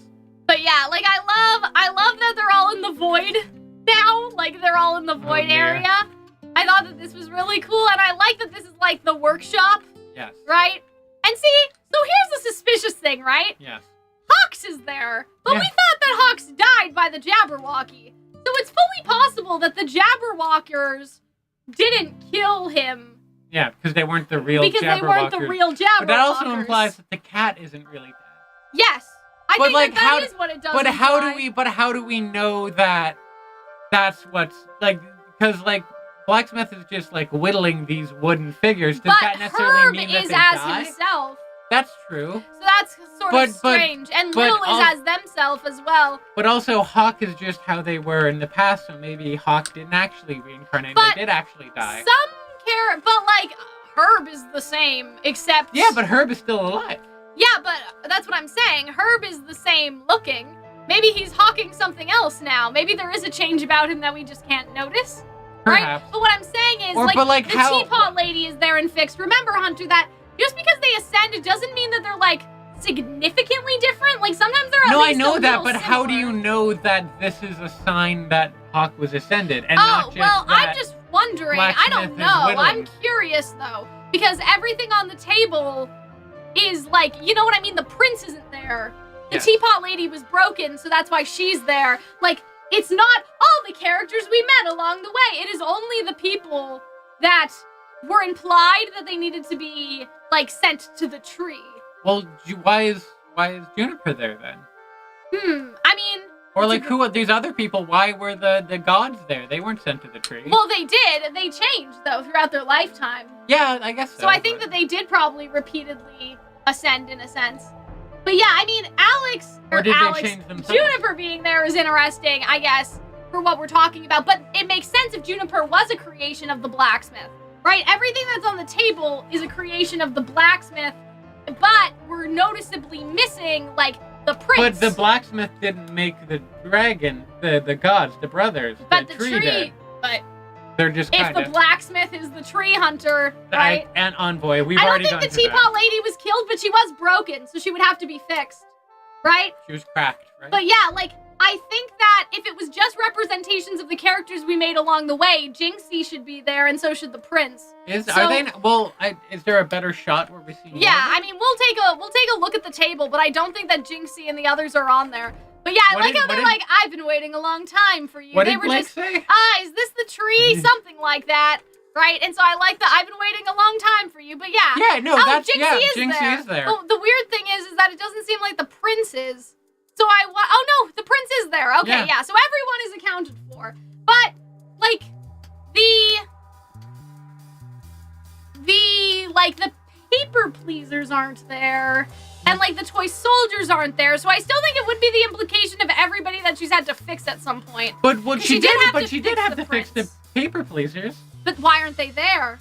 Well, then it must not be that the ones that are fixed are there, because we know that the paper pieces were fixed because they came back as the genteel gem. Well, that's what I'm saying. So then it must not be that. It must be that. But it can't just be the characters we met along the way. Maybe it is meant to be that. But the paper pleasers. Well, the paper pleasers were just kind of like a bunch. Wasn't like this paper pleasers particularly named Death.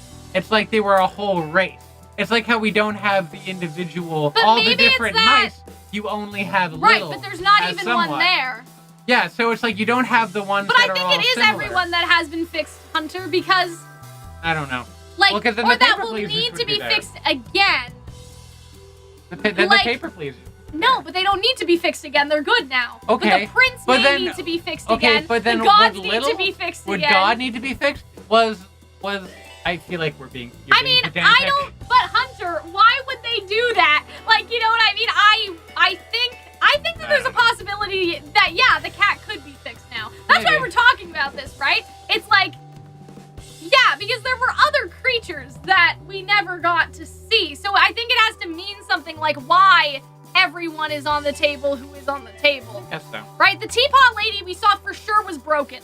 Hawks for sure died. Like, Hawks for sure, like, something happened to him. The cat and the Jabberwocker, yeah, they are a different color, which we'll talk about.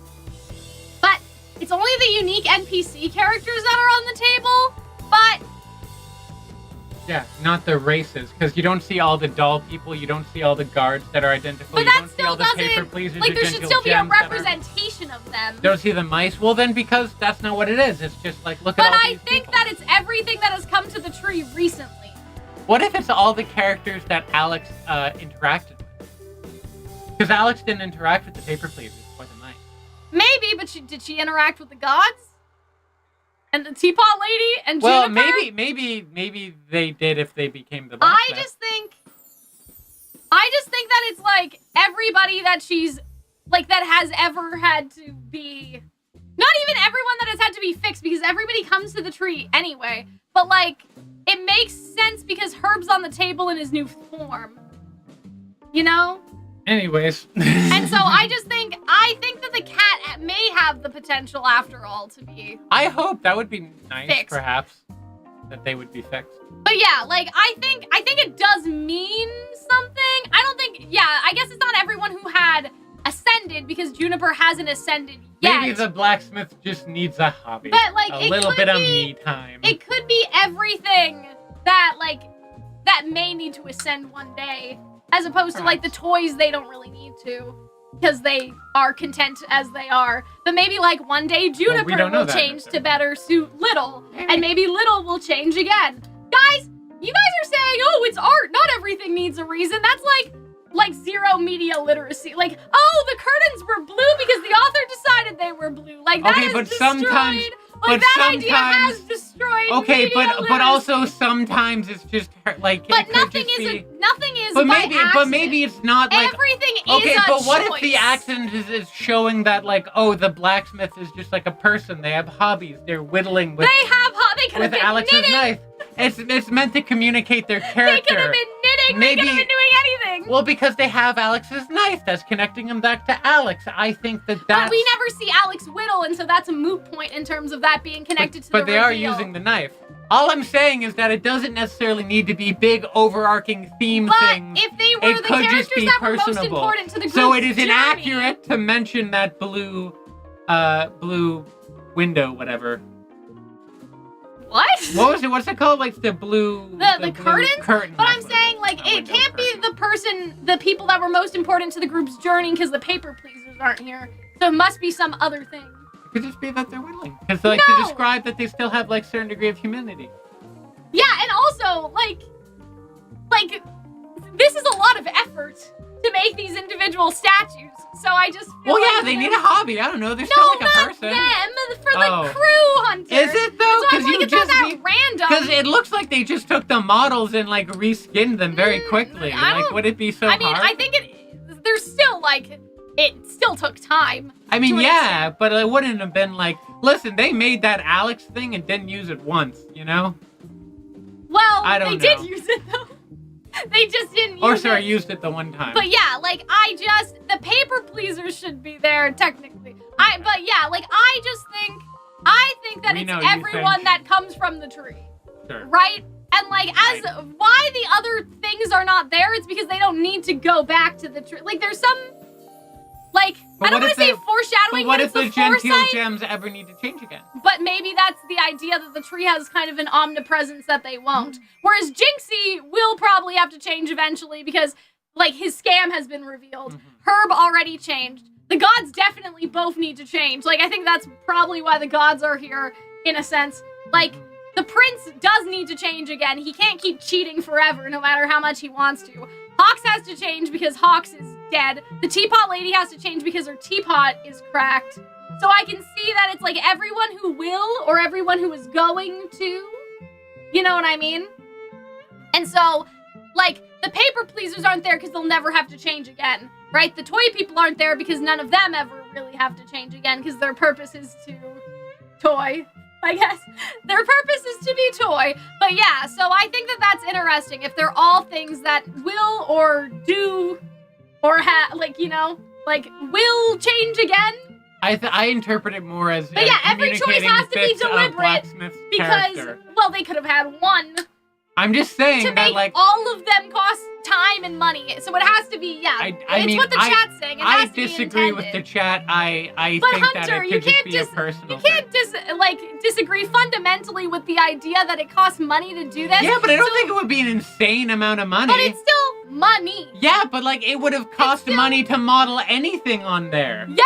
Well, they could have just had They one gotta if they wanted spend to. money to animate the show. But I I'm don't think. I think saying, it'd be Hunter- quicker if we just animated Ruby as a flip book. But We could what save a I'm lot of saying, money. Hunter, is that like if they wanted to show she had hobbies, they could have had one. The fact that they have 6 takes money. Well, you Like, make more than one if you're doing it. I'm just saying, like, We you can know, move forward. It's a minor difference of like character versus like world building. You know? I guess, but I think it Just a was difference a of world. opinion. I think it is supposed to be also because like this is Neo. I Is that guess Neo? people think it's Neo because Or it it's could just pink, be a. It could just be a like a rock but it's. lamp. I mean, it's on here, so she's gonna carve this next. Maybe. And like it's looking pretty hard, so she better get something else. Like, you know what I mean? The knife is not gonna cut it. You know what I mean? But yeah, like I think that it was definitely intended, especially because the teapot lady doesn't have the crack anymore on the vase. I'm not. Yeah, so I'm it not. kind of I'm not implies they saying fixed to her. not read into things. I'm just saying it. We could read into it differently. But like you know? everything does need we to be know, read into, though. We know how. Yeah, you like the feel gem I about think it. is supposed to be Neo. I think it's supposed to be that like it's not a lamp. I Just think a it's salt supposed lamp. to be Neo. That's what I got from it. But it's on one of the Calxiyn same Cal. wooden. Now, I Well, love Hunter, how we're it's about on to one of the see. same wooden things. If it's a lamp, why? Oh, well, what the fuck else Why are you is it gonna? on What a the? stand? Where the fuck else are you gonna put a lamp? I'm just saying why. Like You why put is lamps there, on table. Do you why put is lamps there on a the ground? giant salt lamp for big no lamp. reason if it's not Neo?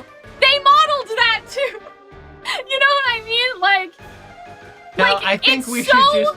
obvious, like it's so bright and obvious, Hunter. Like I don't know, like it's so distracting in the background. and You it's had on the exact stand. same logic about that fucking butterfly, and it was just set dressing. But it wasn't It was.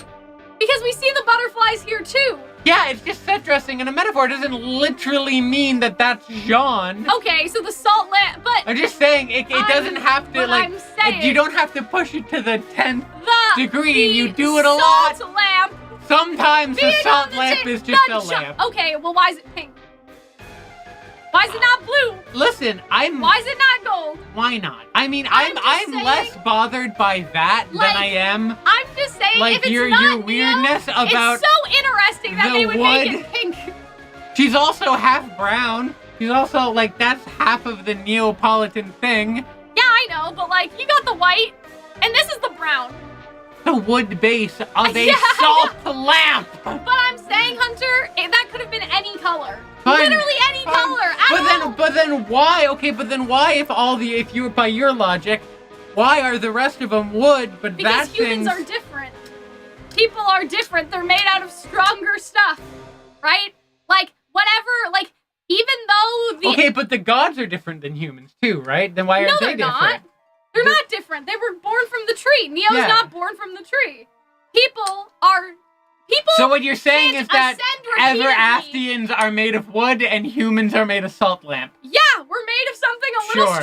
stronger, right? Like I'm just Salt is very brittle. what I'm saying is that the Ever-Aftians have the capacity to ascend over and over again, therefore they are made of wood because they will constantly be remade and recarved. Sure. Whereas Neo is going to have one change and that's it.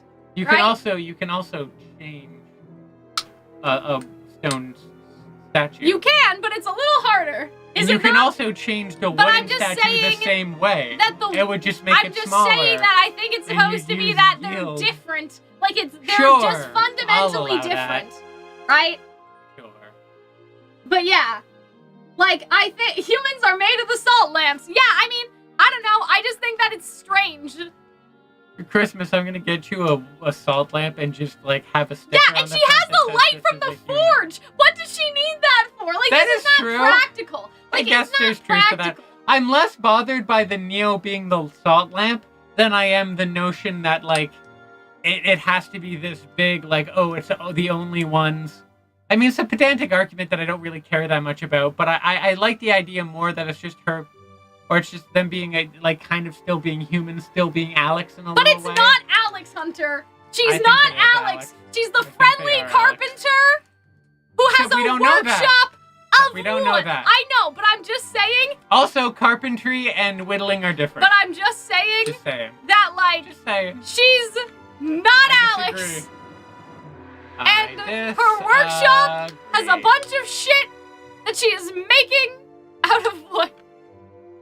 But yeah, like, she has a light from the forge, and that is not a practical light to like, that is not a practical lamp. You know what I mean? Sure, I'm okay with that representing Mew.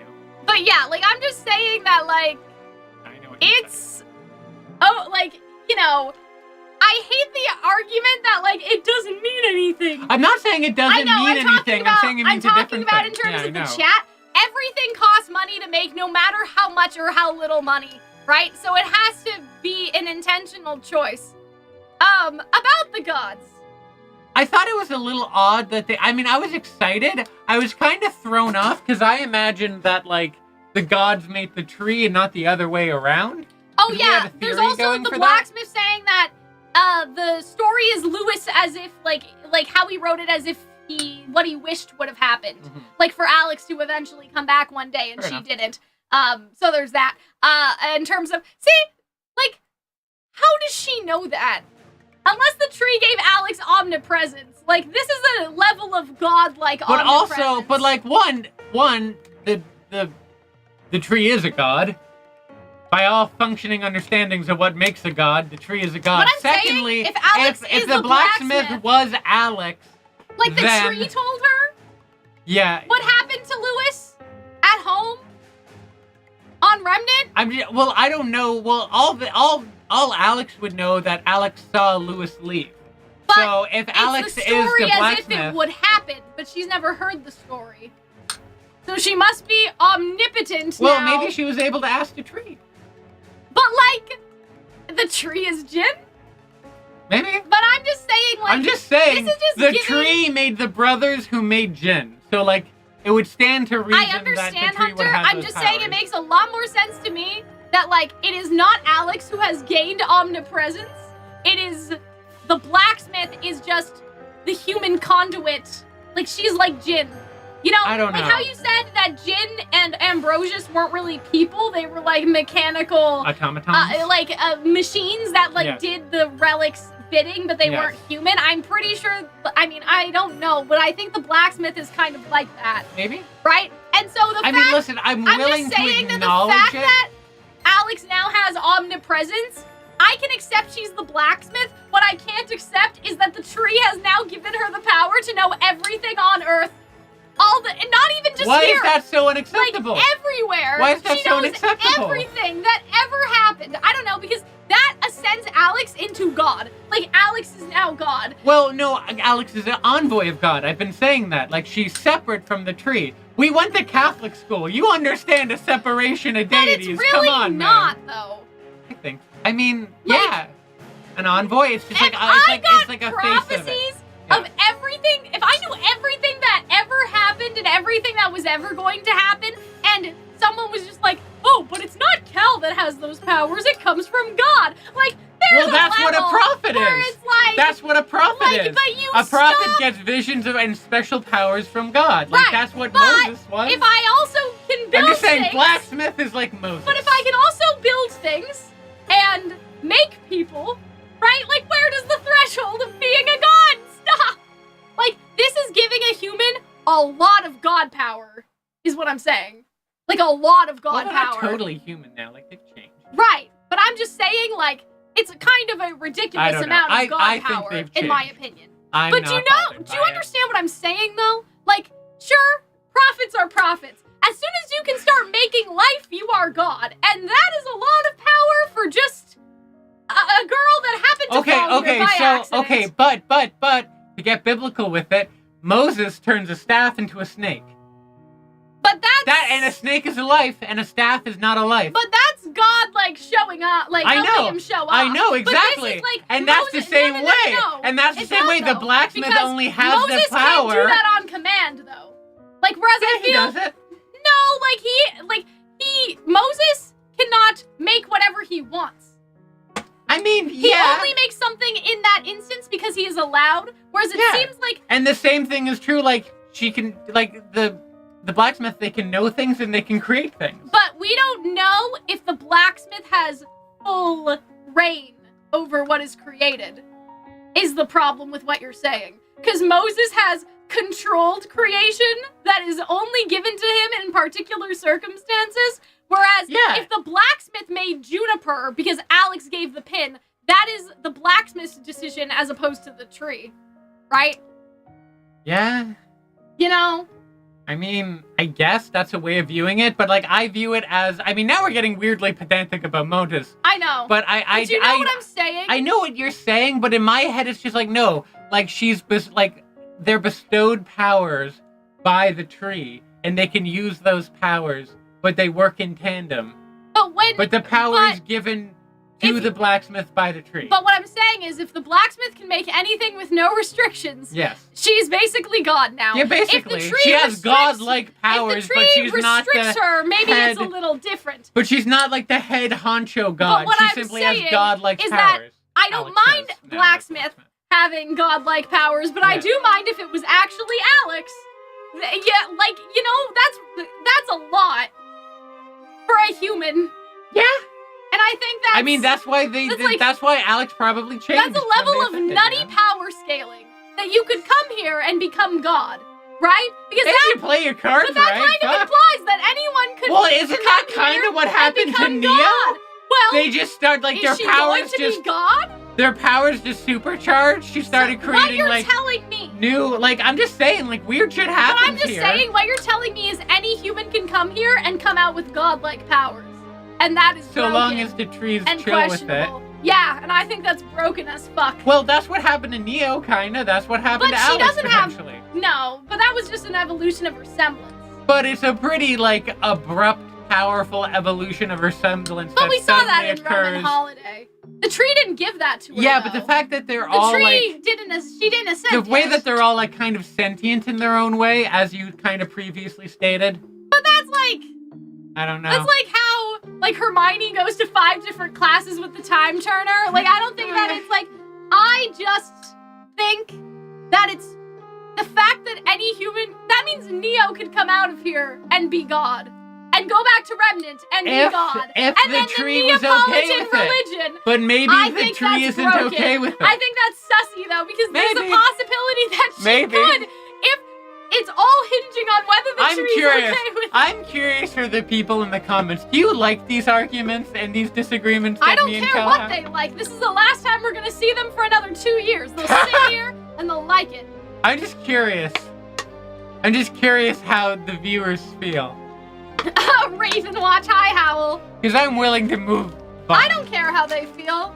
I've never cared. I don't know how many people are watching us right now. I don't care if everyone's left. I do not. This is my discussion. You know, this is our discussion. I love how you say mine and then you pause and you say our. I'm like, no, let's not. You were honest there for a moment. But like, yeah, like I just think that this is such an unprecedented amounts of power. Even Salem doesn't know stuff like this.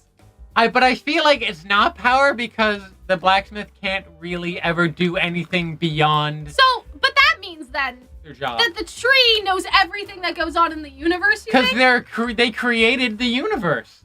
The tree created the universe. The tree created the universe. But didn't they? That's what was confirmed here. They create the ever after. They create the brothers that then create other things. No, they just open the door for them to leave. They create everything. But like, you're saying, like, is the tree the ultimate power in the RWBY universe? And the answer is yes. I don't think so. I think that the tree is just one world. Like, I don't think that the tree is all worlds. You know? Like, I think there are other worlds. Well, they clearly know. Well, then how else does the blacksmith know? But that's what I'm saying. Because the blacksmith, even if the blacksmith isn't Alex, that's what I'm saying. The blacksmith is magical, and that magic is given to the blacksmith by the tree. My question was, I think that the tree is only connected to Remnant because it is, on a technicality, a result, like, connected to the tree.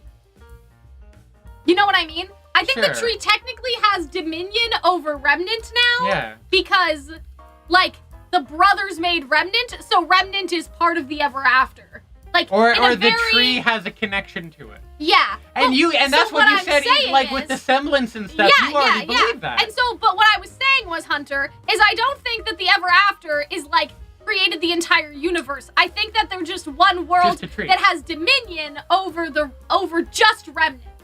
And whatever else. Well, I view the Ever After and the tree, like, the Ever After is, like, an outpouring of the tree. But that's and the not tree what I is mean, the deity. though. I'm just saying, okay? Right? Like, this is some other third world. Sure. Okay? Put the world down. The Ever After is connected to Remnant because they are inherently connected by the gods.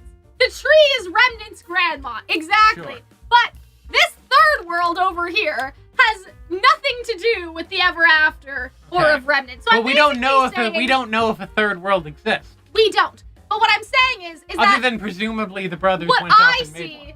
see is that the Ever After is not like the entire universe. It is just like a world. Yeah, I'm not saying that the Ever After is the entire universe. I'm just saying that like they created the entire universe. That's I'm saying the tree created the whole universe. No, but that's what I'm saying.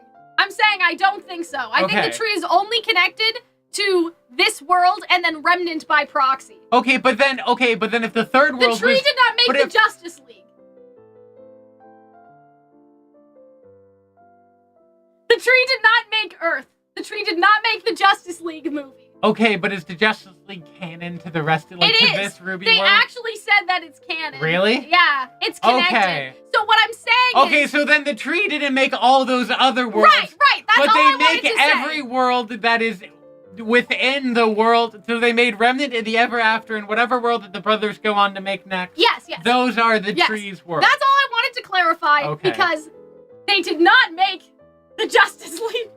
Like, the tree did not make the Maybe Justice the tree did make the Justice League. Why the fuck not? No! Because in the world of Remnant, there is, like, supreme gods of order, and then, I don't know. Also, look at how cute I want a plushie of these little babies. I love goats, and I want a plushie of Didn't the Blacksmith say the gods surpass the tree? That is true. If the gods surpass the tree, is interesting for hunters. The tree is the entire universe. But the tree made the brothers, so by extension, the tree had a part in making. But it's like, but if they surpass the tree, that's questionable. Well, where did they say they surpassed the tree? Well, let's keep going. But yes, remarkable, very ambitious. The tree did not foresee what they would be. See, the tree didn't foresee what would happen, so the tree isn't omnipresent. Maybe it doesn't know the future, but it knows what happens and what has happened in the past. Like, just knows the past? Yes. Okay. Interesting. Listen, if you're saying... I'm just thinking. Listen, if you're saying that, like, hey, the idea of an omnipresent God is stupid, I would agree. I'm an atheist. No. Like, I'm fine fictional. with that. I don't like that it's Alex is all I don't like. But yeah, so that's interesting. The tree cannot foresee. I guess not. So that means... Or maybe they just didn't foresee this particular thing, but can perhaps foresee other things. But they didn't foresee the bad things. The most bad things, right? But that is the joy of creating. Well, no, that's the issue that I took when I went to, like, religion class as a little kid. Because it was just like, oh, God gives you free will, but God also has a plan. So do we have free will or don't we? Because if there's always the God's plan, then there's no actual free will, even though apparently we have free will. But it's a tautology that inevitably comes along with an omnipotent God. No, because the plan... It's like Ruby choosing to be herself. I think that was the plan, but I also think... But is that... Yeah, that was her choice. I think something can be a plan and a choice. Does that make sense? I think whatever you choose is the plan. So what if the tree knows what happened and what is happening, but doesn't feel the need to control it directly? But yeah, the fact that the tree did not foresee what the brothers would become implies... That it doesn't know the future. Cal is too stuck with her headcanon that Alex is the blacksmith? No, guys. I'm saying that she's dead. I've been arguing that she's dead for over an hour. I am not stuck with the hand cannon. You guys are, I think. Right? Because I've been arguing that Alex has been dead for an hour. I am not stuck on the Blacksmith. I'm of the Blacksmith theory. So it's not me. I want to text Eddie Revis. Stop. We can't keep tagging. Like, you've had enough. Well, you've done it multiple times. I've done it. I can do it the one time. So what I'm saying is, like, I don't know. I feel like that if they do, if they do confirm stuff like that, they will confirm it to the public. Like, you know what I mean? If they want to. But okay. So again, I know the butterflies are just symbols or whatever, but I kind of like that they look like the butterflies from earlier, like the hexagon shape it's and the everything. Hexagons of so it's kind of like that idea. I don't know, that maybe they were still kind of important. They were the first new What is life. a compatibilist mean? Is that some religious term? Cal is a compatibilist confirmed? I don't know. Is this some religious terminology? But yeah, like, see, this was the first life, so the butterflies were important. They're a representation of the first life that was ever there. I like that, you know? And who knows what those things would go on to become, right? Mm-hmm. And so, yeah, I really liked this. I liked seeing them make all sort of the civilians and the acres and everything. Oh, we get to see all the different acres. It kind of reminds me a game of Settlers of Catan. Yeah, so here's the interesting thing, right? If we look at John's map, which we can't, we have the beach, the caker, the, like the like, what do you call it? The swamp, right? The castle, the paper pleasers area. There's a volcano place. There's a lovely. This is the Jabberwocker territory. there's a bunch of towns. Well, hold behind on. the tree. This is the Jabberwocker territory. Sure. This is Swan Lake, from what I remember. This is the Stinky Cheese acre. This is the farming fields. Yeah, we're not sure. I think this is where Jean said he may have seen a pyramid, right? So it's, or wait, are those the hunter mice? There's something like here that's pointy, but maybe the pyramids were there was the idea, like, because Jean said that he thought about like an acre with pyramids was good. Oh man, I wish I had the map. Like, I wish I had the map on me right now. You know what I mean? Like, I wish I knew. Hold on, let me see if I look up Jean's map and see if it just comes up in Twitter, because I feel like I'm forgetting something. There's a lot more than are on here, though, so it kind of implies that maybe this is more just was kind of created. like a representation of it. Okay. Crimson Castle. And not an the Hunter Mice. The Garden, the Caker. There's nothing here, but John does say that the farming flats are by the pyramids, right? Yeah. Blob.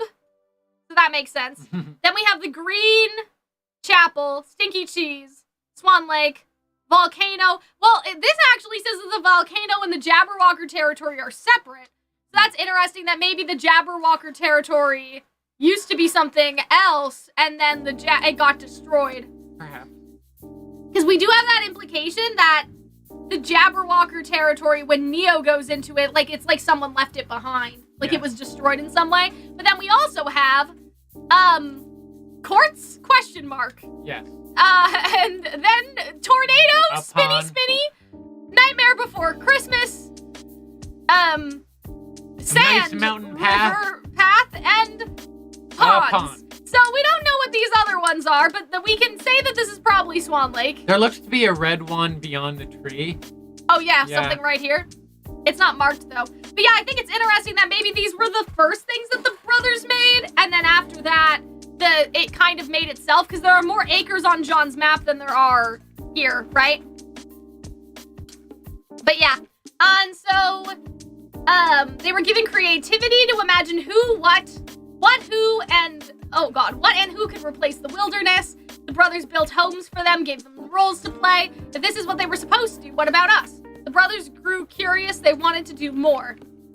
Using the skills and tools they had been given, they began to design their own creations. Oh, look at babies. They're so big now. They're not babies anymore. I love these designs. See, this is the other thing, Hunter. Oh, yeah, they do make a wooden statue of the cat. So we've been arguing about wooden statues for the past 30 minutes, and I present evidence A for the court. Why? I mean... It's just whittling, Hunter. It's Cal, it's very Okay. So, okay. I'm just gonna say. Sure. But I feel like maybe a thing can work in two realms at the same time. They didn't need to draw this, and they drew it. Right? This is 2D, so they're not reusing the same models. True. The gods made the ideas, like, of the wood. I'm just saying. And made them just come saying, to life two things can be on true. Them. That it can, like, be a way to communicate her thing, and it can also have a but purpose. it's also important. So, Yes. for everyone I didn't saying say it wasn't wasn't, important. you're wrong. I know, said not it was a you. different thing. But, I like, know, but then you attack me with the oh-ho-ho, Hunter. I know, but I'm just kidding. So I'm just saying, like, they make wooden things blow on them, and the wooden things become life.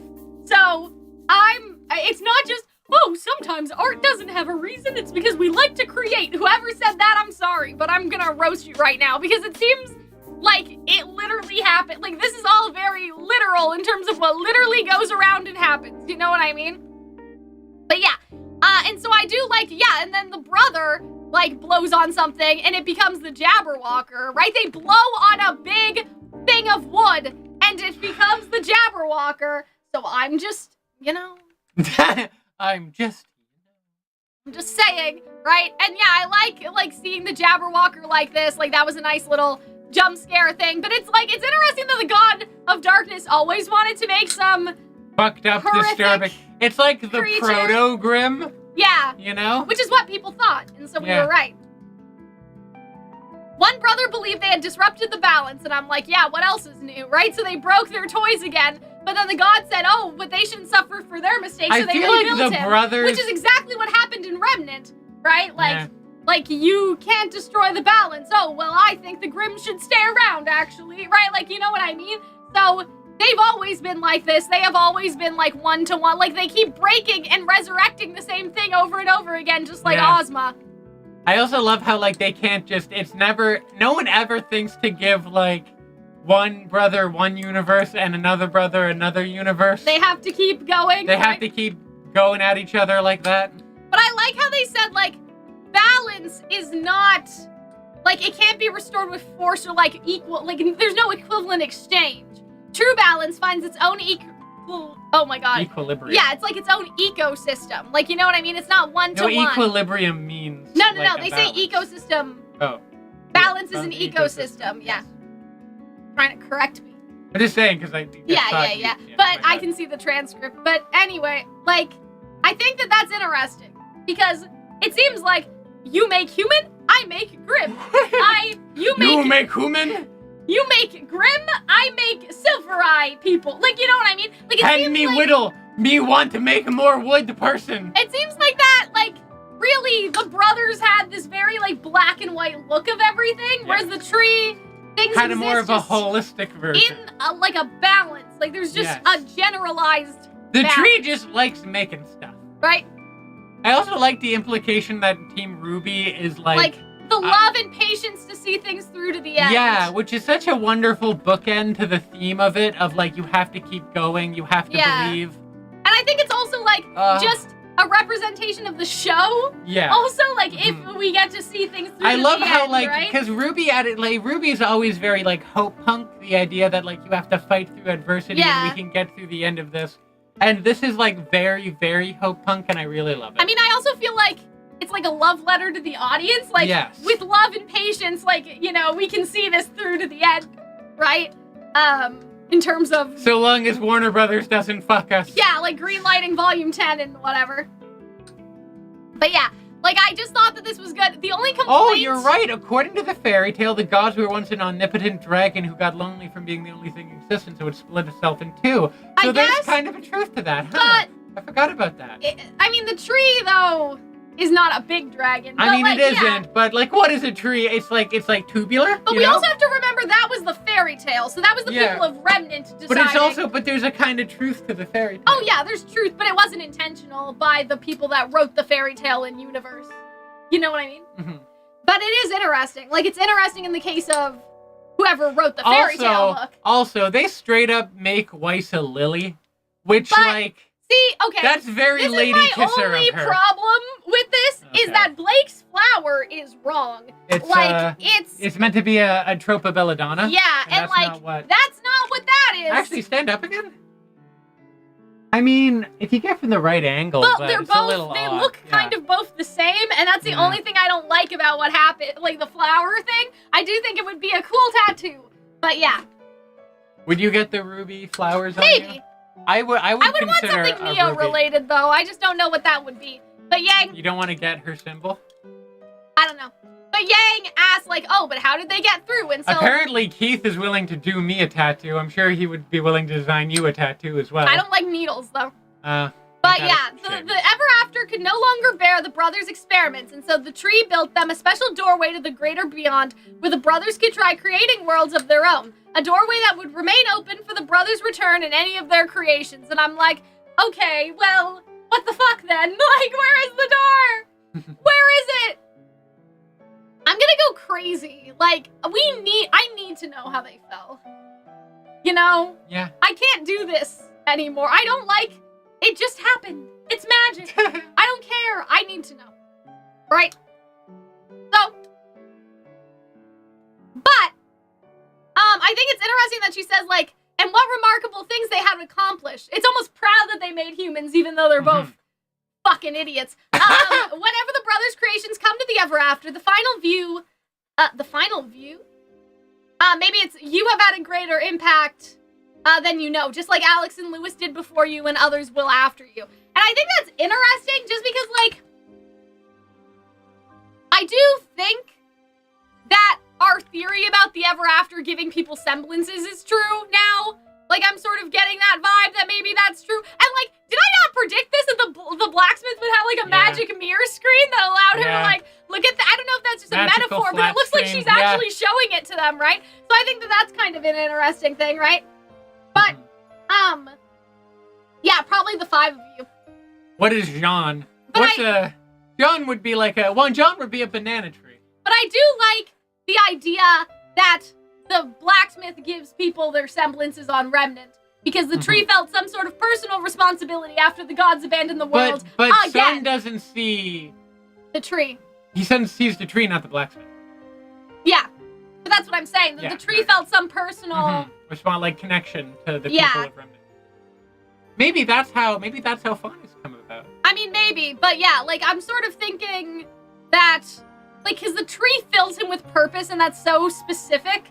I don't know if they'll ever talk about that in the show or confirm it. It's going to haunt me, truly. I love how, like, the brothers now seem less like omnipotent gods that are petulant and more like little baby boys that are petulant, and, like, the tree feels like the kind of mother. Yeah. You know, it's a matriarch. Yeah, at it's the a end of the matriarch. day. I approve that, like, the god of RWBY is a matriarch. I've also decided that the tree is a woman. Do from that what you will. So, I do think, though, here's my controversial hot take. Oh, dear. I kind of hate that this scene is where it is. It's a little like you kind of just want something else. I don't know if they... I don't know where they could have put it for Team RWBY to learn this information and all be together, because I understand they couldn't have put it, like, before they defeated the cat, because RWBY wasn't there, or I guess everybody else wasn't with RWBY, rather. But, like, I really hate it doing this, because it feels like, that's the only criticism I think I have about the entire season, really, is that I know they wanted to give the audience the lore, like, you know, the context, but this wasn't the context I wanted, really. Like, the context I really wanted was how Alex and Lewis fell there. Like, yes, we made theories about the gods being from here, which we made about before. Or this being the gods' prototype world before they made Remnant, and, like, they kidnapped Alex and Lewis for fun. Like, you know what I mean? Like, we had those theories. But if I had to make a criticism of... like, the biggest criticism of the volume, it's that I just really, really hate that they did this. Because it takes away the emotional impact of everything to have a massive 10-minute lore dump after. Yeah. Like, this should have ended... But I feel like it, like, yes, because it's kind of impersonal, but it still hits that, like, hope punk, like, you are the balance. But it is it's too impersonal. Maybe. And I think that's the problem. I think it lands at the end. like, I just wish somehow, and I'm not sure how they would reorder this exactly, but like, I wish this happened before they beat the cat, pretty much. Like, I don't know, like, maybe the blacksmith all just sucked them in away from the cat fight to give them the hope they need. I don't know, maybe that's equally as stupid, but I feel like that, like, the lore dump was necessary, but it also was the wrong parts. Like, it wasn't all wrong. I think you just want to know how Alex and Lewis got there. Yeah. There are things that the volume set up to answer, and this was not necessarily the question. Like, you know, you ever get an essay from someone, and it's supposed to be about one thing, and then you read it, and it's not even about, like, the topic that they selected? Yeah, like how you click on a video about, like, RWBY Volume 9, Episode 10, but then they talk about water a lot. Like, Alex and Lewis, I don't know.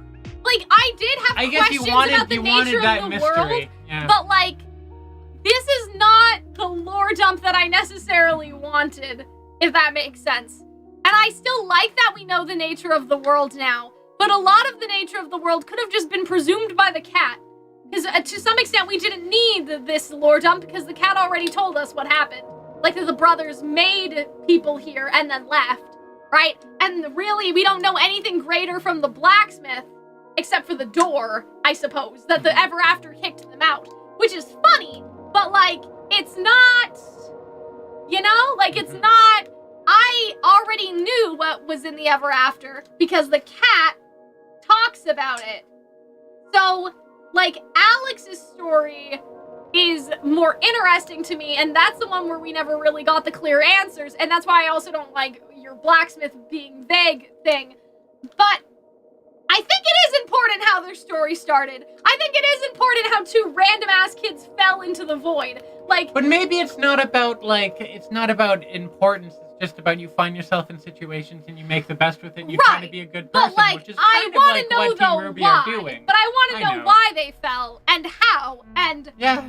The cat could have been wrong, I guess, but, like, the cat was mostly right, though, in terms of the assessment that we needed, which was the brothers made the world. Like, that's all I needed to know. Not that the tree made them. Like, yeah, I guess, like, that was cool that the tree made the gods, but, like, very cash money of you, tree. What I needed, does the tree give people their semblances? Because we saw it in Before the Dawn, and they never talked about it again. Like, that's, you know... Maybe it's the less... questions maybe they asked it's less were about... not the questions they answered, and that's what annoys me about this lore dump, but it's also just the placement in terms of it interrupting the flow of maybe everything. It's less about answers and more about knowledge, you know? But this isn't the knowledge. I did not need to know this. Really. Or maybe wisdom is perhaps because I like lore, and I like some juicy lore. But and I really like this dump. But I didn't need this as much as I needed the other things. Sure, for your own personal, to some extent, right? Like what you were invested. Because I think we didn't think that like the tree created the brothers. No. So there was kind of like a surprise. Whereas we've always wanted to know how Lewis and Alex got in. So it's almost like they gave us what we weren't expecting, which was nice, and I did like it. But you also want to see what you were hoping to get. Yeah, like that's I think is the problem. It's about managing expectations. Because, like, in the long run, how Lewis and Alex fell here isn't important. However, like, that thing in Before the Dawn is something they set up and never comment on, and so that becomes really annoying. Right? You know what I mean? Like, I understand what the chat is saying about, like, oh, like, it doesn't matter how Alex and Lewis fell there. Like, yeah, it kind of matters to me, because there's also, like, can this happen on a regular basis? Will other people come here? And, like, you know what I mean? Like, is this a realm that they can go back to in order to deal with Salem in some capacity? Can Salem go to the tree? Like, those are things that kind of matter. You know what I mean? Like, those are things that kind of matter in terms of, like, how Alex and Lewis fell here give us the insight into whether or not the set of circumstances is recreatable to send Salem to get fixed by the tree, is what I'm saying. That would be funny if Salem got fixed by a tree. Because people think, like, and I totally disagree. Don't you feel like that would be slightly, like anticlimactic? No, because they would do it, but, like, you know? the tree ultimately is fixing I feel what like the the brothers tree. fucked up. I feel like the tree isn't like interventionalist like that. No, but they would make the effort now to plan to take Salem here. Maybe. Is what I'm saying. Maybe. And that would be the importance of the volume in terms of the, like, So it's like people that say this string volume trap. is filler, but it's not. Like, it wouldn't be filler. I mean, it was never filler to begin with. However, the idea that Team RWBY went through this, and so now they have an idea on how to beat Salem, because Salem has a broken heart when you really think about it. And so I think that, like, yeah, it is kind of important to know how they got there, because then we need to know if this is, like, a recreatable circumstance, and we don't have the Relic of Creation anymore in order to recreate the previous circumstance, right? Like, unless they get it back. But the book side content is not introduced, but, like, it doesn't matter. They put it in the book.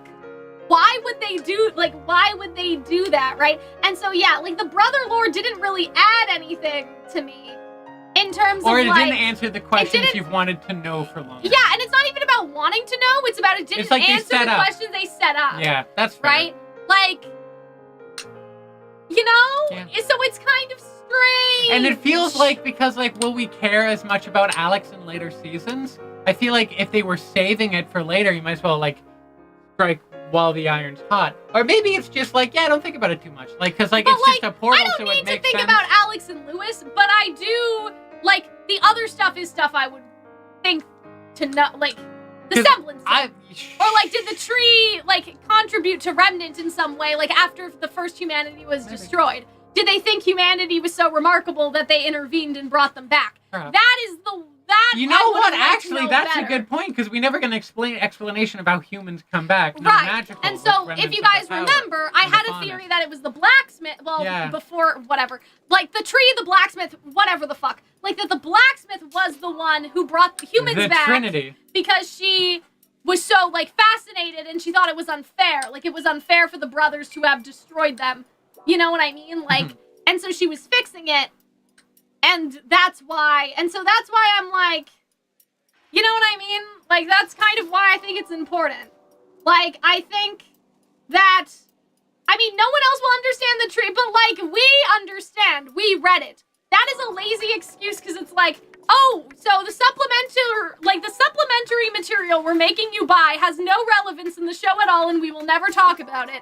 That's kind of bullshit, because that's when something becomes a cash grab, right? And, like, Kingdom Hearts does have references to, like, the mobile games and shit. Like, they made an effort to incorporate the mobile game lore, so I don't think it's like that at all. Like, you know what I mean?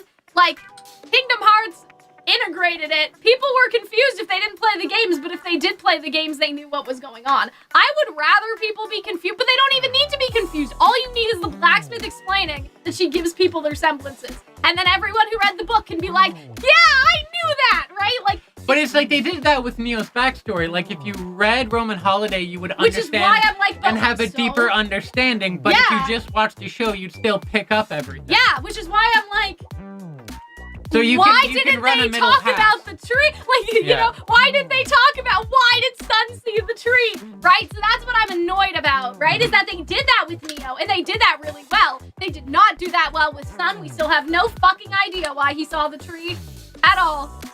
Well, he got a semblance, so, like, that's the thing. You don't need that hard answers. You can just assume. But why did we need these hard answers?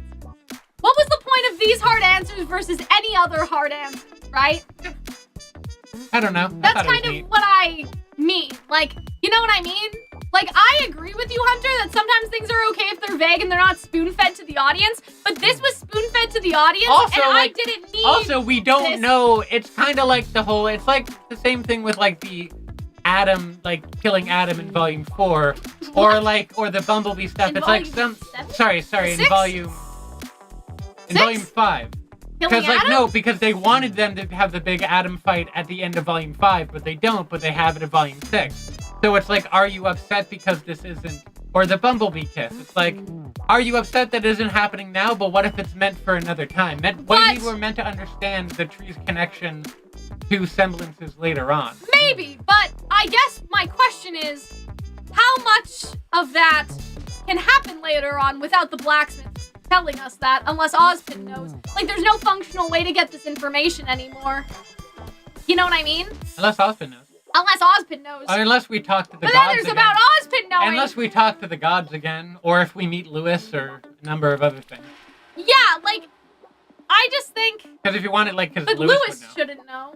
I don't think the gods gave... I don't think Lewis the Blacksmith gave Lewis this exposition. Yeah, no, but Lewis would know what happened, or how he and his sister got into... Oh, that! But Yeah. I'm saying, like, the tree giving people semblances, that is something we are never going to know, unless we are told. Unless we have something else later, you know? But the only thing that could be is a higher being telling us. Yeah. And there's that's a why handful of but higher that's why beings. it's annoying, because at least with Alex and Lewis, there's the potential that, like Lewis is Theodore. He's not. But, like, Lewis is Theodore, and we just ask him. But, like, with this, there is really, all there is Ozpin, who, like, doesn't seem to know fuck all, like, about this.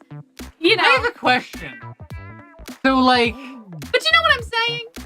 I know the gods are keys to resolving everything, but, like, I already knew that they were from here. Like, I already knew that they left. Well, that's the thing, though, because, like, earlier, like, we assumed that the brothers came here and created the Ever After, and then Curious Cat has that line of, like, why did the gods leave? Yeah. And then we were like, oh, I wonder when we're gonna get that information, and this is us getting that information. But that was set up I by didn't Curious need Cat. that information. I know, it's what you wanted. It's the difference between needing But, and Hunter, getting. what I'm or saying wanting and is- getting. Like, I took what the cat said as fact, which means I don't need to know why the gods left. I already think know why. I wanted right? to know. Like, so... I know they always fuck off when they get bored. Like, that was it, right? And so, like, the cat, my argument about the cat is that the cat gave us most of this, and this could have been cut down a little bit. Like, you know what I mean? Like, I didn't need to know, like, if I had to pick something in particular, like, I didn't necessarily need to know that, like, the gods, like, fucked off and went to go to Remnant. We already know that they did that. Like, I only really, like, maybe the middle and maybe some of the beginning, but definitely not all of everything that was in here. You know what I'm saying? Sure. Like, because we already know they left. We already know that they made Remnant. Like, so how did they get to Remnant is an unnecessary question when they flied away at the end of Volume 6. Like, I understand the door's there, and they probably wanted to make it not seem like it was door ex machina. Well, because it's like, it's not but like... Yang asking how they got to Remnant is completely unnecessary when we see them fly away from the world. They flew away. But, like, They also, could've flown away. but also, the Ever After isn't, like, a different planet. It's a different universe. It's a different dimension, it would almost seem.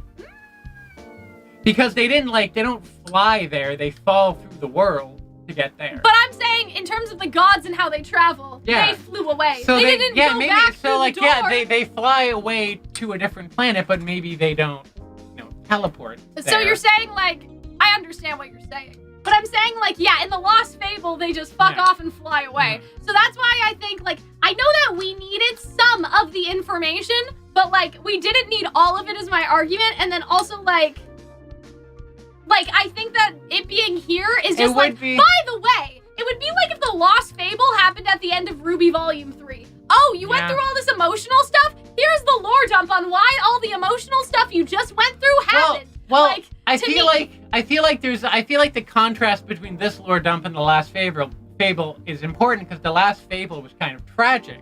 At the end, you're left with this feeling of like, oh my god, will we ever be able to beat Salem? Whereas in this, it's like, no, like it's an equilibrium. You can win if you believe in yourself. It's that like rah hope stuff. But I'm saying so I that, actually really like the contrast. But the placement is the weird shit. Yeah, I understand like I understand. Again, it would be like at the end of RWBY Volume 3 if they were like, now because we introduced Salem, we must explain. And they just had that as like the last episode. Or like, if it was like, oh, meanwhile in Vacuo as an entire episode. Like, I just, at the end of this season, like if that was something that, like, you know what I mean? Like, this feels like, now that we've seen Salem, let's explain her. Like, imagine if that happened every single time something was introduced. That's kind of how I feel about this, you know? Except the Ever After was introduced but at the end of Volume 8. It's like, by the way, to cap off the season, let's explain all the lore. Like, you know? That's true. Like, that's the part that bothers me. Except that doesn't bother you because you want more lore. But I want the lore in a different spot and not all of this lore. Okay, but what if we're getting the rest of the lore later? So it's not just immediately, like, everything all at once. There's still the stuff that's I already later. said, Hunter, like, that's fine, but my argument is that I can't see when exactly they will get to that, if ever. Like, it's like people saying, oh, I hope they discuss what drove Ruby to suicide. They're not going to. This volume is never going to be referenced in any significant capacity again, other than the ever after of the gods themselves. I don't know. We are not talking about anything that happened here. Well, okay, we're only going to talk about Bumblebee, Ruby's mental health. But and the Ruby drinking the tea is like you don't need it explained because we see her crumble over multiple volumes. But people are saying that that's something that they want to see because, like, what drove her to drink the tea in the first place? I think it's kind of like how in Volume 5, how everyone has that big soup dinner and explains all the weird, wacky adventures they went on. I know, but I I'm imagine saying, a similar one here. It's not. And Jean was a But dilf. it's not going to be part of Ruby's character arc moving forward in terms of, like, that she was driven to drink the tea. Like, they're not going to have, like, a heart-to-heart about that. I don't think so. Like, we're never coming... This is not... Other than the Bumblebee kiss, I don't think that we're ever going to hear about some of this stuff. Like, maybe, I don't know. You know what I mean? They may have a conversation where they tell everyone what happened, but in terms of it being incorporated in some significant long-term way, like, I don't think that we're going to get Jean going through the trauma of suddenly, like, being back with his team after being alone for 20 years. Like, I don't think that's going to be a major... No, they would do that. I think they would totally do that. They'll do that for, like the characters who thought that they were dead. Like Nora and Ren and stuff. But I don't think we're going to be dealing with, like, Jean's psychological issues for the rest of the volume. Like, giving him Alex's dagger and turning him back to normal. With Jean's psychological issue from losing Pyrrha and having to, like, mercy kill Penny. But that's kind of different. Like, I don't know. I think that's being I don't know. I even wonder if Mercy killing Penny is going to be brought up past this volume, because it seems like that Jean has... Well, I mean, yeah, also part of the volume was them, like, learning to grow from their suffering. Well, yeah, and so what I'm saying is that, just to your point, that we may hear about it more in the future, I'm like, well, there's only, like, 3 scenarios where I can see that being possible. I don't think this was, like, pointless, because I think everyone goes through... I don't think it's I'm not saying the volume's pointless, I'm just saying that, like, in terms of us ever hearing about those things that I said, there are only, like, 3 scenarios where that can feasibly be possible, and one of them relies on Ozpin having omnipresent knowledge of things. It remains to be. You know what I mean? Like, that relies on Ozpin knowing this and not telling them, which shouldn't that fall under what's Ozpin hiding if he knew that the gods were from here the entire time? Yeah, but I feel like maybe Ozpin wouldn't know, though. But if he doesn't know this, how is he going to tell us that this is where humans get their semblance from? So that's Ozpin striked off, so it needs to be either the tree or the gods. This is the gods. I don't know. And we're not going to see the gods until Salem reunites the world. So I'm just saying, like, that's all I'm saying is that there's a very limited capacity in which these questions could ever be answered, and I don't see them ever being answered because they would rely on other characters to have hid stuff from us, like Ozpin.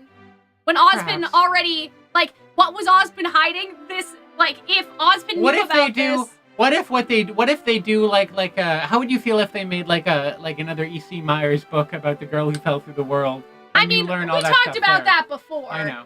But I'm saying, like, in terms of, like, the biggest thing, and, like, I don't want us to get hung up on, like, how Lewis and Alex fell here. I'm saying the order of operations that bothers me is that Sun saw the tree in the book, and we never found out about how the tree connects to Remnant. And if Ozpin doesn't know, we probably never will. Because even the gods may not know why. But is it not enough to, like, at least have the theory? Is that theory not enough? Is, like, creating a big, beautiful, fictional world and then explaining every bit of it from the top to the bottom? But it doesn't need to be every bit, Hunter. Why is it? But, like, why not let the, like... Because you were okay with not knowing how, like, semblances come, like, for the past however many volumes. But it's because they planted something. What is the point of planting that, to, like, add to the mystery. No, but mysteries are only mysteries if they will one day be answered. No. Mysteries are only mysteries. Okay, if well then we fundamentally disagree with how to build an interesting universe. I think part of making an interesting universe is creating some kind of broad mysteries that we have ideas about, but we don't quite know and they don't explain. But because The reality But of our Hunter- world is that there are mysteries that we don't No, understand no, and no, can't no. explain. That's not what I'm and saying. that makes it feel more Hold juicy, more fleshed out. No. Not every world needs to be like Planting something. J.R.R. Tolkien explain every single why does aspect Star of have the a universe. knack for the weather, Hunter? Maybe in the we'll books. find out. So, if they put that line about Star in, and she does not become a maiden and is not a maiden, I'll be very surprised about why the fuck they did, or has some sort of weather-related Maybe semblance. she's just one of those people where she gets a cookie knee But and then... that stuff, like, you have to understand, Hunter, that I understand the mysteries of the world, but there are some things that are written in such a way where they seem like foreshadowing, and it's cheating the audience if they are never addressed. But what if instead of foreshadowing, it's like set dressing? No! Star having a knack for the weather that ends off the novels in a ... Like, that is not set dressing. Okay, That is but like, way but too now vague. you're getting pissed about things we don't know Right, for right, sure. but I'm using that as an example. Sun seeing the tree in his dreams and it filling him with a sense of purpose that he never felt before I'm okay is with not that. set I'm okay dressing. with that. That's not I'm set okay with dressing, that. though. Set dressing is like the criminal organization, like the Malachites. Like, that stuff is set dressing. Like, that's world building. But I feel like part of a world building is creating these. One of my favorite parts oh of my god. like, so you know, like one of my favorite parts about like Game of Thrones war of like Westeros Sure. is that the further east of Ethos you go, the less everyone knows about that world. And George R.R. Martin and the showrunners, for all their faults, never felt the need to explain what's east of Essos. Sure, and I You know? think that's And then there's fine also a bunch of if like, the characters don't know what is east because no one has ever been there. yeah, However, but it creates a mystery. Or like in if one of God the books. came down and talked to you, I would expect they would explain what is east of Essos because they are God, which becomes the problem. It's fine to have mysteries if those mysteries are mysteries to the characters, but it is not fine. I feel like Sometimes it's not fine. I don't know, man. I feel like that's typical for gods, though. Like, you ever, like, read, like, religious stories? A lot of the time, they're pretty vague. But What's this your name? is a I am what I story, am. Hunter. Fuck you, you burning This bush. is a story. Like, you know what I and mean? they chose But it works. to ask I think it works. they chose to have the characters ask certain questions, right? Like Yang asking how they got to Remnant is what triggered this triggered this response. So they could have had the characters ask any question and get any response. Like, how is this world connected to our world? And the Blacksmith could have explained what happened to humanity 2.0.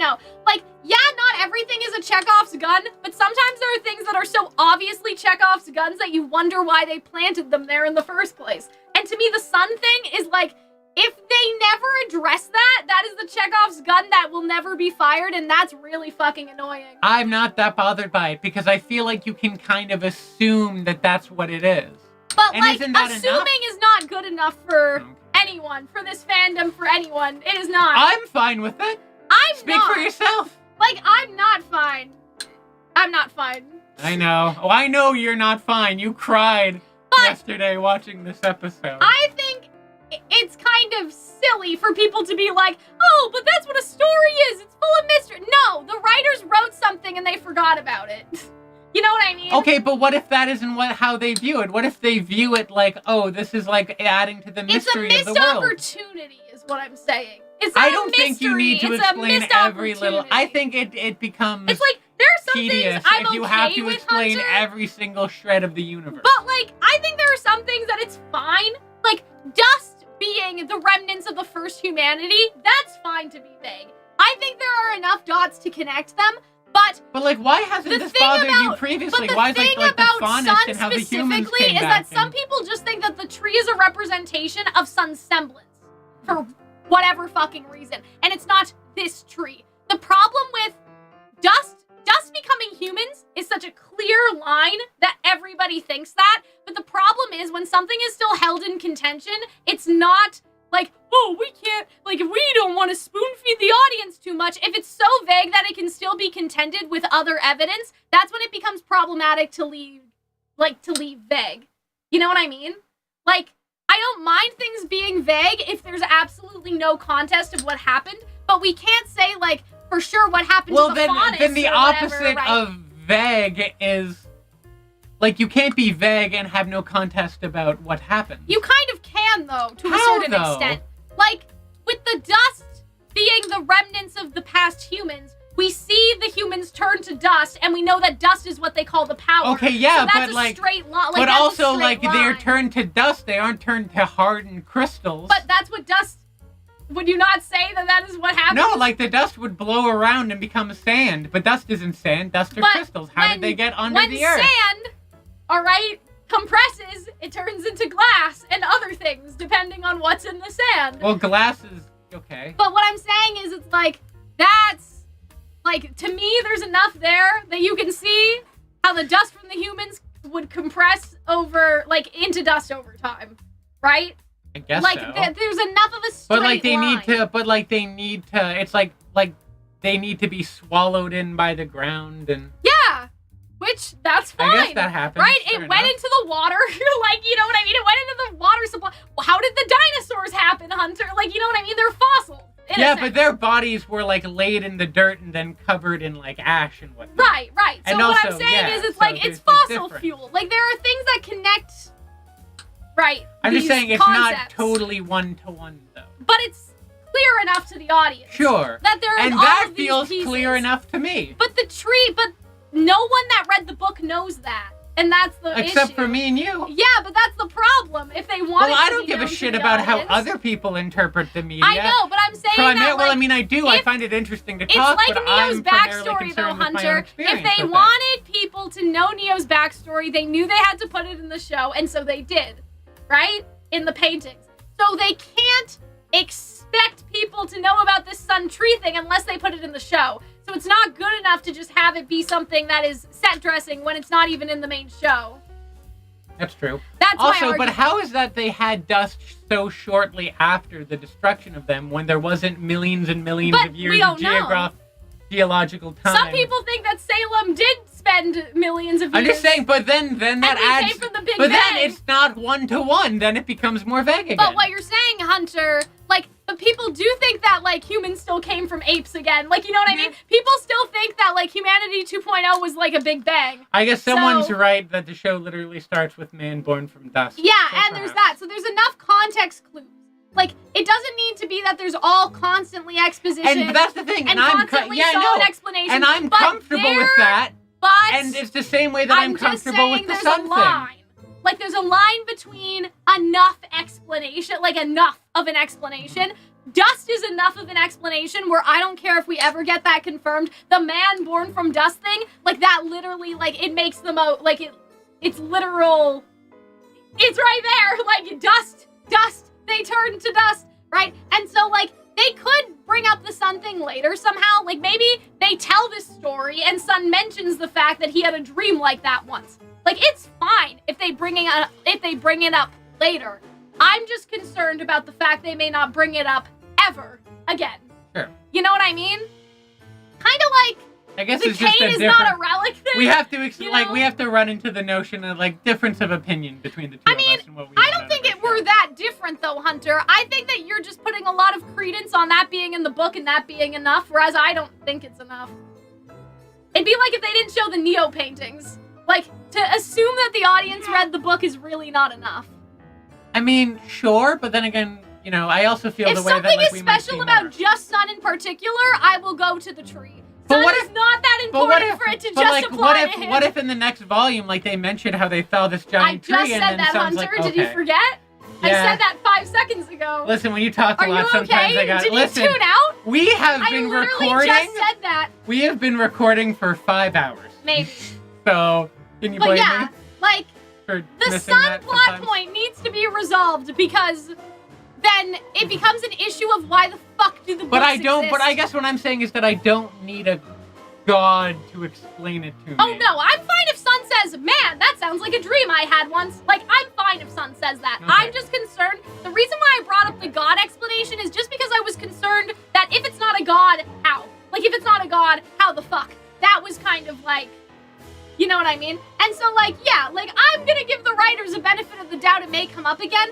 I'm just concerned about the fact that, like, it would need to come from Sun, and that means that Sun is going to be involved in an important conversation, which is, like, Sun is going to be important. Oh God. Our lovable himbo. Right, like, oh no, right? Like, that means... Michael Jones has to drop That means that, like, Sun and Team Coffee would be dragged into the inner circle of Ozpin because they would have to tell Sun and Team Coffee that gods exist for them to explain where the fuck they ended up and explain the story. So I'm just saying, like, in terms of, I have confidence that Sun could bring it up, and you guys are totally right. I'm just a little concerned that they may not bring it up. Because is Sun going to be given, like, inner circle treatment? Like, you know what I mean? I think Team Coffee might, because they already kind of have it in with Theodore, but Team Sun doesn't, so, you know? You know. They don't need to stop the entire story for it to be addressed or anything. They still have the potential that they can bring it up with Sun, but I'm just bringing this up because I'm annoyed at the placement, and I'm also just kind of annoyed because I love lore, but I'm like, but this isn't what I wanted in order to make plans for going forward. Like, you know what I mean? Like, I wanted the answers to other questions in order to theorize about the future, whereas this is all just the past. You know what I'm saying? But yeah, I like at least, you know, a little kindness, and like, you guys did leave this place better. You know, like, you guys did leave this place better. I also love the little flashbacks. Oh, I forgot. It was so brilliant. Gonna make a house, my very first house. Gonna find my purpose in mind.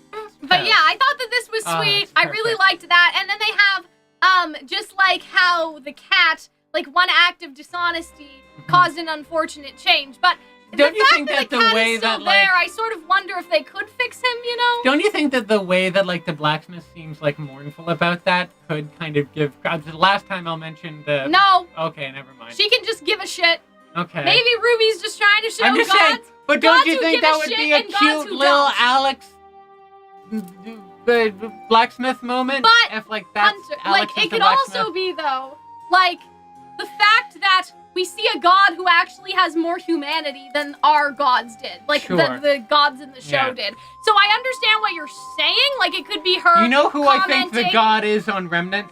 I think Shopkeep is the tree. But do you understand? They're both ancient, they're both wise, they're both everywhere. Like, you could They know everything. They create with their hands. You could totally read it that way. However, you could also read it in the sense that it's just like, wow, this god actually gives a shit about what happens to their creations. That's true. Who knew? Like, you know what I mean? Like, I mean, it's true that she's like, that Alex is mournful and also... But, like, that's why I like it better if the blacksmith isn't human, because it shows that humanity can still be found amongst gods. Kindness, like, our god is just an asshole. Like, you know what I mean? The gods brothers are just a fucking, like, they're just fucking assholes. They're just head-chilling kids. Yeah. They're not good, like, I think Alex being the blacksmith actually takes away from that impact, because then you think that humanity is only something that can be ascribed to humans compared to that there was a god who actually cares about people and, like, cares about the living things that are there,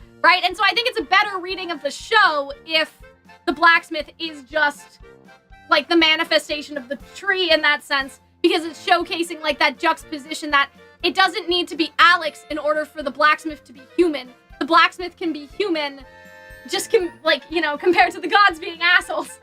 Yeah. Right? Like, she's a kinder god, and she's also a woman, so that's a very interesting thing.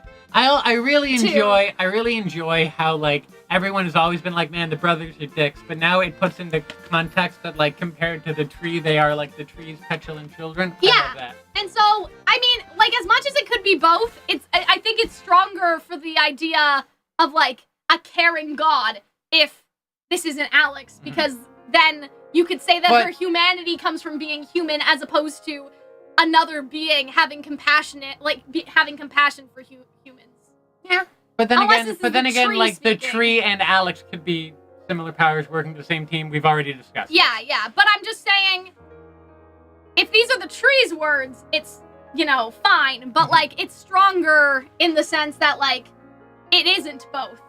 Because then that implies that the tree can't feel the human things without Alex to a degree, right? And so I think it's better if it's not, because then the humanity just comes from the tree itself, and it has nothing to do with, you know what I mean? Like, it has nothing to do with Alex at all. And so I like this. I like the dagger scene. I thought that was good. That John, like, recognizes it and everything. The twigification dagger. And that, a terrible thing to have a broken heart, and there was nobody to send them back to be repaired. I also wonder, like, I don't know, like, there's other stuff back here. So I'm like, what's going on with some of this other, Looks like just other weapons. Yeah. Oh, magical twink. Oh, there she is. But I guess we may have skipped over to what happened to Neo. She will have the chance to return her broken heart and become something new. See, what's interesting about this, then, is, like, this is when I think the blacksmith comes back over here to the table.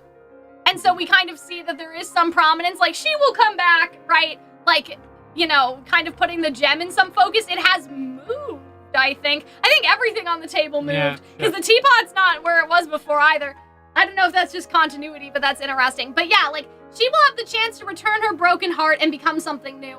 I think on that, like I said, I hate the idea of Neo becoming, like, a cat. Like, you know what I mean? Like, a creature thing. I think that, like, what the blacksmith is saying is that there was no one around to fix the cat's broken heart. But she will fix Neo's broken heart and send her back out. She will become something new in the sense that she'll be a new person, but she's not going to be, like, a new human. Like, she's not going to be able to talk, okay? Because some of you guys are annoying me with, oh, what if Neo can talk when she comes back? I'm going to come to your house. So there's that. And, like, you know, her being a third creature, like a swan or a raccoon or something, like, I don't really want that to happen. I don't think it would be a good idea if that would happen. I definitely don't think that she should come back and talk. And I definitely don't think that she should come back and have cat ears or whatever, because that has weird, like, faunus implications now. But I do think that, like, what the blacksmith is saying is, like, all Neo needs, like, because it happened directly after the cat, all Neo needs is someone to fix her broken heart, and after that, she'll be okay. It's her heart that's broken, not anything else that's about her. So I don't think that she's actually going to change into something different. I think if we do see her again, she'll obviously get a redesign. Like, she'll look different, but she will not forget Roman, because that goes against the point of, like, learning to cope with the loss, and then she will not be, I don't know, she will not be some third person. Like, she will not come back and have, like, bubblegum hair or something. Like, it'll still be obvious enough that it's Neo. I would hope that, like, it would be fun to see a redesign. But... Oh, yeah, it'll be a redesign, but I'm just saying, like, she's not gonna come back and look like some third character that we've never seen before, and now every time someone's on screen that we don't know, everyone speculates it's Neo. Like, I don't think that's a good idea. You know what I mean? So I don't think that she'll revert back to her old self either, because that also misses the point of Roman Holiday. I do believe if we see Neo again, she'll just be better. Like, she'll just be herself, but better. You know? Excuse me. But yeah. And so I like the knife transformation. The twinkification. Like, she chose to leave a part of herself behind. It is a little convenient, but I do think that because we saw the dagger earlier, it is fair. And maybe that's why she was so pissed when she looked at Ruby. She's like, you're not John. Who the fuck are you? Right? Like when Alex looked angry. But yeah, I don't think we should speculate. I don't want to go through life speculating about whether or not... Wait, when did that happen? Yeah, when Ruby met the blacksmith the first time. Right, yes. But yeah, I don't want to speculate you said Alex, not the blacksmith. No. I was trying to say something about the chat. Yes. Like, I don't want to speculate for the rest of my life that every random fucking person is Neo. What I was saying about Alex Hunter was that Alex's reflection looks at Ruby. So I was saying that's why Alex's reflection looks so angry. Not, you did not catch me. Like, I was saying Alex's reflection is angry because she's like, you're not fucking John. Who the fuck are you? Yeah. But yeah, I like this. I thought this was a nice, like, see, this is like the show yourself from Frozen, the Mufasa in the clouds moment, but they still used her 3D model. I do like that John has the streaks in his hair, that he'll, like, you know. It's just like he's back to his younger self, but he still has those lived years. Yeah, and I think that that's really nice. Little banana cream swirl. And I like the joke about his voice. I thought that was funny. Look at Weiss. I think she still likes him, even after all that. Oh, man. She's still laughing. She's still I don't know. I think they're setting up White Knight. I'm sorry. I mean... Weiss have laughed at a lot of people this volume. I guess so. Maybe she just thinks he's... Is that what the back of Jean's head looks like? Yeah, I guess so. What? His hair doesn't... What the fuck is this? Hold on. I've never seen... I thought that he had hair all the way... Like... that always? Like, I think rounded. that's always been there, I have right? never seen this before. Maybe I just don't look at John enough, but like, Just the back of John. do you know what I mean? Oh, dear. Like, he has an undercut. This is not how his hair should look. Maybe it's just kind of flatter there, where it's more textured and But, listed like, and it tethered. shouldn't look like that. You know what I mean? This would be like if the back of my head was flat. Right? Like, yes, Fair it's enough. flat, but like, it's not that flat. Right? Like, he doesn't have, like, Oscar has points at the back of his head. Sure. I never realized that John has no... Well, you don't hair see the. points. I mean, yeah. Like, I never realized that he doesn't have, like, back of his head. Because, okay, right? Like, Ruby has scrunkly little pointy Friendly things. babies. John is just... I never noticed that before. That's kind of funny. Okay, anyway. They have a little magical But portal. yeah, so Alex's life ended. Well, I'm not going to debate, though. Not where, when you're needed most. So, like, people think that this is some, like, fuckity-wuckity time travel Dar, bullshit. don't be dramatic. It's only been 5 hours, I think. Uh-oh. Our screenshots aren't moving anymore. Hold Yes, on. it's been 5 hours and 11. Hey, you got to eat lunch. I know. I made lunch before I know. came I here. didn't get any lunch. My 'Cause mom was going I to make me can pancakes this afternoon. Because I can cook no, for that's myself. not why. It's because 1:30. You're going to have lunch at 1:30? Yeah. You can, but Like, not me. listen, most people don't eat lunch around noon to 1:30. Most people don't eat it at like 3 in the afternoon. Yeah, most I do people eat lunch don't at eat 3. dinner at 8:30 at night either. Yeah. You're I just know, weird. But I'm just saying, like, I didn't even get to eat, so I'm starving. I'm literally so hungry right now. But Normally, I'm this still is here. when I have dinner. Well, Normally, I've but already you got had to dinner. eat lunch. I know. I haven't You gotten should have to eat eaten at all. lunch. Oh, Not enough man. planning. What do you mean? I can't eat. We started the stream at 1:30. I can't eat We at. We started around 2. Yeah, no. No? We started at Around 1:45. But my point Okay. is, like with all the Could've stuff I had eaten to do, earlier. I couldn't have eaten earlier. I had breakfast at like 11 o'clock. Anyway, so people think that there's some sort of like fuckity-wuckity time travel. I don't. I think that it was just like, I could put you anywhere on Remnant, but I'm gonna be nice and put you where, you know what I mean? Where you're Yes. supposed to be. Because some people are like, oh, when Team RWBY's needed most, does that mean there's a time skip? Like, there'll probably be a time skip, but I don't think the time skip is necessarily connected to them going through the portal. It is just the natural progression of time. Yes. Right? And so I think that, like, the implication here is more so, like, the blacksmith could literally, like, put them in the middle of the ocean, but she's not gonna do that because she's nice. You know what I mean? She's not gonna fuck with where they need to be. Yes. So that's the implication I get from that. I do think there will be, like, a 2-week time skip. I think that Team RWBY will crash their own funeral. I think it would be super That funny. would be so. I would all love of that. them, because in the coffee books, they make something very explicit in terms of the weeping wall thing. Yes. So I think it'd be hilarious if everyone is on the weeping wall. Imagine Right, if and like they come back and Nora's everyone crying thinks they're dead. and everyone's sobbing and they're like, "Hey guys." But yeah, like, I think that they put in the weeping wall thing for, like, a more important reason than just set dressing in the books. I think that Yeah. they will, like, That'd be that'll be funny. like Team RWBY comes into Vacuo and sees Dar themselves. says no, there's a time skip. It's been 2 months. Who Is the that fuck confirmed? said that? Who says that? Show me the tweet. Yeah, but, like, enough time has passed for the ships to arrive. But I don't think I'm looking up. that it's, like, Miles. anything, like, nutty. You know what I mean? It's not years, is what I'm saying. It's probably like a couple weeks. days, you know? Or a However couple long days, they've like, been in. 2 weeks. Who the fuck said 2 months? They had time to grab Amity, but, like, just because they grabbed it doesn't mean they fixed it, though. That could still That be could a happen matter in a of week, weeks. you know? Yeah. We could do. Yeah, I'm not seeing any tweets. Yeah, from there Eddie. needed to be enough time for everyone to bring their ships to Vacuo, but, like, that could be 2 weeks. But also, like, It doesn't consider need to that, be like, months. consider that they got that message not at the end of RWBY Volume 8, but But at when, the beginning. but like when RWBY is able to send the message with. Yeah. So it's not at the very end. They have a couple extra. I mean, maybe that's only like a day. I'm confused because when they are needed most, not immediately, I feel like that they were just trying to clarify, like they were trying to solve the plot hole of why did RWBY end up in Vacuo? They just didn't explain it well. Like, I just think that they were trying to avoid a plot hole. I don't think the when is going to be too deep. Yeah, you know what I mean? I think so that there either. is going to be a natural passage of time based on how long they were here, like how long they were in the EA in general. But I'm saying, like, I think that they just wanted to somehow clarify to the audience why they were getting like immediately dropped off in Vacuo without it seeming cheap. You know what I mean? So I think the when they're needed most isn't like, I don't think we're supposed to read too deep into it, honestly. I think that like they just wanted an excuse to get RWBY to Vacuo, and this was the reason. Like, you know what I mean?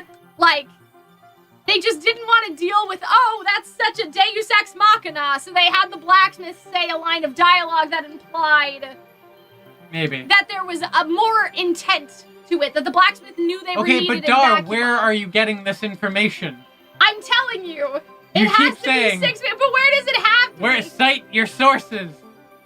APA format. I think Neo will come back during a moment where Ruby's in danger. Yeah, that I agree with. Like, that I think makes sense. Like, where Neo is needed most might be for that, right? But, like, you know what I mean? But I think that, like, the when, it's not like a 4-year time skip or anything. I think it's like at a most week, a couple weeks. And, like, also, you could fly a bunch of people in, like, in a couple Relatively weeks. 2 weeks, right? Yeah. It didn't take that long for Team RWBY to get to Atlas, right? When they had the ship. It didn't take that long to for fly. Cinder and Neo to get to Yeah, so, Atlas, right? So, like, yeah. And so I like Blake and Yang holding hands. I thought that was cute. I like, you know, RWBY saying one last thank you to the Blacksmith. I really wish she said thank you, Alex.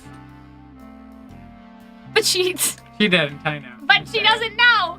But yeah, I think that this is nice. I like this final scene. Yeah. I like, Oh, the little wave goodbye. like the wave. I thought that this was nice. That's such a nice big. And I like how she Scary reaches robot. over. See, this is the thing about the salt Oh, lamp. yeah. She they do grabs the reach salt over. lamp. So Well, I do don't they, think or are they reaching that, or are they reaching to something behind it? I mean, it's hard to see. So. We don't know, but like that's Could be. why people think she's working on Neo next. You know? And so I don't think that it was like 30 years later or something. I think that it's, and look at John crying! so happy. John's so fucking happy! They're gonna see his He friends. never thought he would get home. Alex isn't the Blacksmith. Oh my god, Dar, I have been fighting by myself. Like, I can't do it anymore. And we're almost done, so I'm not doing it again. I will accept it when they confirm it to me. Before But that, yeah, I will believe I what I like- believe. This was so good because, like, It's so this great. is exactly how I thought Yeah. the school would look, which makes me so happy. I love just seeing, like, the settlement and everything. I love how we I get thought like it was so Mistral good. and Atlas and maybe even like a Veil ship or two, Yeah, who knows? like- I love how we get, that looks, I can't tell if that's like a huge ship with Amity Arena on top of it or if it's Amity Arena behind the I huge honestly ship. think Amity is on the ship. Maybe. That's how I, like, some people have argued it's a perspective problem, but, like, But it looks so cool. I don't, It's like, I think that it's mounted on the ship. Like, I don't think that Amity can fly by itself anymore. yeah. Unless, well, here's the thing. Like, we do know that Velvet is, like, she probably has as much skill, if not better, than her dad, Yeah. judging by the books. And her dad was a professional scientist. So I would love Pietro, Maria, and Velvet just, like, they are, like, I Just don't know. chopping like, it up. They're friends, and then also, like, it's not that Velvet's parents were bad parents or anything, but, like, she doesn't really have those people in her life right now, because her mom's back in Vale, and her dad may be here somewhere, but he also may be dead. So I like the idea that, like, Velvet is, I mean, she's not orphaned per se, No. but, like, she is kind of orphaned in a sense now, if her dad is dead and did die amongst the other Atlas scientists. So I love the idea that Pietro was like, oh yes, I knew your dad. He was a great man, and I have adopted you. Like, I just think that I that's know cute. my daughter died, so now I have a new one. But kinda, like, that Also- Velvet becomes also, Pietro's, like, surrogate, you know, techie daughter. I think it's cute. If everyone that got the message comes here, that means Kylie, Yeah, Kylie and because there's Gira Mistral Belladonna, ships. and then Ilya, and then we get like we get Blake introducing Yang to her parents as her girlfriend. Yeah, I mean, there's gonna be a lot of characters here if they're already We get all Crow here. there. Like, it's if like they're all it's like here, Super Smash Brothers. Like everyone's here. Like, I didn't expect Ilya and Callie to come this fast. I but hope. considering the ships are there, I think you're I right. hope. And I think I didn't expect, because that's a lot. Like, we already thought that character blow was gonna be a problem. Like, you know what I mean? Now there's a lot. But of now, character bloat. like, okay, listen, I don't give a fuck, Ilya already had her time. We need to prioritize Team Coffee and Theodore volume. Like, listen. I know also Team Coffee got 2 books, but like, I don't want a scene of Ilya and Emerald and Coco like right, mingling, and I agree. I don't want them to focus on Callie and Gira too much. I don't want them to focus on Ilya too much. I don't even want them to focus on Team Sun too much. It should be about Team Coffee. I don't care if we got the Team Coffee books. The Aesops got their time. It's gonna be about Team RWBY and Theodore. But I'm saying, like, Team Coffee's gonna have their thing. Teams.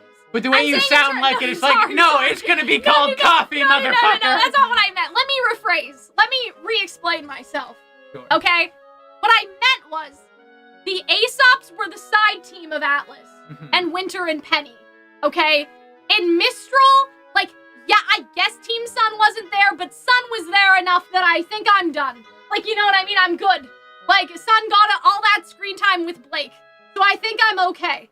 Right? And, like, Vale, like, to some extent, like, I mean, we didn't really get that same situation. What I'm saying is that the Aesops and Team Funky were the B teams, sort of the Atlas arc. So, like, I don't care about the Happy Huntresses anymore. I'm sorry. They can be there, but, like, the Aesops and the Happy Huntresses, they need to take a back seat so we can focus on the characters who are actually from here, which is Team Coffee. But what about Raven and Summer and all these other things?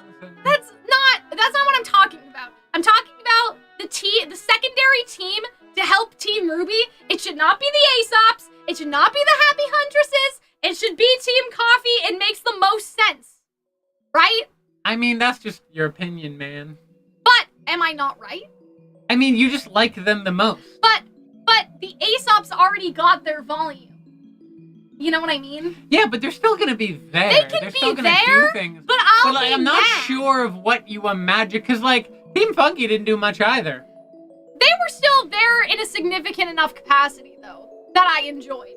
And, like, the Aesops didn't do as much as, like, as so much as it was mostly just Marrow and Clover. But and what Harriet. I'm saying is in terms of the people that assisted, or I guess in the Aesop's case, did not assist Team RWBY, like, a lot of the focus was on the Aesops, right? Sure. And so I'm just saying that, like, the other thing about Team Funky is that they were not let in on Ozpin's secret, but to some degree, there's the implication in the novels that Theodore, like, is letting them into his inner circle, right? And so the issue with, I guess, Team Funky being prominent was that they didn't know about Salem. But it seems like, based off of the books, that Team Coffee is going to get the lowdown, right? And so that puts them in a position where they're more like Juniper.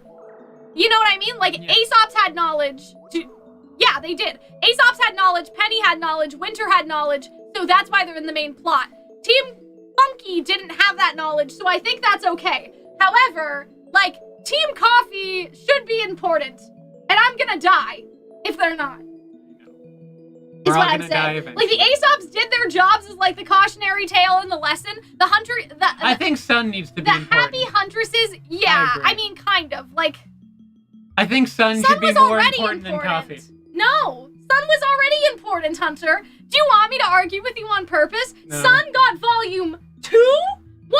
Sun has been here since volume fucking 1. Yeah, we've barely seen him since volume 6. In Blake's character arc. So you're telling me that Sun needs to be after being in volume 1, like, with 2, his sister? 3, you think his 4, sister might be the Summer 5? Maiden, then he's gonna be important? I know, but I'm just saying, Sun has been in 5 volumes of the show. This has the same energy of, like, you've been on the TV for 5, like, hours, Mom says it's my turn. Sun being important, it's fine, but Team Coffee should at least have the same role as the Aesops. Cal, we're about to beat our record, I think. I'm just saying, Hunter, you said it, so it's your fault. Sun can be important, that's fine, but Sun has been in 50% of the show. Can you fucking believe that? Yeah. He was all the way up until volume 6. It took us until volume 6 to get rid of Sun. Team Coffee. Not even Cinder has been in, like, she has. Team Coffee has been in a third. No. Yeah, volumes 1, 2, and 3. Velvet's in 1, and then the rest of Team Coffee are in 2 and 3. The rest of them weren't made until 2, though. Yeah, They were planning Velvet to be a one-off. that's true. I know that, but like she's part of Team Coffee. Sun has been in 50% of the show. Like in Renora? the volumes. I don't know. I mean, Ren and Nora will I'm still be just important. trying to I'm like. saying the third I'm just trying to team. agitate you, but like, Yeah. So why are but you I trying hope to agitate? Because I think it's funny sometimes. But I thought we were hungry. I thought we had to pee. I thought we were done. But what I'm saying is that Sun Because you has can't been help yourself in 50. too. He was in Volume 1. You guys are He fucking was in liars. Volume 1. Sun fights against Roman in the finale of Volume 1. I'm He's not talking important about to the Blake art proportion of of. Volume 1. I'm not talking about the proportion of his screen time, but the proportion of what he was involved in is, quite frankly, a little ridiculous when you really think about it. He was in Volume 1. Like, he was. He has more important fights than some of the other secondary characters, which is completely insane. Like, completely nuts. So, Team Coffee matters more, I love in my your nerd opinion. rage so much. I just think it's ridiculous. Like, oh, well, Sun should be more important. Why? Because he's a man? What do you have against Team Coffee? So is half of Team Coffee. Eh. What? What do you think, Fox is trans now? I don't know, I'm just saying. What the fuck is... No, now you have to explain Yeah, that. Yatsu gives me, like, fruity vibes sometimes. There's a difference between being trans and just because he's soft-spoken? What, you don't think a man can be soft-spoken and in touch with his emotions, I was Cal? just saying, why are we prioritizing the straight man over Team Coffee? Over all of the fruity aspects of Team Coffee? Coco is the Yeah. only confirmed fruity part of Team Velvet's Coffee. given bisexual. And, okay, so Team Coffee and Team if Sun we're really gonna have talk the about same this, amount... I can't pee any. I have to the pee. same amount of fruity characters because Scarlet's gay. No, they don't. Yeah, Scarlet's gay and Coco's Scarlet's gay. one gay like, I know, and Sky and Coco's one lesbian. Velvet is gay. Velvet is not confirmed to be gay. If you imagine, listen, so Cal can hear me from the bathroom. Velvet is not confirmed to be gay. Also, like, yeah, Sun likes Blake, but he walks around with his shirt open a lot. And, like, I understand that it could be, like, a straight person Mike the Situation way that some people do that, but it is also entirely possible that Sun isn't straight. But I'm not even considering that. I am only considering I'm gonna have a sore throat tomorrow. I'm only considering the canon gay characters in both of the teams. I can hear Cal running back. That was the fastest piss ever. You did not flush the toilet. I refuse. Did you fall? I heard fall. Did you fall out there? No. Okay. I didn't fall. I could hear your little pitter-patter of little feet. I'm just saying, similar amount of confirmed gay characters. Okay, but I wasn't just talking about gay characters. I was talking about, like, in terms of recognized minority collection, we need more Team Coffee. Sun's last name is Wukong. But that's not what I'm talking about, though. Cause Like, Fox is black? everybody on Team Sun is a man. So first they have male privilege, whereas Coco and Velvet are women, and this is a women-led show. Okay, so they should be more important. I feel like now Then we're you have- ordering on the facetious. Then you have This is not a lesbian serious Coco, point we're making. and Fox is black. So yes, so is fucking Sage. But the female aspect evens, like, that's where they get the leverage. You are ridiculous. Are you playing the, like, oppression Olympics? Yeah, I am actually. Team Coffee is more oppressed, so they should have more screen time. You are insane. I'm just kidding.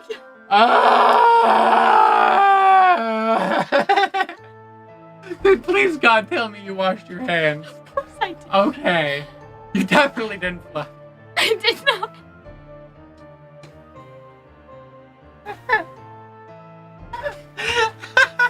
I think we've officially lost our mind. I think we've been doing this too long.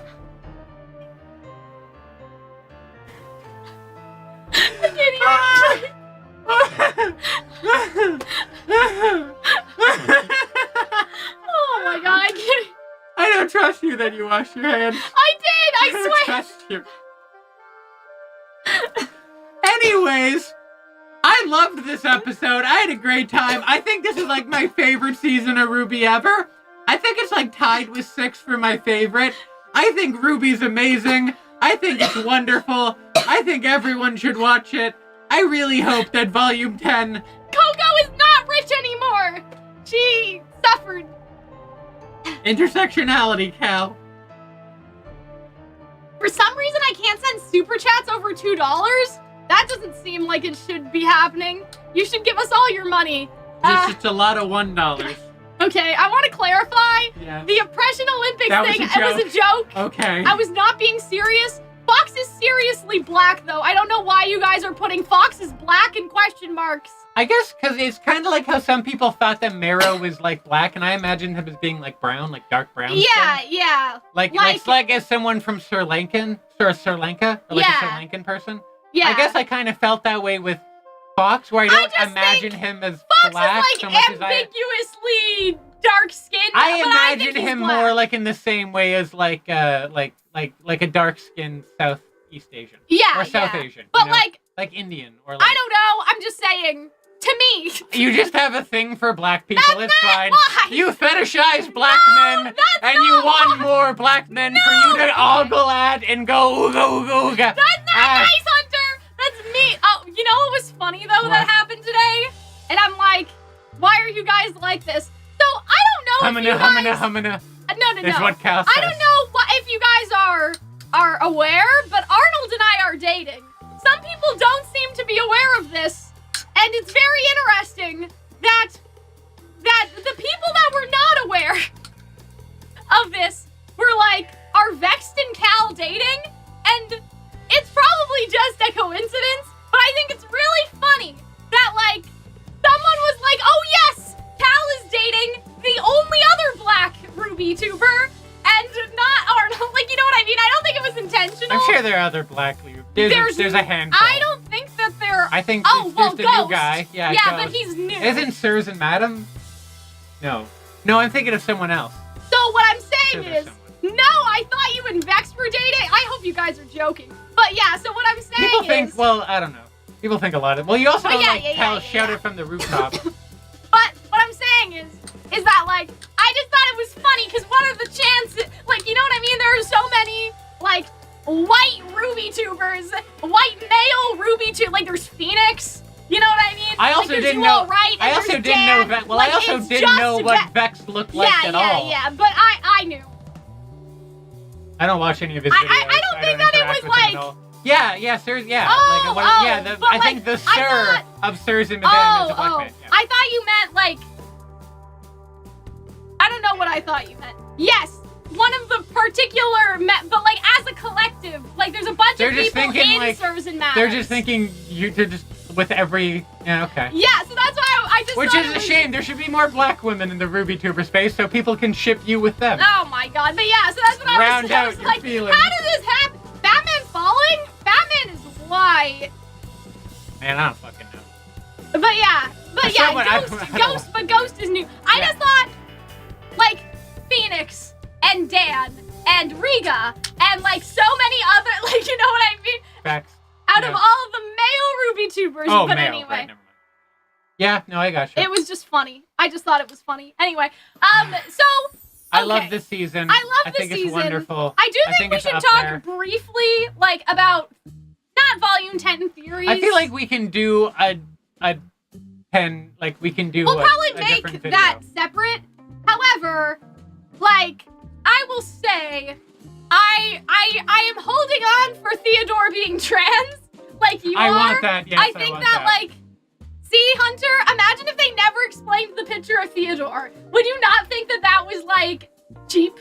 I don't know, man. If they never explained why Theodore has a picture of a little girl in black and white on his desk, wouldn't you think that that was, like, a missed opportunity if they never explained it? I thought it would be fun. Or is that set dressing? No, but it is set dressing, but I also think that was just, like, I would hope it would be fun if... It would be fun. But what I'm saying, if they never explained it, would you not be a little annoyed that, like, we got this it could literally picture? I mean, it's also an Occam's razor situation that was probably just a young woman he knew or knew. knows No, or whatever. Theodore like a is grandma trans. Or a I'm mom. just saying, imagine if Theodore wasn't trans. What would be the point of the Well, picture? he might not be trans. I think he's trans. I hope that he is. I think it'd be really cool if he was. I think you it works. convinced me. It's your theory. I know it was, but like I also think that like they've had like how many trans? Like 1, yeah. 2. So see now we get another I'd be down one. for another one. I would also prefer it just so that they would be like they don't bring it up, but you just see that he had like mastectomy scars. I mean, that's all I want. Probably like I think it would also be easy if they're like, oh, like who's this? Like, you know, maybe they're just meeting Theodore. I was pretty back then, weren't I? Yeah. And then he just immediately goes on. Yeah, like, you know what I mean? Team RWBY, they're meeting Theodore for the first time, right? And like they're trying to just take an interest in his life, like, you know what I mean? Like Weiss is like, oh, who's this? Is this your daughter? That's cute. Like, you know what I mean? They're just making polite conversation. And Theodore's like, ah, yes, I was pretty when I was younger, wasn't I? But those days are long behind me now. Anyway, like I think that'd be cute. I would hope that if Theodore is trans, I would want them to be voiced by a trans person. I hope that they get someone who's very like boisterous.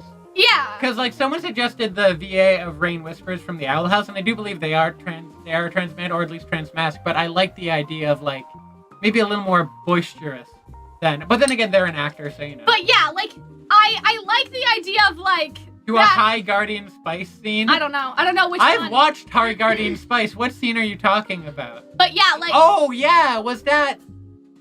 Yeah, you know, that is true. There was a scene in High Guardian Spice. One of the teachers is a trans man. Yeah. But is it the photo thing? I think there is a photo where there's like a photo of him as a little girl. I mean, the photo is there already. We know it's there. And I know in my heart that it's Theodore. Like, you know what I mean? I think that it's definitely Theodore. Because it doesn't really make sense for it to be anyone else. It's not a picture of him with his family. It's not like a daughter because it's too old. Your streams were the highlight of my week. Thank you. Thank you guys. Thank you guys for all being here for such a long time. On this day and on every other day that you were here for a long time.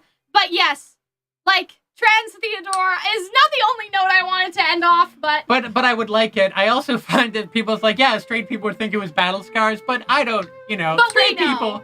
Straight people, you know. I think they're Sappho and her friends. I think they're gonna use the photo though. Like I think it's definitely gonna be like, cute. Oh, like is this your daughter? Like just casual convert. Like does she go here? Is she a huntress? I'm like, that's me. Like, and they're just his Theodore core is like just being like such a himbo. Like happy-go-lucky. Like not like I don't know, because not that May's backstory was depressing, but it was very harsh.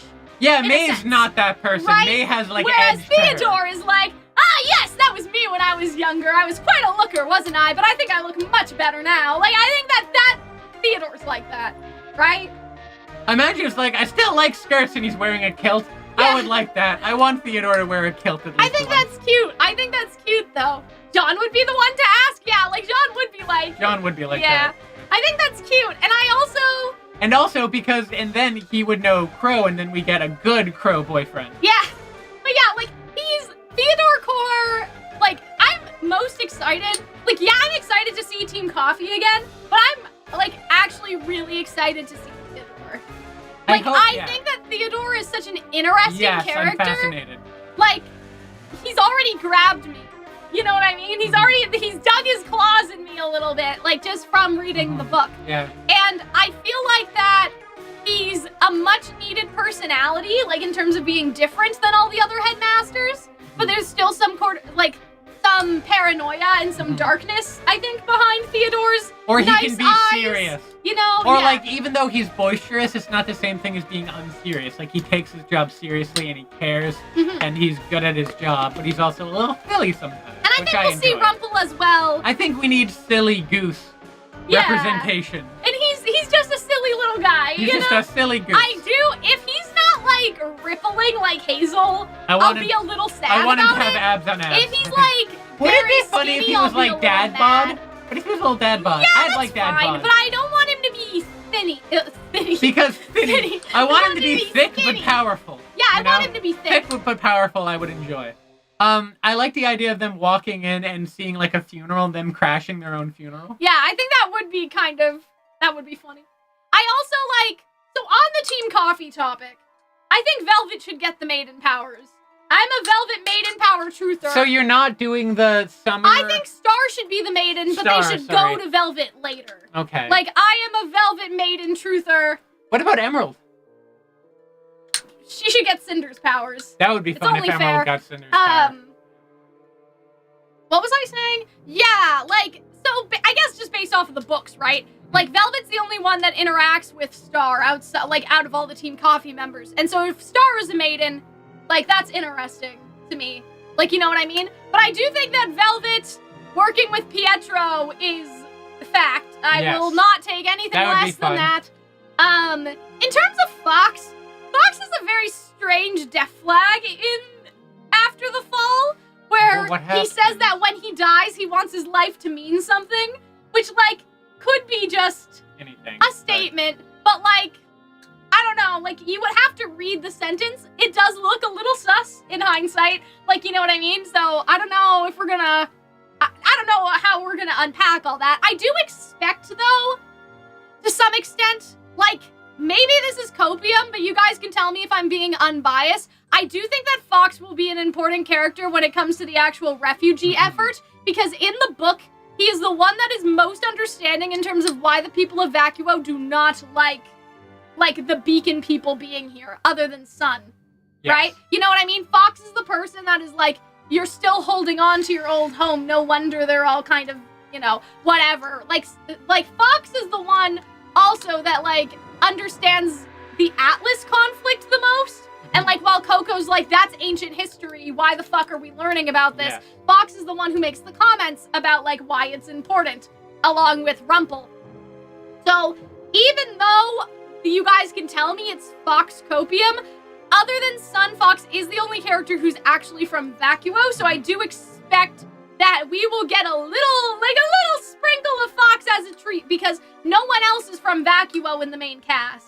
Like, no one. Like, Weiss was from Atlas, Blake was from Menagerie, right? Like, even Ren and Nora are both from Mistral. Like, there was literally no one except for Fox and Sun. So I do expect Fox and Sun will both be sort of, you know, it'll matter, right? Yes. Like, it'll matter to an extent. And I think that, like, especially because, too, so something else that they did was that, like, Fox and Weiss have a very funny interaction in the books where Weiss is, like, a total bitch to him, and he, like, when they run into each other in the hallway, and he's kind of like, you Atlas people. Like, he doesn't say that, but he kind of has that undertone of, like, it's the rich bitch, and that, you know, has no manners for anyone. So I think that it's in Fox's character to be kind of at the core of the refugee conflict, like it was for the Happy Huntresses to be involved in the Mantle Atlas divide. Yes. I think that's fair to say. I don't think that's just Fox Copium. You guys can let me know if you think it's Copium.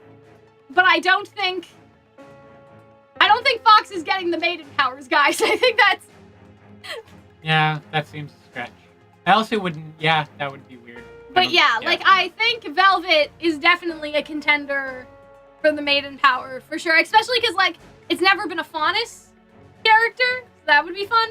Yeah. Right, to have it be... I mean, if it's Star, it's then also it would be a Faunus character. I wonder what kind of Faunus Star will be. I mean, she's probably the same as Sun, because they're related, but they could be cousins. Yeah. Just like Copper was Fox's uncle. Like, it's more of an, honorific than anything else. But, like, Fox Copium. I hope Fox is important. And we need to see Fox talking to Ozpin in Oscar's head. Like, we need to see that. That's such a missed opportunity if we never do that. Yeah! Fox can hear Ozpin. Yeah. Right? So I think that would be kind of a missed situation if they didn't have Fox go inside of Oscar's head. Because they don't even know Ozpin's alive. That's something that's in the novels, is that they all think Ozpin's dead. So I think there will be a funny reveal of, yeah.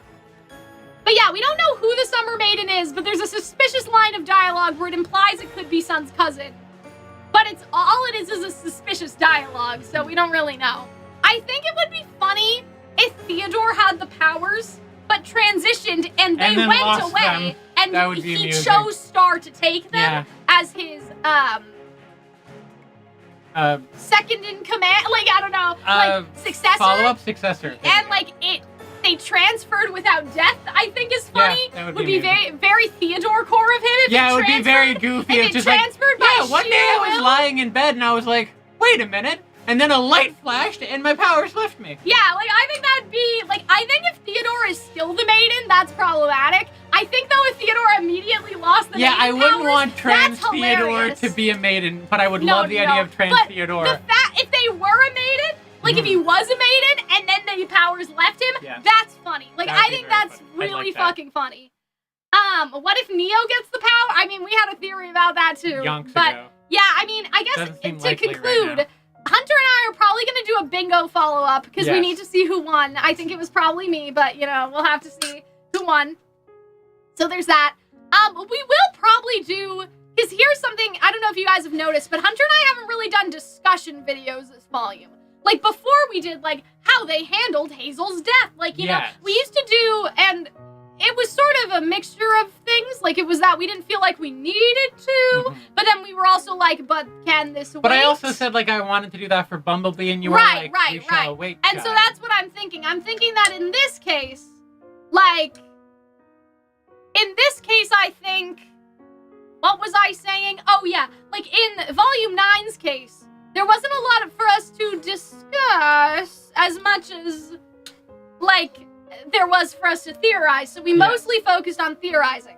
But, like, we could have done, like, oh, how we enjoyed Roman returning and made a whole video discussing that. However, like, I think this volume, especially compared to the other ones, definitely needed to be, like, we'll do the discussion after, right? And I think it'll be best served that way. And also, we kind of got it through in the episode streams. Oh, yeah, for sure. Yeah. But I think that, like, we will probably make now individual videos about the actual volume now that it's come out, like, how they handled Jean, how they handled right? Jean, like, stuff like that. So there's that. Otherwise, like, I'll make the Velvet Maiden theory, because I promised that we would, but I wanted to wait. I have some more meat. Like, we thought about, like, doing the whole, Hunter Guesses RWBY songs video. Yeah. We had, like, a video for explaining how, Curious Cat is a Tumblr sexy man.